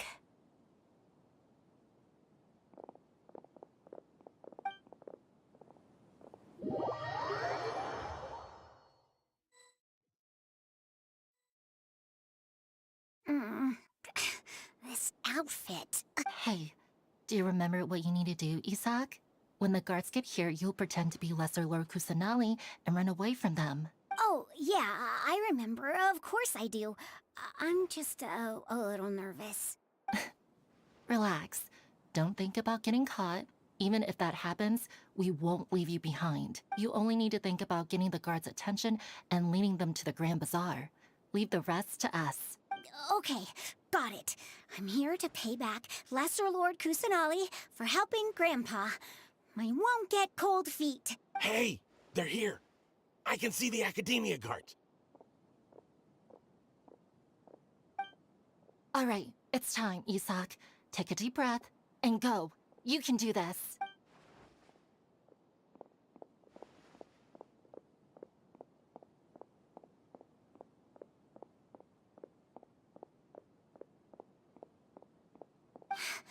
Why is there a guard over there?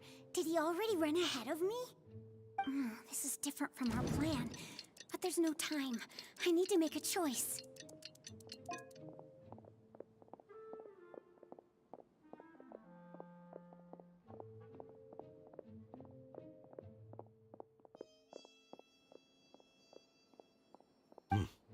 Let's have a look behind the house. What should I do next? Huh. Looks like nothing's here. A wasted time. Luckily, he didn't check behind the tree. What should I do next? The guard looks alert. What should I do next? Hey, stop! I saw you. Don't try to run.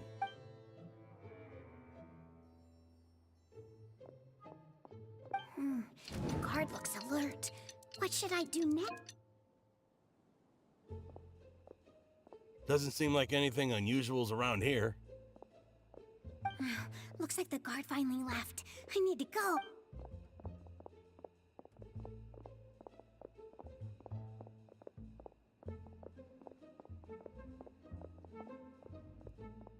Hey! Lesser Lord Kusanali is over there! Stop! What? Lesser Lord Kusanali? How did I not notice that? They found me. This is bad. Where should I go?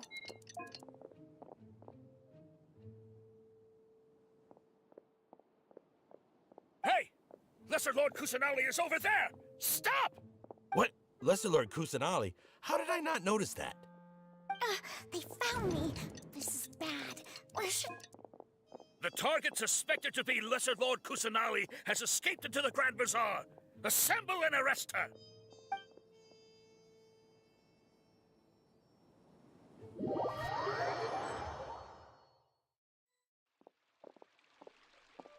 Where did she go? How did she disappear? Did we lose her? Hurry up and find her! Hey, why is your team here? Didn't we say to split up our search? Hurry! Hurry! This place is... Why are you all here? Yeah, isn't it one heck of a coincidence? Everybody's here. What on earth is going on? I suppose that's all of you? Who are you? Did you set us up? What are you planning? Phew, that was rough. I almost got caught. Little brat? So you're not actually Lesser Lord Kusanali. Who exactly are you all?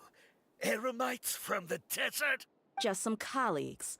Think of this as a business competition, or a personal grudge. After stepping into our traps, stop thinking of yourselves as hunters. Behave like the prey you are.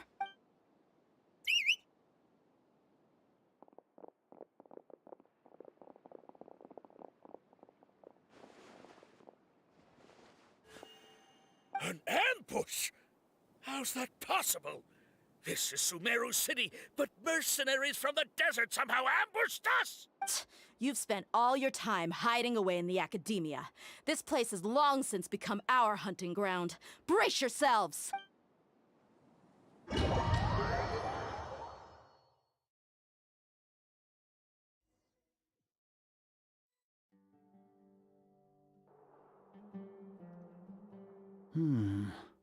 This is odd.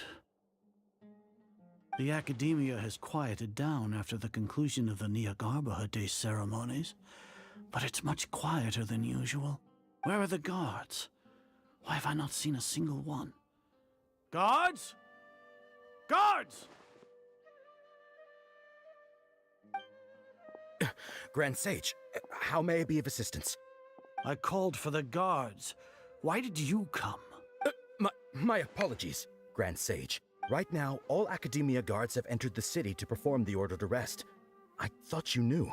Arrest? Who is there to arrest? I have an ominous feeling. Arrest Lesser Lord Kusanali, right? Is that not what the order was? Lesser Lord Kusanali? You mean she has disappeared? Yes. I wouldn't dare make up something like that. Right now, everyone is in a panic, and many are saying that Lesser Lord Kusanali will take revenge on us. What happened? Just what is going on? Lesser Lord Kusanali somehow escaped? Was it Alhaitham and his party that freed her? That's impossible. The Academia is heavily guarded today, and any order to release Lesser Lord Kusanali would be strictly confidential. Besides, Alhaitham and the Traveler are already in our hands. What manner of trickery did they employ? How could Lesser Lord Kusanali disappear into thin air? Disappear? Wait. How was the arrest order distributed to the guards? It was issued by the Akasha earlier today. Only you have the authority to send messages like that, so I thought it was your order. Let me check.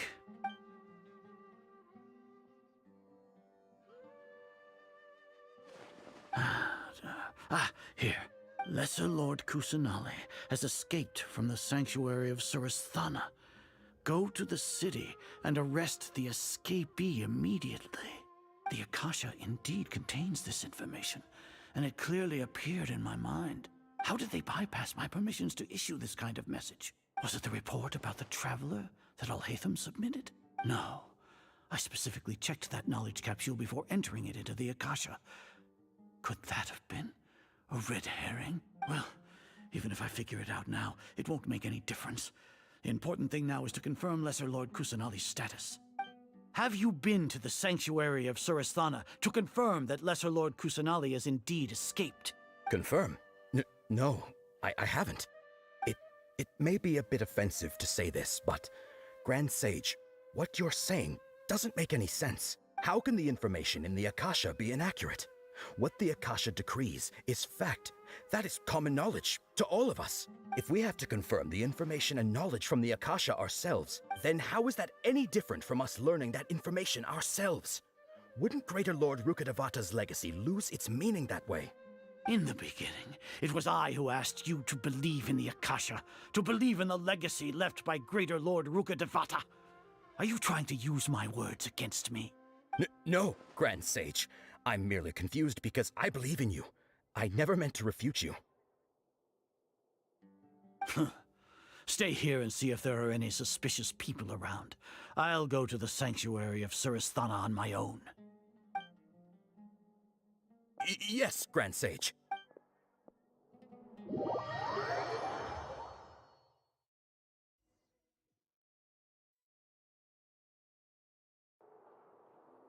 Lesser Lord Kusanali has escaped from the sanctuary of Surasthana. Go to the city and arrest the escapee immediately. How can that be? Stop thinking about it. Stop. It must be a trick of theirs. As long as I personally confirm it. Ah! Impossible. That's impossible. There must be something wrong with my eyes.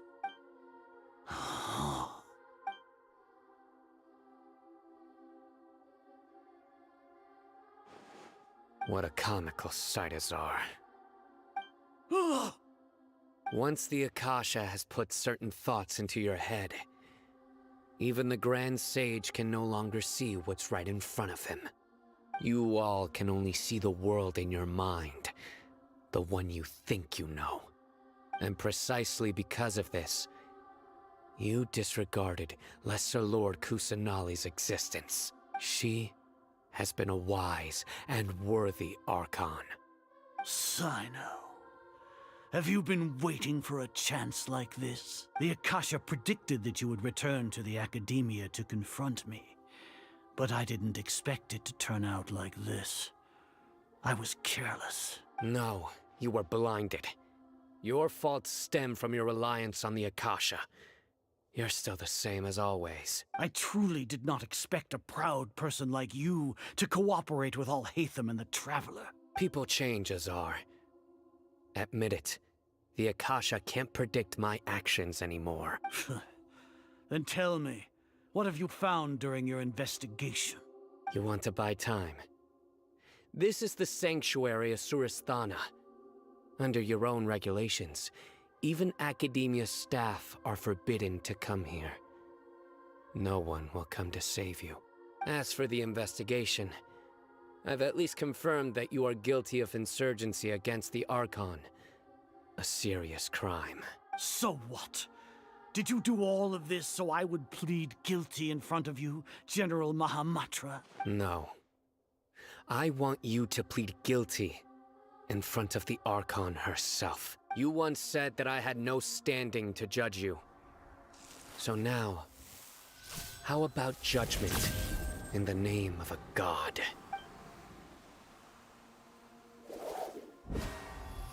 How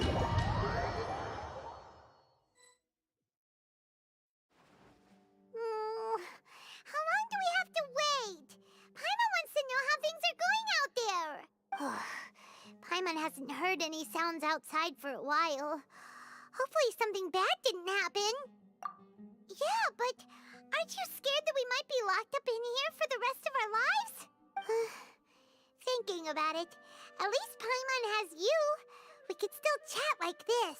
When Paimon thinks of Nahida being imprisoned alone in the sanctuary of Surasthana, Paimon can't help but feel sorry for her.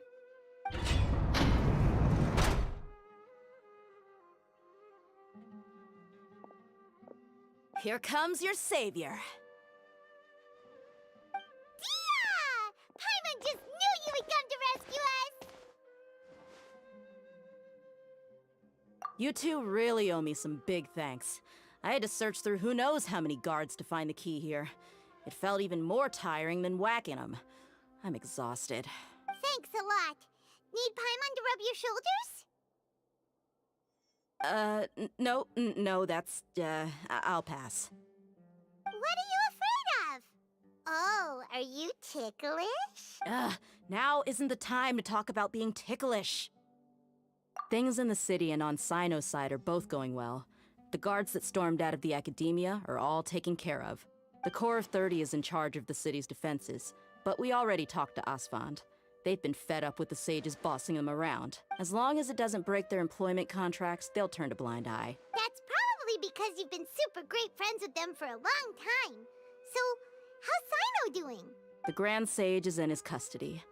Even I know how terrible it is to fall into Cyno's hands, so he probably does too. Cyno forced him to release Lesser Lord Kusanali. He has no choice but to obey.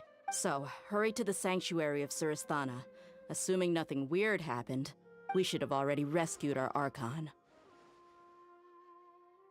Honestly, I didn't expect our ragtag bunch to do this well. We just came together last minute to save the Archon, you know? Alright, you two better go. I still have to clean up some messes in the city. See you around.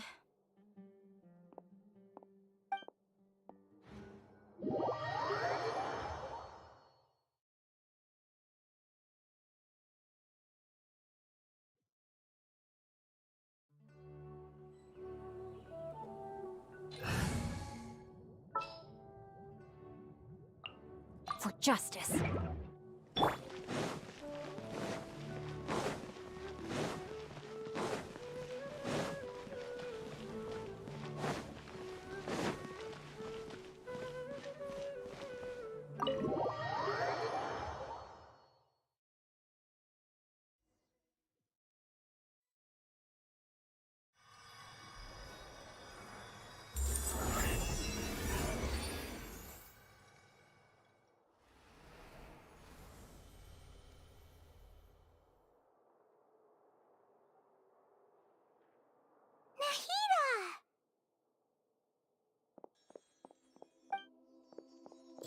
Should I say it's nice to meet you? This is the first time we've met in real life. Before, we've only met in dreams, consciousness, or when I was in someone else's body. Thank you so much for coming to rescue me, but I also need to apologize. During this time, I did some self-reflection.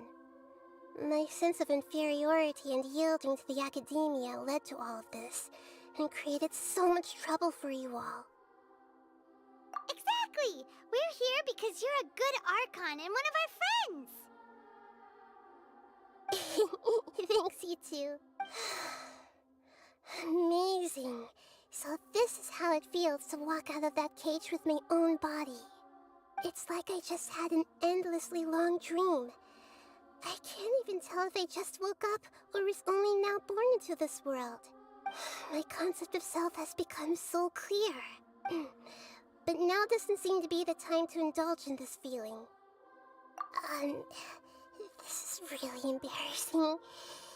You all just rescued an Archon, and now she needs your help to save her country, and even the entire world. It's okay. With you here, Paimon's sure that everything will work out. There's one more thing. What is it? For all the things the Academia did to me, and for all the folly it committed in the name of wisdom, as their Archon, I will make them pay.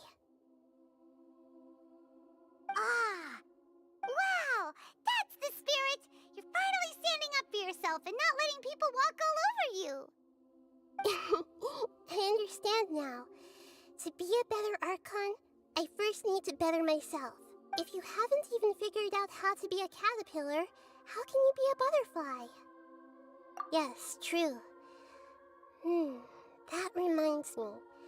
I wonder how far along the Academia is with their god creation plan. We need to hurry and prevent the birth of that false god. I need to make some preparations. Since I'm now free, I can establish a direct link to the Akasha and control it. First things first, I need to remove the restrictions that the doctor put on me in the Akasha. After that, I'll make some adjustments and revoke the sage's permissions. The Akasha will then be like how it originally was, only operable by the Archon. After all, the Academia betrayed Greater Lord Rukkhadevata's trust. This might take some time. In the meantime, you should also work on your own preparations. If we don't stop the god creation plan in time, we'll be in for a tough fight.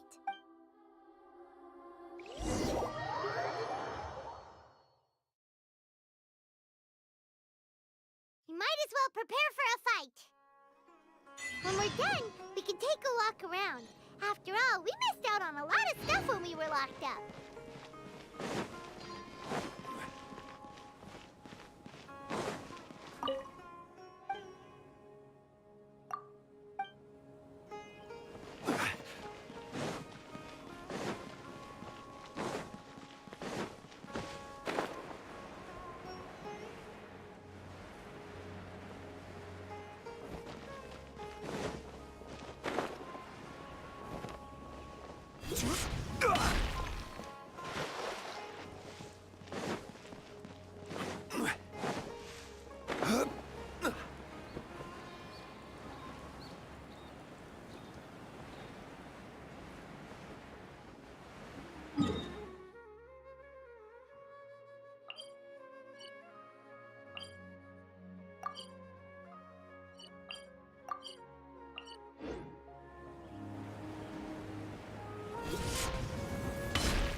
How did you find the time to walk around?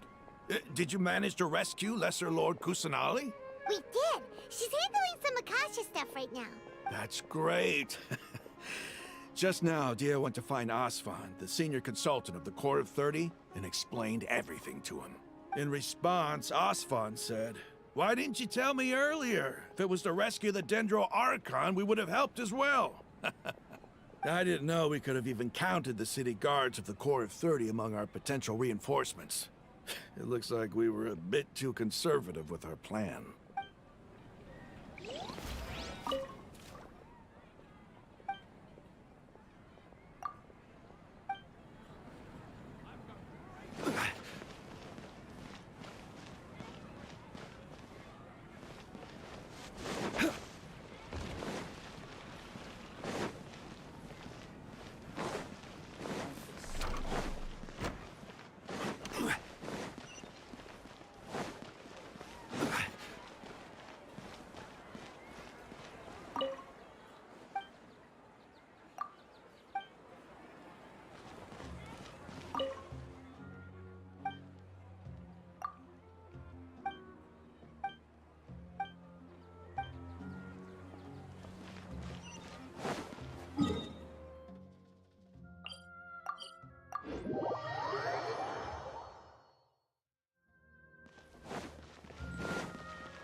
Hey, it's you guys.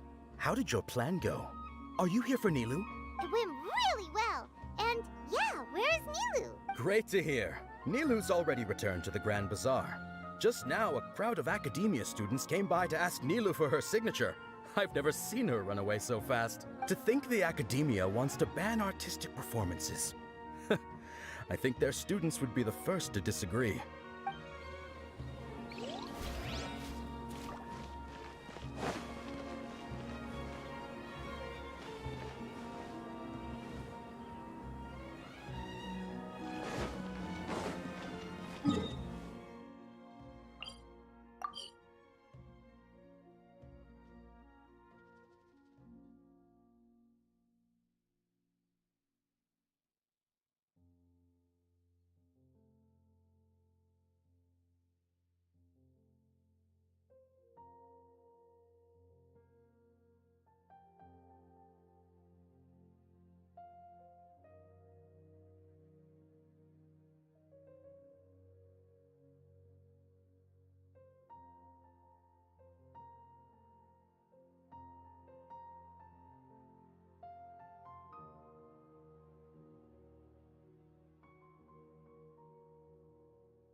How's it going, Nahida?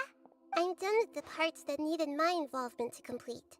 Although it's my first time working with the Akasha like this, its internal structure and operation procedures are easy for me to understand. Greater Lord Rukkhadevata's design is truly brilliant. Oh, also, this is for you. Huh? What's this little floaty thingy? It's a small device I put together just now. You can think of it as an upgraded Akasha terminal. You may not need it right now, but it should be helpful in certain situations. Wait! This thing has the same characteristics as Paimon! We're both small things that float! Oh, all the things that make Paimon special got copied! When Paimon appears with the Traveler from now on, people won't remember Paimon because she isn't unique anymore! It's alright, Paimon. It can't replace you. It's only a flying device, but you're the Traveler's irreplaceable friend. You're so good at comforting people, Nahida. If only the Traveler was as smart as you. I was simply telling you what I feel to be the truth. I wasn't trying to comfort you. Nahida, you're natural at this. What you just said made Paimon even happier. By the way, there's something I need to confess. Even though I'm the Archon and in control of myself again, I'm not very good at fighting. You may have heard that an Archon's power is derived from their people's faith. However, I'm not as well loved as Greater Lord Rukkhadevata. If we get into a situation where combat is our only option, I'll have to count on you, and I'll do my best to provide support. I'm glad I can rely on you.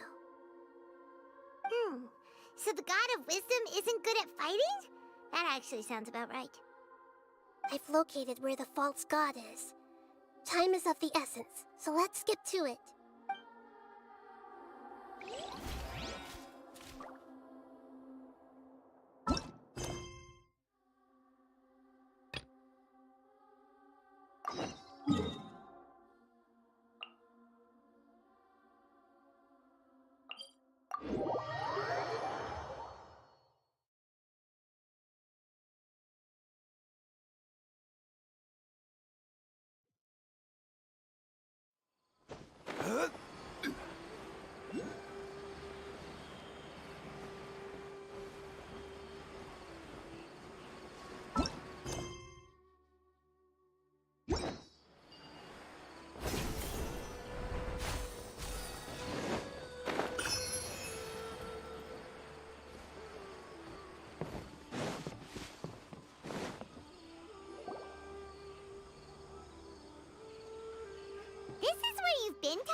keep your voice down. Tighnari, everything's spinning. Am I going to die? Tell Mom that I should have listened to her. And tell Suna that I'm sorry for breaking her toy. I didn't tell her because I was scared that she wouldn't play with me anymore. Tighnari, I heard that people turn into birds after they die. Is that true? I feel like I'm getting lighter. What happened? Tighnari, is he? Okay, enough nonsense. You just have a small fever. Take your medication and rest. You'll be bouncing off the walls in no time. Really? Then, can you keep the thing about the toy a secret for now? No can do. You're a big kid now. Once you've recovered, go and apologize. Keeping secrets to yourself won't solve anything. Oh. Hey, let me ask you something. I recall that you're usually pretty healthy. How did you get this sick all of a sudden? I don't know either. Mom's been telling me not to play in the forest. I just wanted to look inside. It's different from before. I got lost and went around in a huge circle. After I got out, I started feeling dizzy. Could it be? So that's how this whole mess happened. Anyway, go rest. No running around until I say so, got it? Traveler, Paimon, let's step out for now. Mr. Forest Watcher, how is my son? I gave him some antipyretics. Let him rest here for a while. I told him that he would feel better after some medicine and rest, but I only said that to comfort him. His symptoms resemble a fever, but something else is causing them.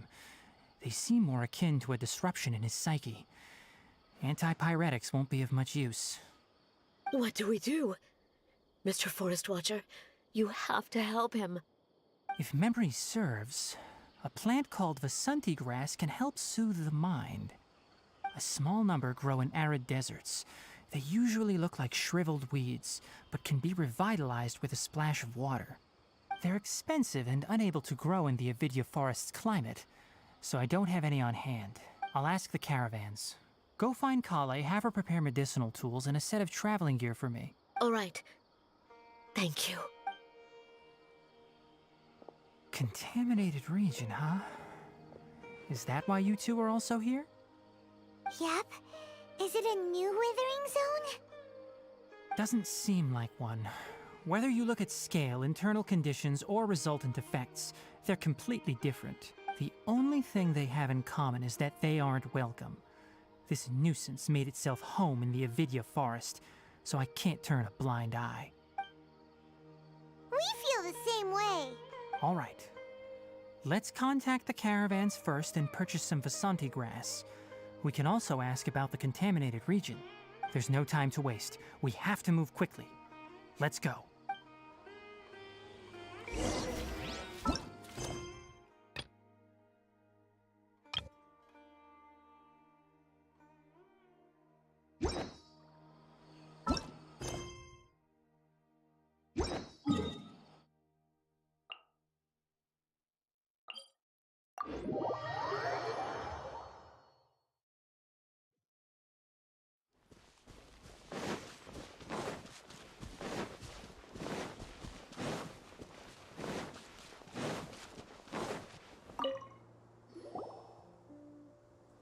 Excuse me, I'd like to purchase some Vasanti grass. Do you have any? I'm sorry, Mr. Forest Watcher, but we've been closed for the past few days. Closed? Now that's odd. It's my first time hearing you say something like that. It's a long story. Some of our goods were stolen recently. They were mechanical parts that we got from the academia. Although they're old models, they still fetch a good price on the market. Our caravans had to pool together Mora to afford those parts. Now that they've been lost, we'll likely come up short this trip. All the merchants talked it over, and we decided to raise the prices of our remaining inventory. Until this plan takes effect, none of us can privately sell anything. I don't get it. If these goods are so important, then why not think of a way to get them back? Raising prices won't solve anything. At best, you're shoving the consequences of the robbery onto your customers. Mr. Forest Watcher, it's not that we don't want to. It's just the thief disappeared into the deepest parts of the forest. We asked around, and apparently the forest has been very unusual as of late. Anyone who goes in experiences mental anomalies. We can't keep waiting out here for the thief to come out. All we could do is come up with another solution. So the bandit hid in the contaminated region after stealing those mechanical parts. How many people were there in total? Were they not affected by the contaminated region? That crook came from the contaminated region. As for how many, there weren't any people. No people? Even if I tell you, you might not believe me. Fine. The thief that stole our parts was a huge mechanical crab. What the heck? The Avidia Forest has creatures like that? To be honest, I'd rather not think about it. It moved too skillfully to be new at this. It came out of nowhere. Before we could react, it swiped our goods and ran away. We were all shocked. By the time we came to our senses, the thief was already long gone. I see. If we help you retrieve your stolen goods, then business will return to normal? Oh, but of course! Not only that, but you'll become one of our caravan's VIPs on all future purchases of any... Enough. Tell me something that's actually useful. Any leads on that mechanical crab? Maybe one. After our goods were stolen, we specifically got someone to assess the situation. If you're interested, you can go and talk to them. All right. We'll go and have a word.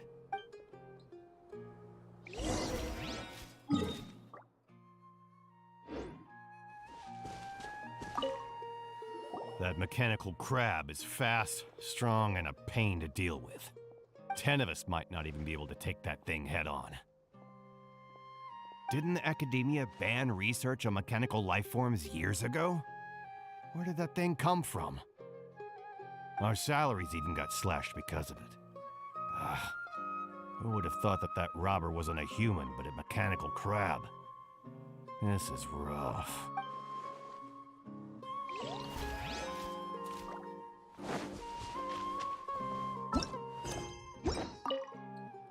After the goods were stolen, I made multiple inquiries with nearby caravans and residents. It turns out that many others have also been robbed by that crooked crab. However, the crab only seems to be interested in machinery. It doesn't even bat an eye at other valuables. A caravan carrying a large amount of more had an uneventful trip, but another caravan had a child whose metal toy was taken. Whatever the case, that thing is a scourge. We'll eventually think of a way to get rid of it.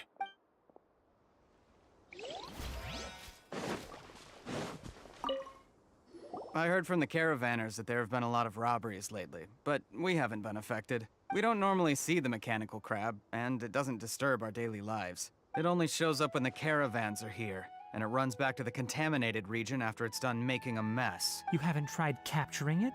We have, but it's too agile and fast. However, we did unexpectedly learn something the last time we tried to capture it. It apparently lives in the deepest part of the forest.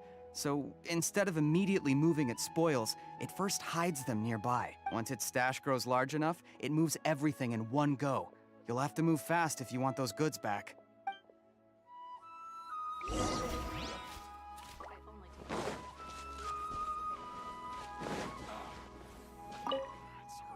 How are things? Did you make any progress? We learned of its behaviors, but much still remains unclear. Assuming normal operational status, mechanical constructs generally act according to their given commands. If I were its owner, I'd command it to steal more valuable things. Or the Mora you made. That would be the most efficient method, but it only goes after mechanical components. This doesn't make any sense. Right. It's really weird. So, you all found a way to retrieve our goods? Do you have any more mechanical parts with you? Yes, I still have a small bag of samples. They weren't taken since I keep them on me at all times. Oh, are you planning to... Under constant external conditions, organisms rarely initiate changes in their habits. Here's what we know so far. It has a mechanical composition, it lives in the contaminated region, and it comes out to steal mechanical components. If we have said components, we can lure it out, capture it, and then make observations for further conclusions. Well, chatting like this won't get us anywhere. We're only wasting time. You're right. We don't have any other options right now. This bag of samples is all yours, Mr. Forest Watcher. If you can get our goods back, the caravans will reward you generously. We don't need anything in return, but I'll be keeping this bag. I may have other uses for it later. We'll also need to borrow a Sumpter Beast. Our act has to be convincing if we want the crab to fall for it. Oh, yeah, no problem at all. If it means getting our things back, you can even borrow me to do whatever you need. I'll have to decline that offer. Anyway, we'll use the mechanical components and Sumpter Beast to pose as a transiting caravan and lure out the crab. Once it appears, capture it. I leave the timing to you. Don't worry, we're professionals.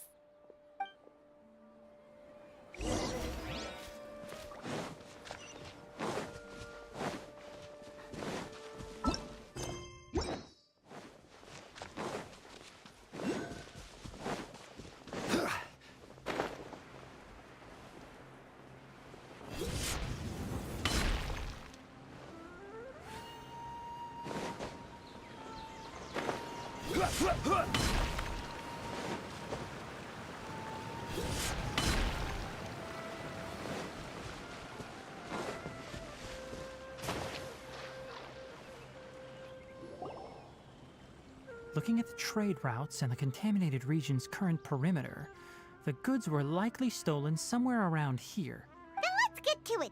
We'll definitely capture that criminal crab. Okay, we'll start from here and have the Sumpter Beast with the components on board lead the way. This Sumpter Beast isn't familiar with us yet, so be calm and take your time with it. The Sumpter Beast went ahead. Let's keep up with it.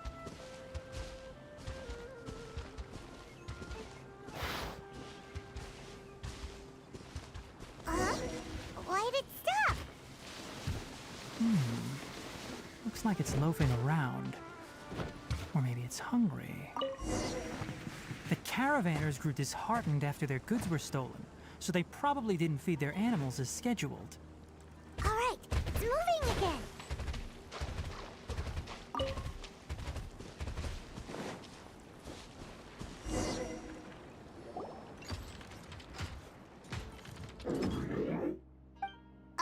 Did you hear something? Ah! Is that the mechanical crab the caravan was talking about? It's charging straight at us! It looks strong. Be careful. Stabilize! There is no escape! Let me leave you abreast.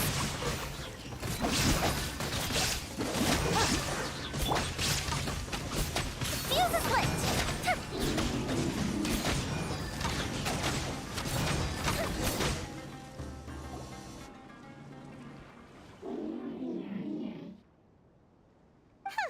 Just try to escape this time, you naughty caravan-robbing crab!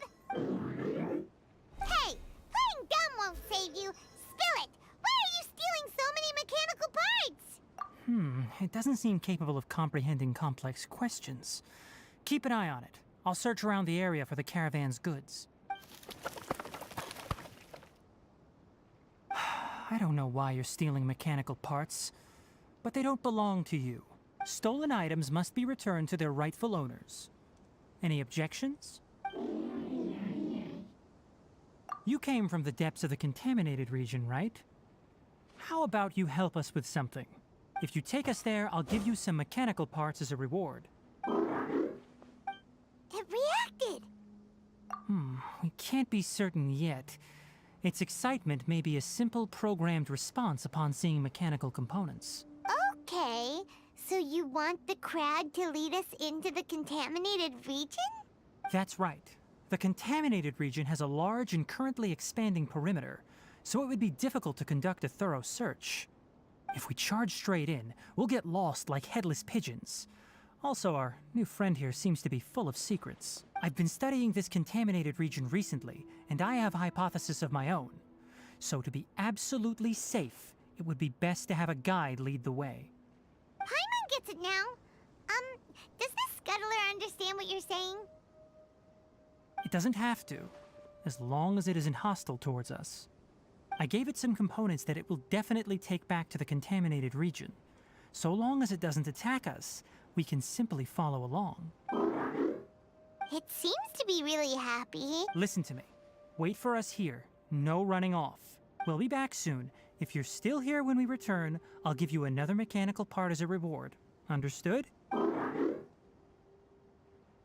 I'm not sure, but our priorities are to retrieve the mechanical components and to purchase Vasanti grass to make medicine with. We should return, but before we do, we need to set up a few traps. Can't have that crab escaping.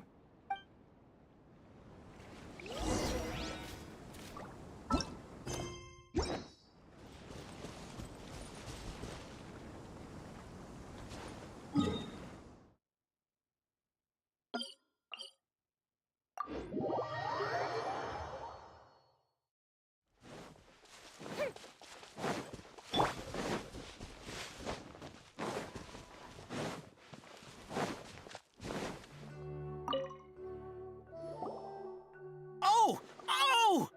These are the mechanical parts that were stolen! You really got them back for us! Ah, thank you all so very much. I don't know how I can repay you. Wait, didn't you want to purchase Vasanti grass? Don't worry about the price. They're on the house. How many do you need? 2 is enough. No, that won't do. Here, I'll throw in some more. No need. I've already received a reward from you. Reward? You mean that bag of mechanical parts? They aren't worth much compared to this merchandise. But those parts are very useful to me. Just like the Vasanti grass, I retrieved the things you needed, and you gave me what I needed in return. We're even. Oh, and before we go, just a reminder, the forest has an intricate and biodiverse ecosystem. Even if there were no mechanical crabs, other dangers are still present. Take caution on this route. Noted. Thank you all ever so much. Let's return to the village. The earlier we can give the child medicine, the sooner he'll start feeling better.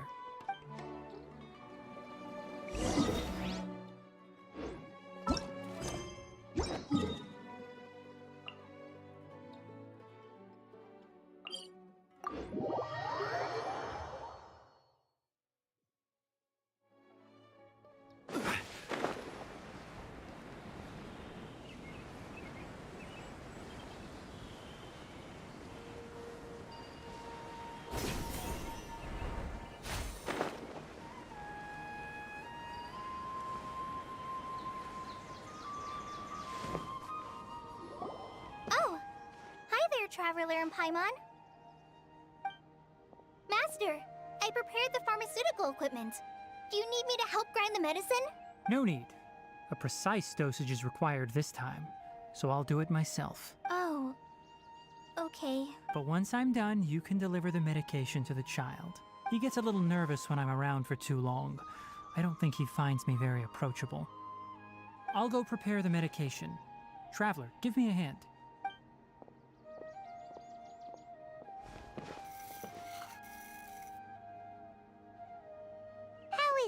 Doing any better? I feel like he's doing a lot better, and his temperature is returning to normal. That's wonderful! Oh yeah, he asked me to tell you that Suna came by earlier, and he told her everything about the toy. Suna didn't get mad, so he wanted to thank you. Can I ask what happened? It's nothing. Did you prepare the traveling gear I asked you to? Of course I did! Are you going somewhere far away? Yes, we're going to the contaminated region. Judging by its size, we will likely have to stay overnight. I'm leaving everything to you while I'm gone. Huh? But I can't even begin to compare to you. Many things are learned by doing. And once they've been done, you'll realize they weren't as difficult as you once thought they were. Deal with problems as you yourself see fit. You don't have to emulate me. That's right! You'll do great, Kale. All right. Then I'll do my best. Master, Traveler, Paimon, take care of yourselves. You put too much confidence in me.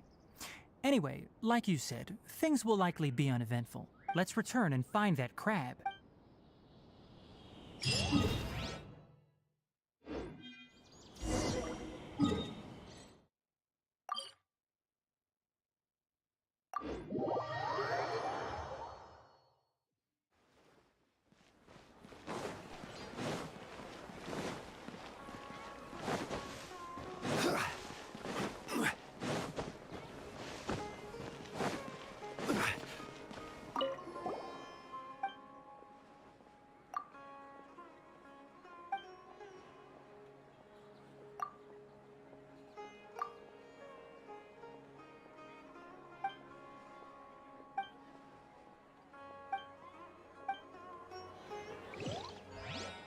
Ad Astra.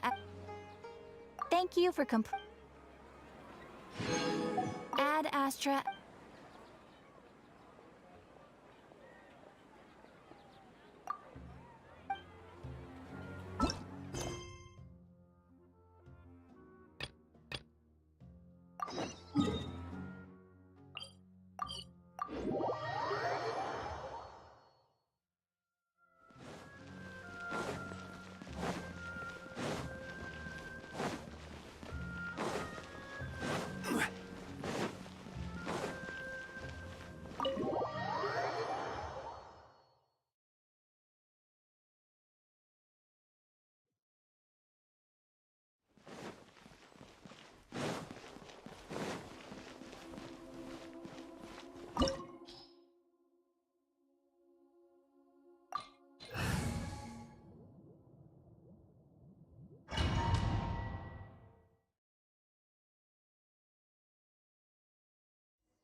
What is this place?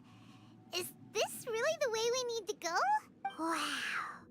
Who would have thought there'd be a place like this hidden right slap bang in the middle of the city? The sages wanted to realize their god creation plan without being discovered. The safest and most convenient way would be to build within the academia itself. That's true. They were already hiding one god, so why not two? Judging from the structure here, the project is a huge undertaking. The sages really saw the god creation plan as their ultimate goal. But this place doesn't look like it could have been constructed by the academia alone. The Fatui under the Doctor sure didn't hold back. They provided a lot of technological support. Yeah, or else they wouldn't have been that generous. Is that it, though? I've always felt that this Doctor is different from the academia sages. He doesn't seem to share their sense of urgency.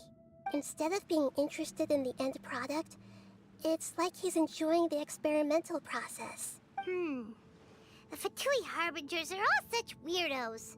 So, the Doctor being weird is actually normal. So, this Fatui that they're trying to turn into a god is called the Balladeer? We had previously come into contact with his consciousness.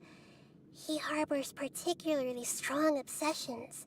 One is the desire for a gnosis, since he was created to be the vessel for one. The other obsession is probably related to his past.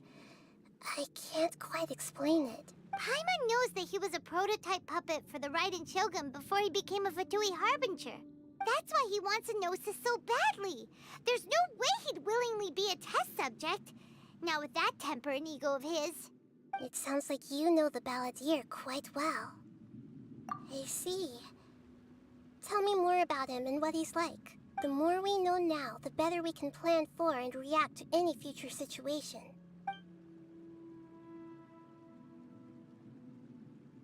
I see. How fascinating. Alright, time to go. Let's get through here and meet him in person.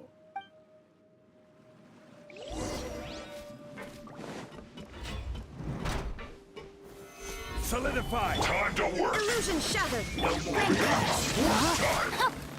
Rain outlines into your it! fate. My duty! Now time for a light show! This isn't good.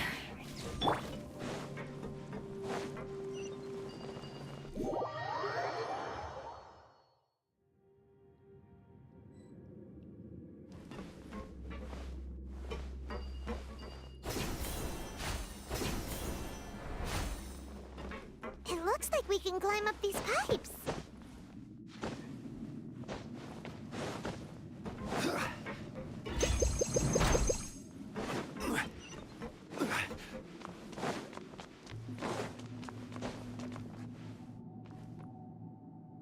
The pattern on the ground seems all messed up.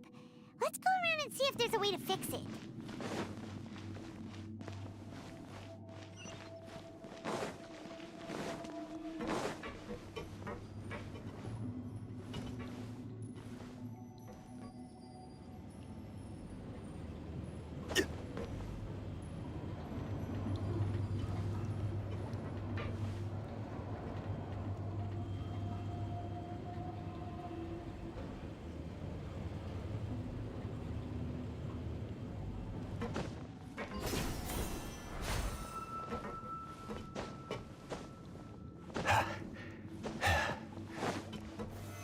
Stabilize! Shine down! No more words! No, my sword! Pull your head!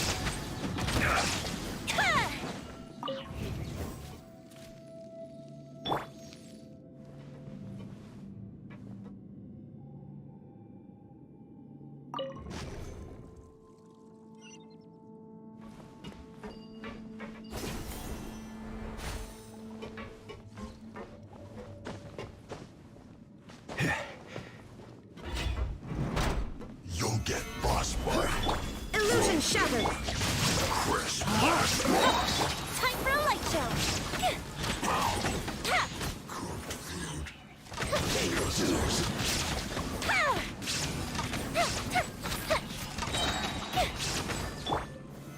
Solidify! Can't run from dead.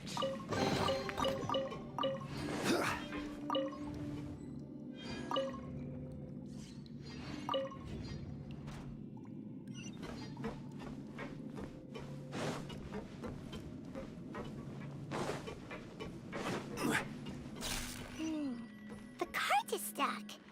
Maybe there's something wrong with the tracks.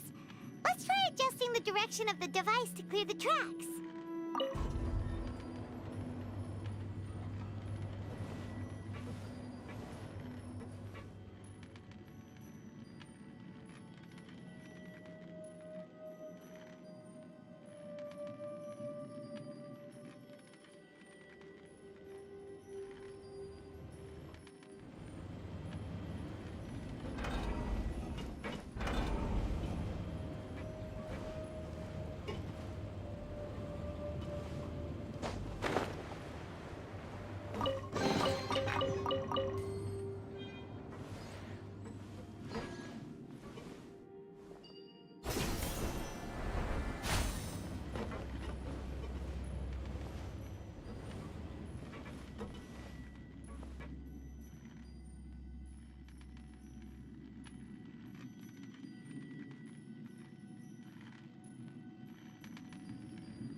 Stabilize! Let's move! There is no escape! Rain outlines your Shouldn't fate. get careless.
gather!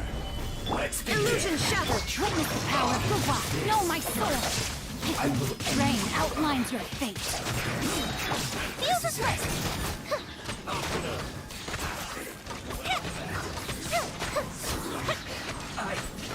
Miscalculated.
Looking at its operational status, we must prepare for the worst.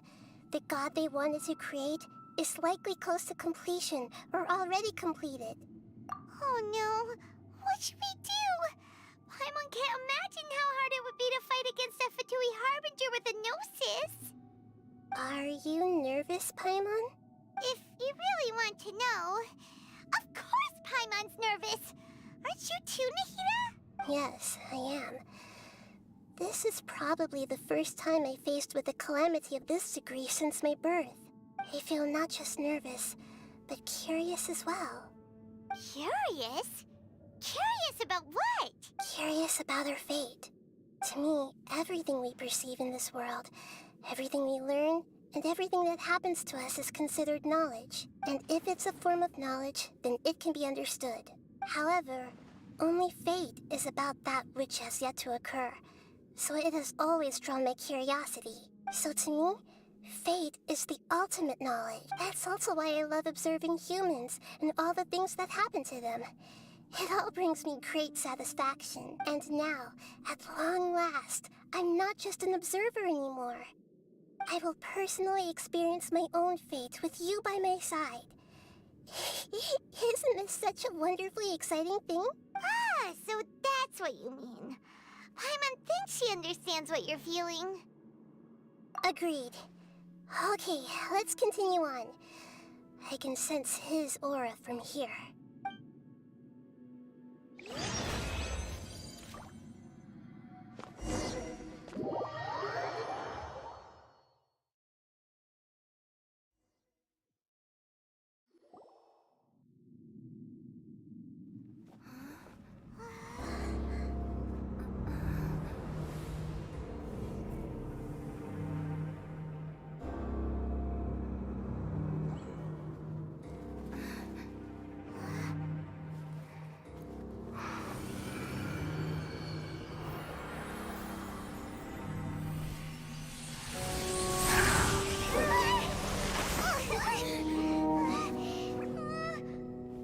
Who would have thought the world would be so eager for my birth?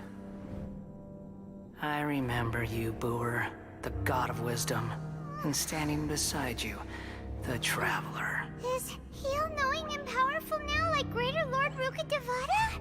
No, I can't feel the same kind of divinity I felt from the Greater Lord. It seems that the sages didn't get the chance to infuse the divine knowledge capsules into him.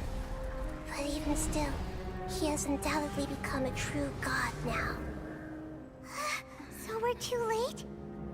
The Balladeer has already become a god? The Balladeer. A long bygone title. When my spirit ascended to divinity, I felt as if I had existed for the same number of epochs as heaven and earth. Looking back, the existence of what once called itself Kunikazushi appears infinitely small and ugly.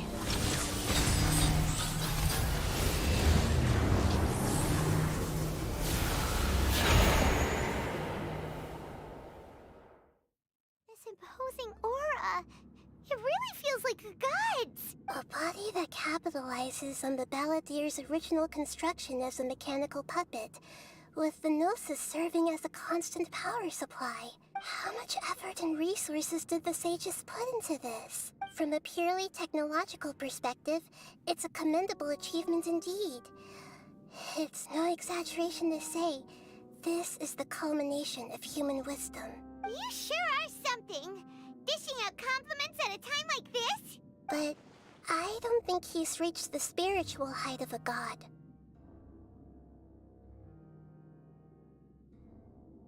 Strife is engraved upon every god and every gnosis brought forth into this world. Can you feel it? The exhilaration of such power, and the thrill of anticipation for our contention. Nahida wouldn't feel the same things as you! Do you not realize that you are interrupting a conversation between gods? Lowly creature, know your place. The strife engraved upon a Gnosis. You're talking about the Archon War. Tevat's current peace was not easily won. I didn't personally participate in the Archon War, but the way I see it, all those losses were meaningless, driven by the demands of the laws. There's no point in bringing it up again. Is that so? Yet I am deeply disappointed that I was never allowed the fortuity to personally participate in the Archon War. This is a first. Encountering a god in this world who does not crave power. No wonder your own people have abandoned you, God of Wisdom. Your judgment is as your existence, unsubstantial. This is where everything ends, Booer, the God of Wisdom. You should know that wisdom cannot solve every problem. Like now, where your only option is to face me in combat. Come! Let us reenact a scene of the Archon War. Come and inaugurate my birth as a god. Shine Let me leave you a verse. Rain outlines your fate. Time for a light show! Feeble human!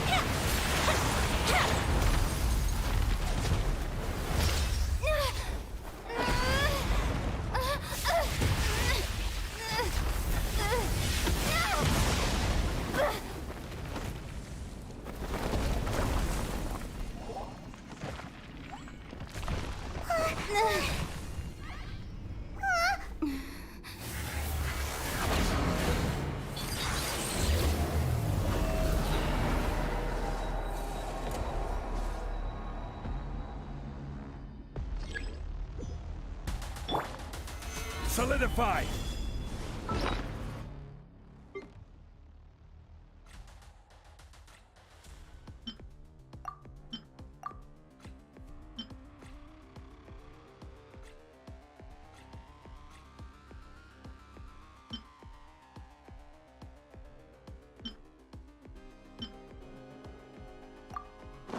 Tremble!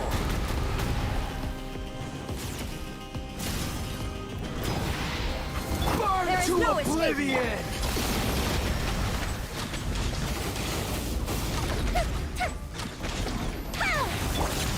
Kneel!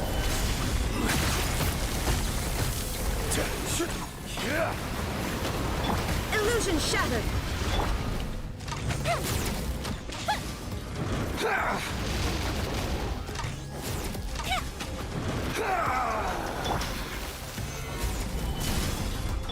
There is no escape.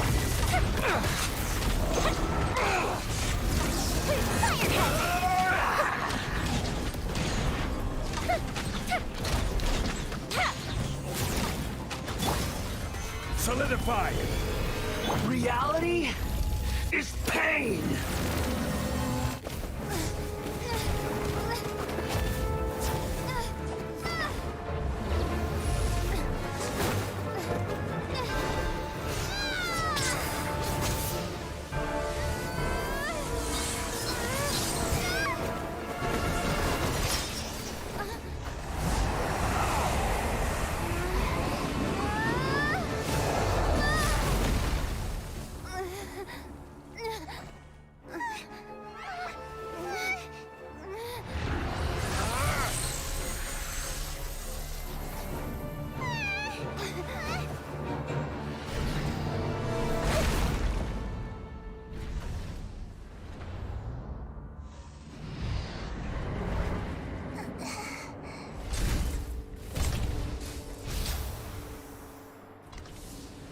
This is supposed to be a battle between gods, yet you choose to hide behind a mortal.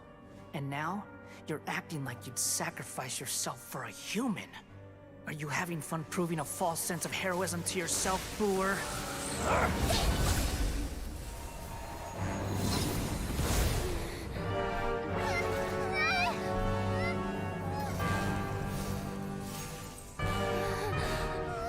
The data collection is almost complete. Do you even know how many times you've tried to take my gnosis from me?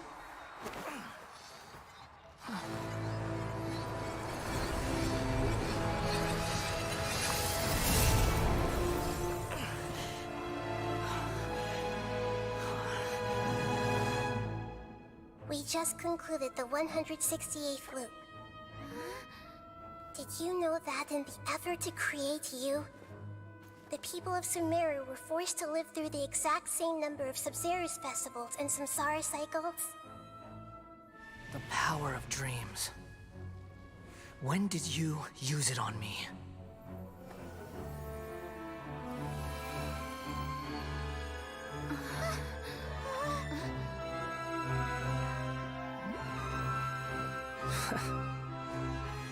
You can't even defeat me in a dream. What do you hope to achieve with this little trick? Come, Traveler. Just like before. Allow me to awaken the memories in your dreams. All that battle experience! It's more than that. Compile everyone's wisdom in the name of the Archon. That is the original function of the Akasha.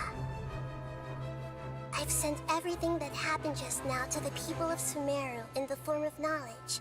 I've asked them to help you find a way to defeat the false god.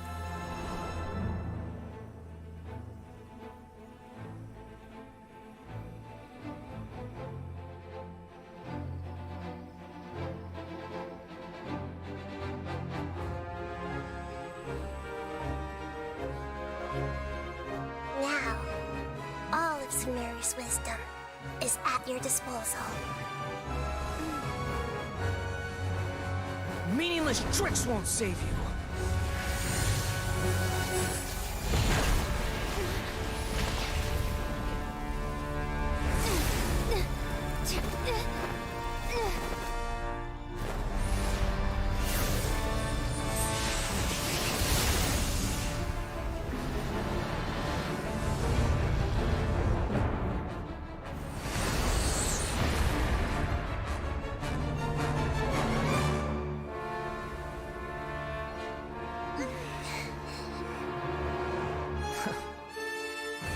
Are you done with your tricks? Can I finally take this as a real battle between gods?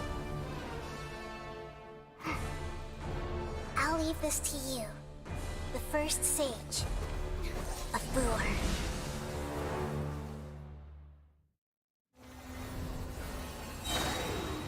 I am the all-knowing God!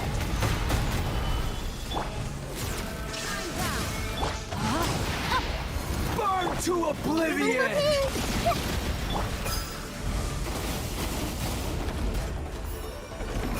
Solidify! Kneel! There is no escape!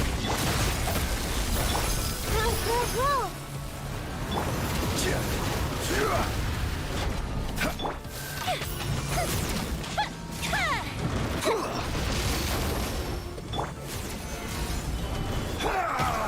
Shine down! I see everything!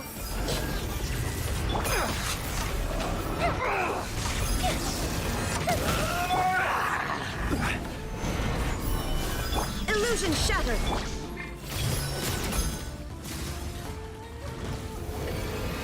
Reality is pain!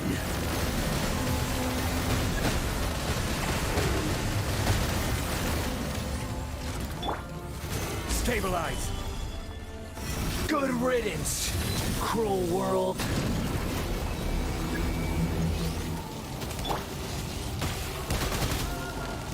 Commit it to memory! Shine down!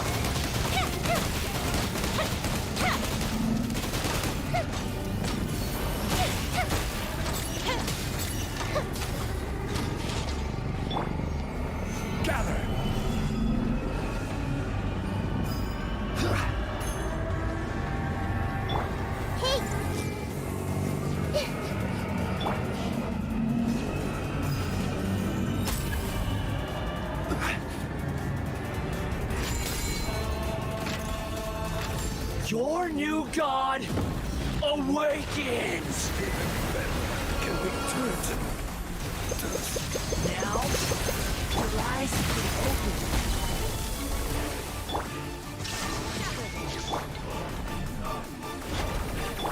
I see everything. Burn to oblivion! No, my sword!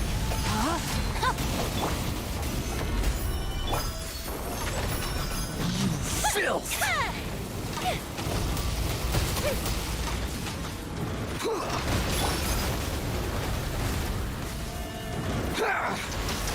Stabilize! Kneel!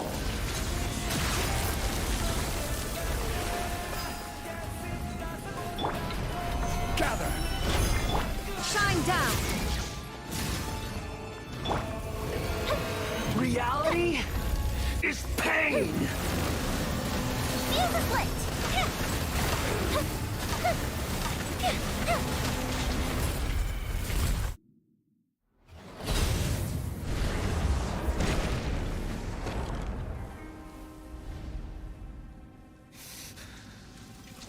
Humans.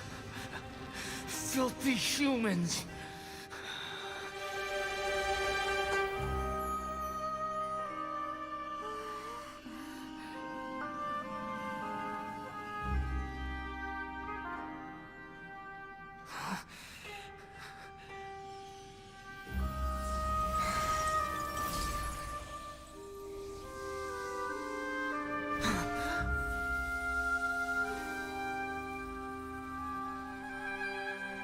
No!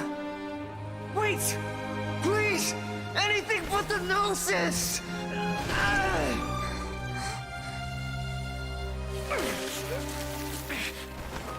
That's mine! Don't even try! I'll never go back!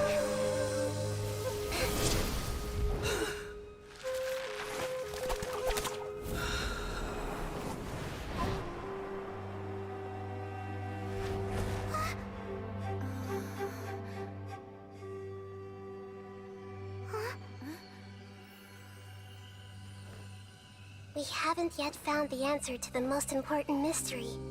Irminsul is still waiting to be saved. With the power of another Gnosis, we may now finally understand the last memory of Greater Lord Rukkhadevata.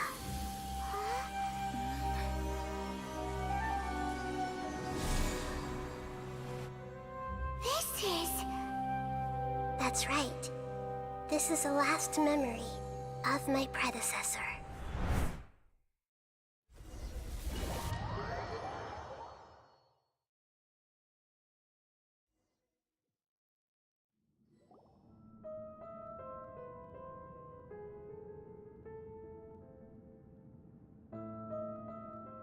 Huh.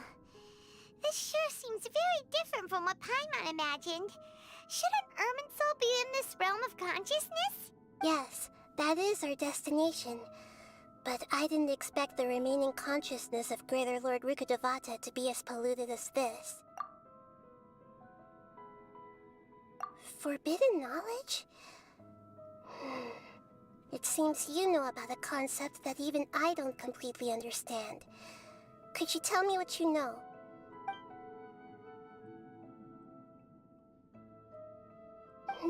Your inference seems logical enough.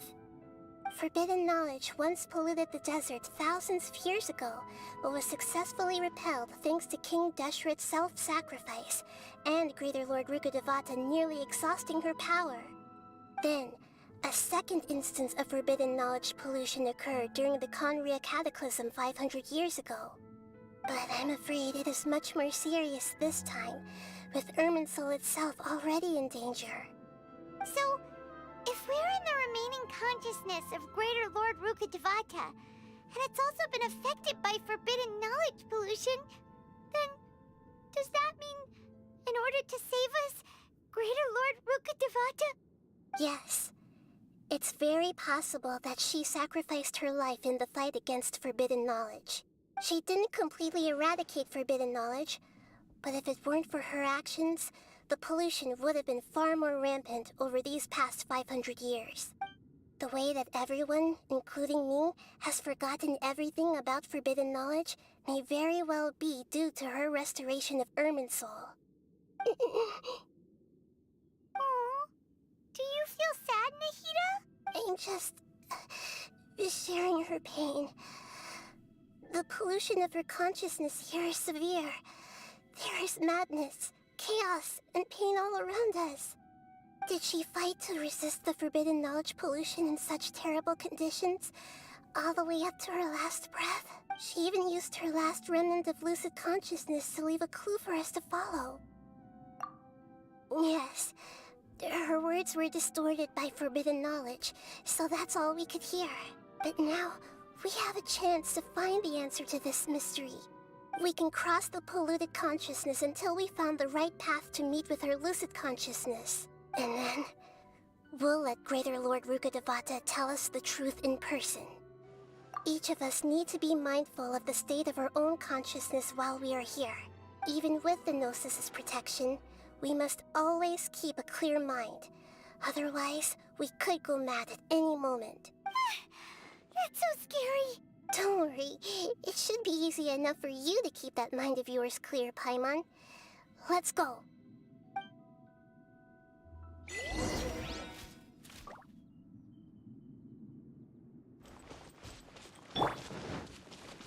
Are we in the air?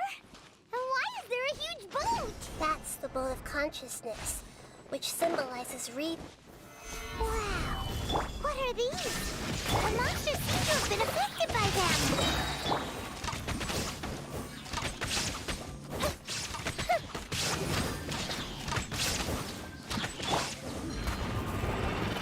Solidify! Time for a light show. Order guide you. Shine down.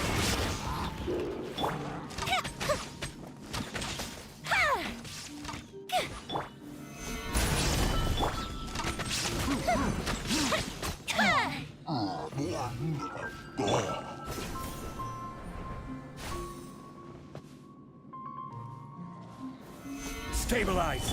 Illusion shattered. Rain cutter. Fire hazard.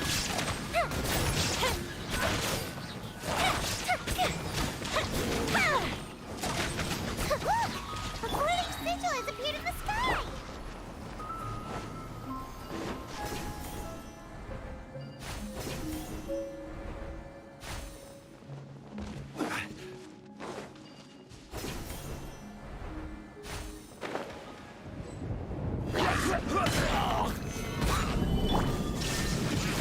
Witness the power of Gua.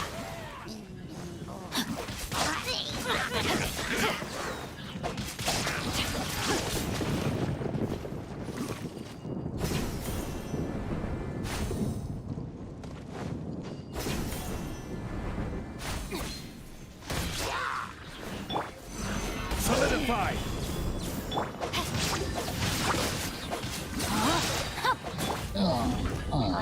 Feel the plate.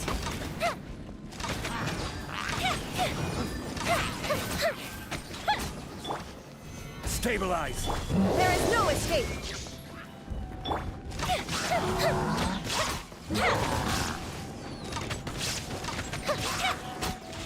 Fire hazard.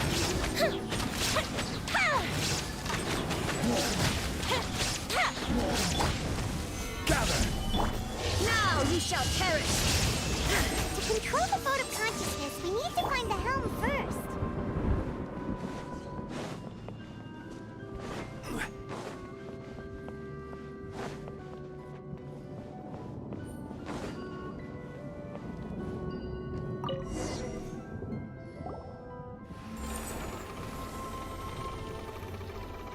We changed direction. Are we still going the right way, Nahida? Mm-hmm. Judging from the current route, the boat of consciousness will soon take us out of here.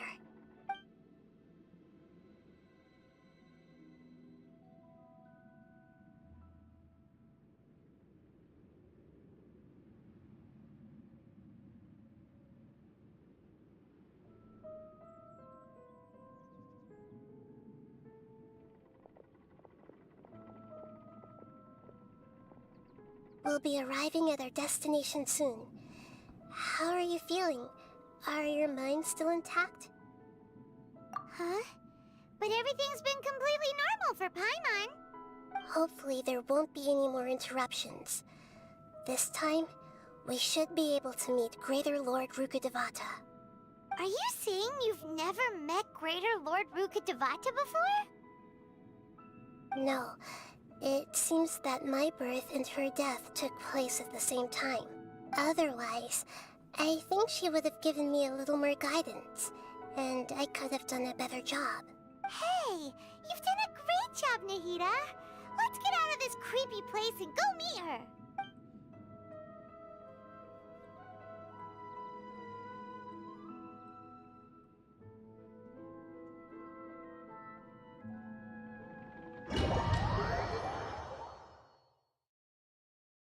So, is this the place you were talking about?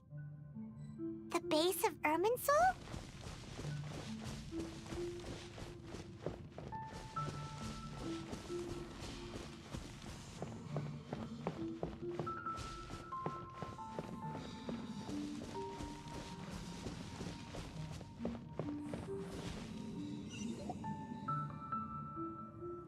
Well, this is the place.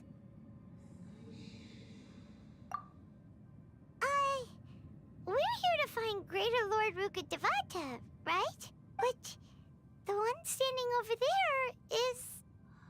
Is that... me? She looks exactly like me. Are you Greater Lord Rukkhadevata? Yes, that's me. Are you surprised by my appearance? Irminsul and the surrounding lands have been reproduced here as they were years ago. But this is just a realm of consciousness. We are manifestations of the same nature. Hence why we would appear exactly the same. We're of the same nature? Why? Because you are me, and I am you. You are me in the new samsara. The new samsara? As Greater Lord Rukkhadevata, I'm the avatar of Irminsul. And you are the purest branch snapped from Irminsul. Imagine it this way. Even if a tree dies, its branches will eventually take root and grow, continuing the tree's life in another form. I'm merely the remaining consciousness of Greater Lord Rukkhadevata. The real me has presumably died a long time ago.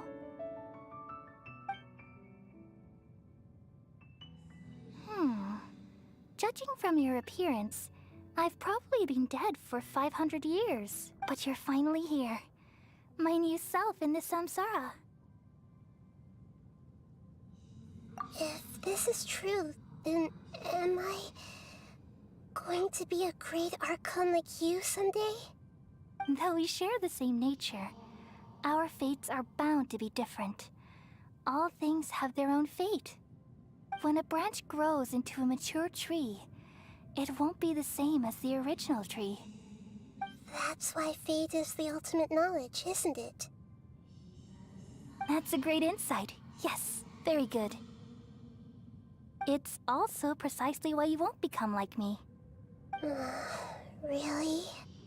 But perhaps you may become an even greater Archon than I. I already see a determination in you that I didn't possess in my time, and the future that it leads you to will be yours alone. Along with the blessings from your past experiences. Don't worry, the growth of wisdom is like that of a plant. You only need to wait quietly for the flower to bloom.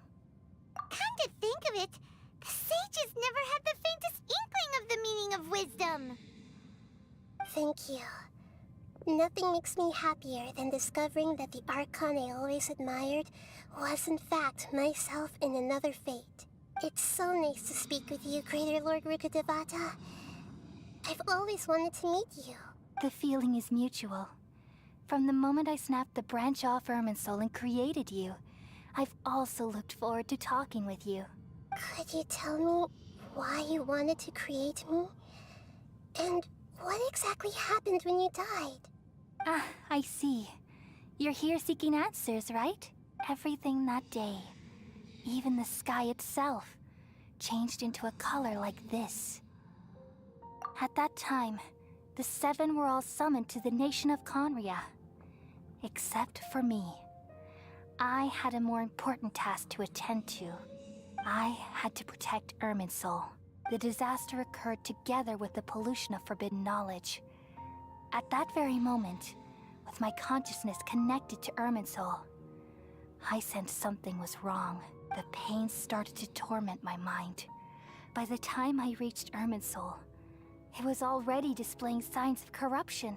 Had I not repelled the pollution of forbidden knowledge with King Deshret thousands of years ago, I might have felt even more hopeless and lost. So what exactly is forbidden knowledge? It's a kind of knowledge that doesn't belong to this world, and a form of truth that can't be understood. It came from the very bottom of the abyss. Even I could never understand it. The world is constantly rejecting it, leading to all kinds of bad phenomena. If we allow forbidden knowledge to pollute Irminsul, I'm afraid the entirety of Teyvat could fall apart. So, there's knowledge that even the God of Wisdom can't understand? At that time, I knew I couldn't repel the forbidden knowledge with my strength alone, which is why I created a device that compiled human wisdom and named it the Akasha. It's truly the world's most amazing invention. Thank you. For a long time, I thought dreams were the fruit of human wisdom. Though it was selfish to do so, I borrowed people's dreams using the Akasha. Then I compiled their wisdom and all of my own power. Well, did it work? Thanks to the wisdom of the people of Sumeru, almost all the forbidden knowledge was cleared from Irminsul.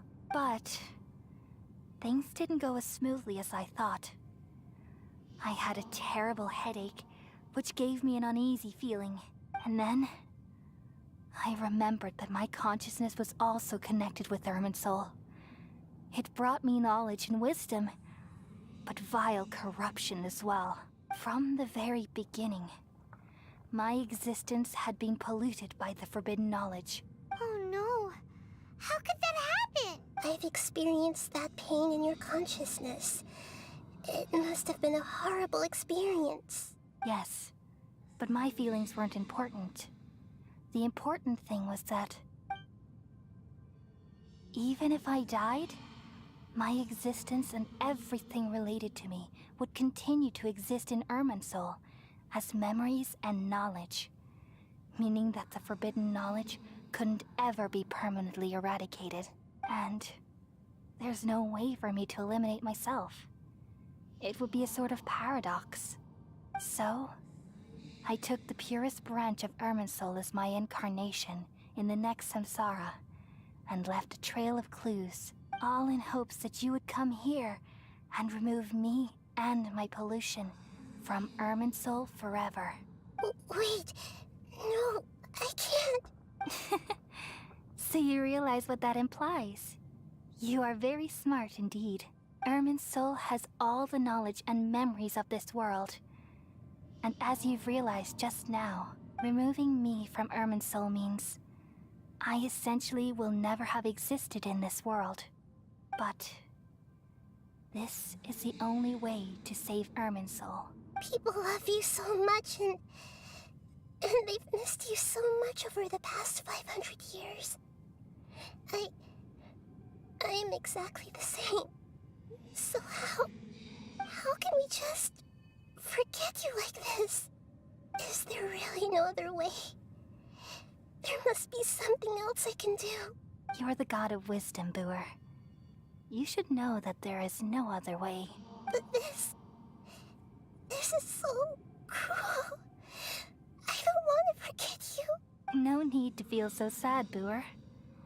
As someone who delights in wisdom, you should feel joy at finally finding the answer. These are the words in their entirety. The answer you've been seeking all along. Let the world completely forget me.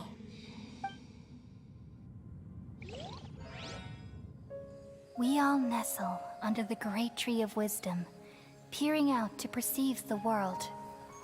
From the earth and from the rain, we perceive its wonders, until we become a white bird to perch atop a branch, and finally snap off the most important leaf. Once upon a time, I alone dreamed in this world. In my dreams, everybody would also dream after they fell asleep. Wild and wonderful thoughts would emerge from their minds. Some tumbled to the ground, and others floated to the sky, connecting all things in the world into one dazzling net. Among a plethora of worlds were numerous smaller worlds, all of fate, finding within the tapestry their brilliant glow. I gradually understood that these indescribable and constantly changing things are the most profound things in the world. Only they can completely repel the madness. Only dreams can awaken consciousness from the deepest darkness.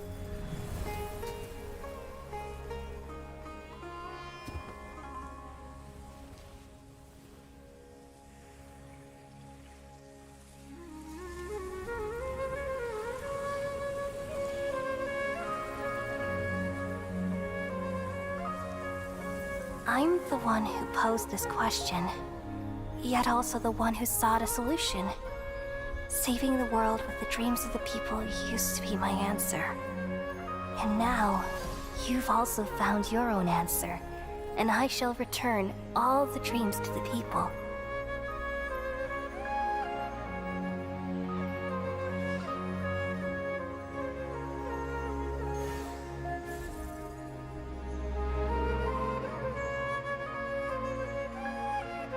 Goodbye, people of Sumeru.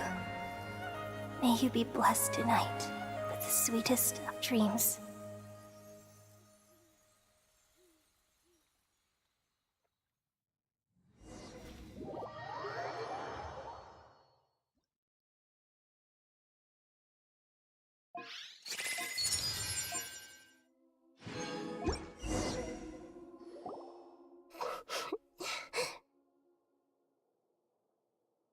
I'm alright.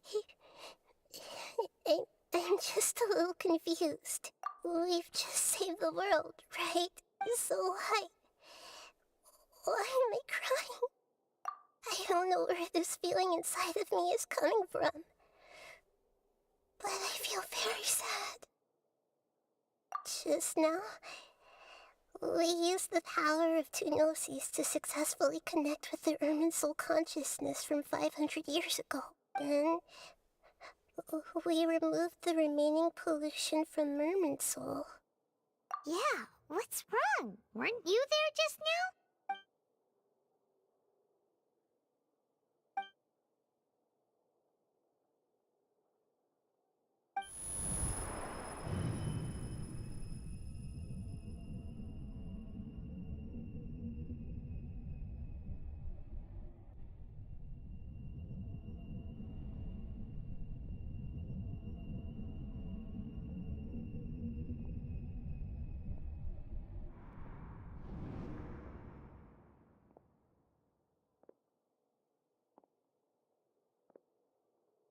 Huh? That sound. Traveler! Paimon! I've been waiting here far too long. But finally I have the chance to be alone with you. All the precious time I wasted has finally paid off. The doctor! What have you done? Just a type of sound wave that can quickly put defenseless people into a dream. As I expected. It doesn't have any effect on gods. This is the only thing of interest I found among the sage's research. I thought I'd take it for a little spin. Don't worry. I know you would never forgive me if I actually killed them. I'm here to negotiate with you. Naturally, I won't do anything dangerous that could potentially damage our relationship. Negotiate with me? I heard you had already left Sumeru. Why are you here again now? I left Sumeru But I also stayed in Sumeru. Even the God of Wisdom is restricted by the habits of cognition. How disappointing. You mean there are many different versions of you in this world? An astute guess. Even the same individual will have different cognitions at different ages. A long time ago, I made a major decision in hopes of preserving all my perspectives of how I observed the world. Observation is the first step of any experiment, but observing the current world doesn't satisfy me. It lacks an important dimension, that of time. So I saved segments of all my ages and made them into independent individuals. That's all there is to it. Indulge me. How does the God of Wisdom find my method of seeking knowledge? It's an insult to the very concept of life. Life inherently has many rules and restrictions, each with its own significance and reason to exist. They can't be broken on a whim. Good. Amazing, even. Indeed, it's difficult for humans to make peace with themselves, not to mention oneself from a different period. Since you're in the academia, why wait until now to show up? You could very well have stopped us and helped that fake god. Simple. Let me ask you this. Would any staff member ever help the subject in the middle of an experiment? It was my experiment. So why should I interfere with the results? The academia saw the plan to create a god as their ultimate goal, yet you only saw it as an ordinary experiment. You really are crazy. If the experiment succeeded, you would have had a new god on your hands. How would you have faced your own god then? Would you still take the same stance? Would you still hold the same view of yourself? I'm first and foremost a scholar. These results should be left to the judgment of the hypothetical me confronted with that outcome. But you're right. And that's exactly why I'm disappointed with the conclusion of this experiment. As an individual, you don't have any sense of belonging. You seem to have even fewer convictions than a typical scholar. Oh no, I certainly have my own convictions. They just don't fit your standards, that's all. All right, that's enough conversation for today. The experiment is over, and it's time to tidy up the equipment and reclaim any useful materials. For example, the Gnosis. Lesser Lord Kusanali, you're an intelligent Archon. I'm sure you understand the disparity in our combat abilities at this time. Besides, you have no way to use that Electro-Gnosis in battle. Didn't you say you were here to negotiate with me? Somehow, it's starting to seem like you intend to take it by force now. I'm merely stating a fact. After all, I'm also a scholar. Naturally, I hope to show proper respect and dignity to the God of Wisdom. Your hypocrisy is built on absolute confidence. I understand your scheme, but... what if I were to destroy the Gnosis now and awaken the heavenly principles? Awaken the heavenly principles? Do you think that's really possible? The heavenly principles have been silent for many years, but the Gnosis are symbols of their control over Teyvat and all the laws. Will the destruction of a Gnosis attract the attention of the heavenly principles? And if so, how do the Fatui plan to deal with the consequences? Do you dare to gamble such a possibility with me? Gamble? How surprising. I thought you would show evidence or use rigorous reasoning to prove your point. The word gamble is the last thing I expected to hear from the God of Wisdom. But this is a clever move. You must have seen through me when I first captured your consciousness. As a scholar, I respect all possibilities. This has always been my principle and is an essential trait as an experimenter. Indeed, I can't ignore this possibility. So tell me then, what are your conditions? This foreign Gnosis will only lead to disaster if it stays in Sumeru. But this electronosis is the prize I obtained after defeating one of your fellow Harbingers. Now, as the one who initiated this cascade of events, shouldn't you pay the corresponding price? Price? Interesting. What price would you have me pay? How about erasing all your other segments? So this is how you wish to restrict me, the most threatening opponent of the Nation of Wisdom. What you request of me is like plucking out the eyes I have placed in the dimension of time. Segments are extraordinarily difficult to make. They require extremely rare resources and enormous amounts of time and effort, requiring me to destroy them all here and now. Bravo. A suitably wise decision on your part. Yes, how very interesting. Can I assume that you have long been wary of me? Among all the versions of me, this segment you see now is the most selfish. If it weren't me, your idea wouldn't have worked. What did you see when you were imprisoned? You were observing me, and that's how you know I've long grown tired of their doubts and endless arguments. Like you said, it's difficult to make peace with yourself. Being as smart as you are, have you managed to do that? I see. If you think all those versions of me are worth a gnosis, then deal. You sure didn't hesitate much. Is the relationship between all the versions of you really that bad? I don't think there's any need to dwell on that. The surplus versions of me can be exchanged for a gnosis. Do you think anyone can offer themselves at a higher price? Besides, with my abilities, it's only a matter of time until I find better perspectives. Perhaps it's best to say, you're just temporarily ahead. But what I'd like to know is, how can you be sure that I've really erased them? I can see your remaining honesty.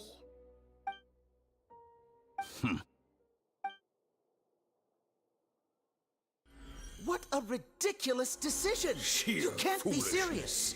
How could I have been so short-sighted? You think this is the end? Wait, I'll have You'll make Good this riddance. moment count. You will regret this! Well, have you confirmed that it's complete? Here, take it. The future of Sumeru City will be in my hands alone. I will shut down the Akasha and let curiosity and the thirst for knowledge drive the realm of academics once again.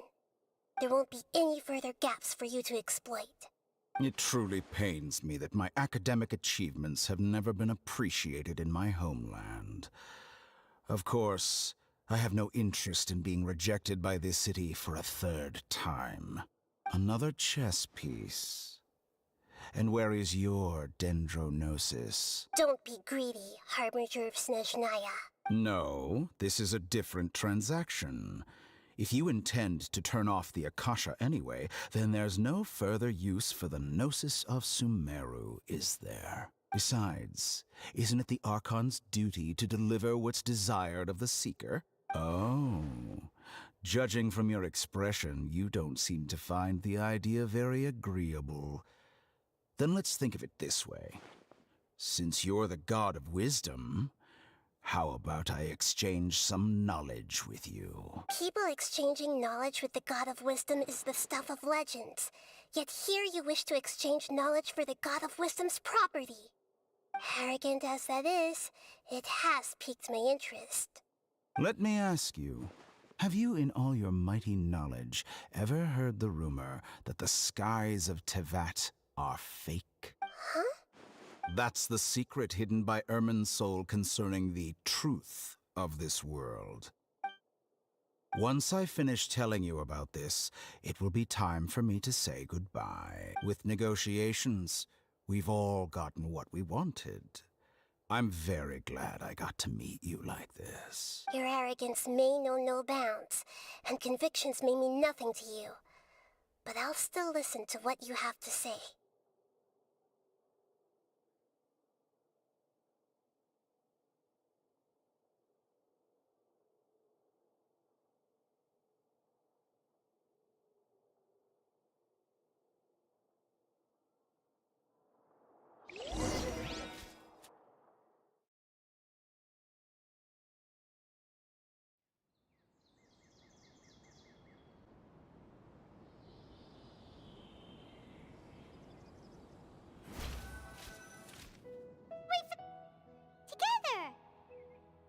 Okay.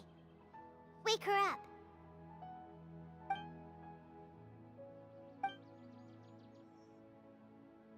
Are you awake? Kali says it's time for breakfast. Come on, get up! Good morning! How are you feeling today? Good to hear. It looks like we've recovered pretty well. Not even Tainari could stop us from going out now, right?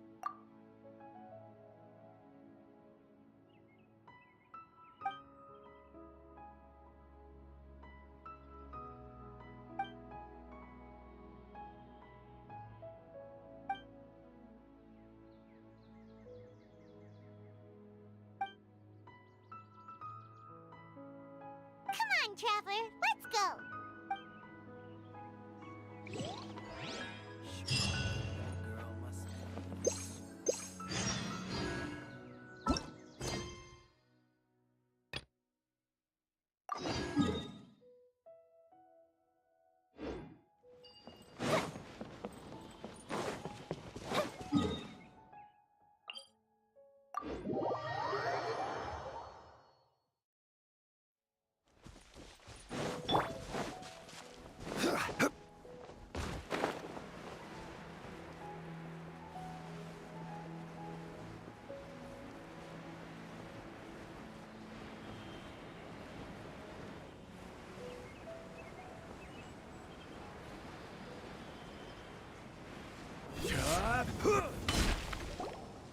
We're here.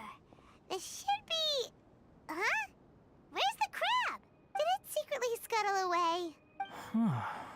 The traps weren't triggered, so it should still be here. Odd.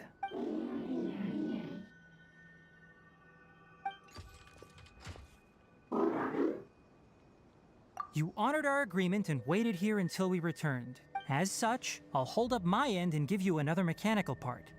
Keep it safe. I'm not giving you another one if you lose it. Glad you're satisfied. If you want more mechanical parts, take us deeper into the contaminated region. I want to see what happened there. What caused the Avidya forest to become like this?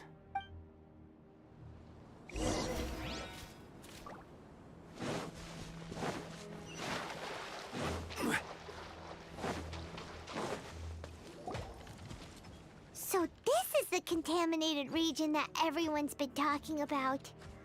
Oh, it definitely looks different from normal. It's like really creepy and suffocating. Do you feel unwell at all? Good. It's as I predicted. Elemental power confers a degree of resistance against the contaminated region's influence. How do you know that? I haven't entered the contaminated region for a proper investigation, but I've conducted quite a few controlled experiments. My observations during our time here have all but confirmed my hypothesis. Look at these flowers. How are they different from normal? This flower species is formally known as the Sumeru rose, but it is also known as the ley line lodestar. They're sensitive to ley lines and emit varying amounts of light in response. Excessive brightness indicates a dangerous level of ley line activity in the surrounding area. From the looks of things, the ley lines around here are already out of control. You're saying the contamination here is coming from ley lines? I can't confirm that right now, but I think that is the case. Let's take another look around and see if we can discover more clues.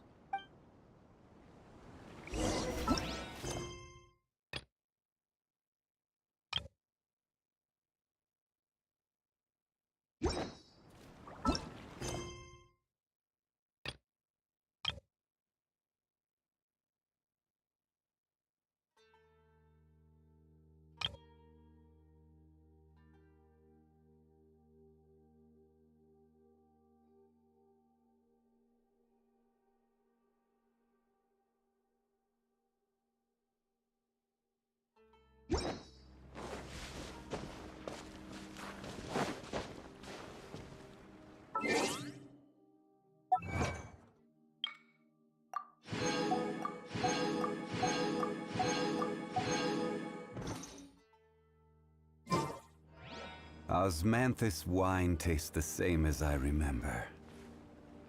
But where are those who share the memory?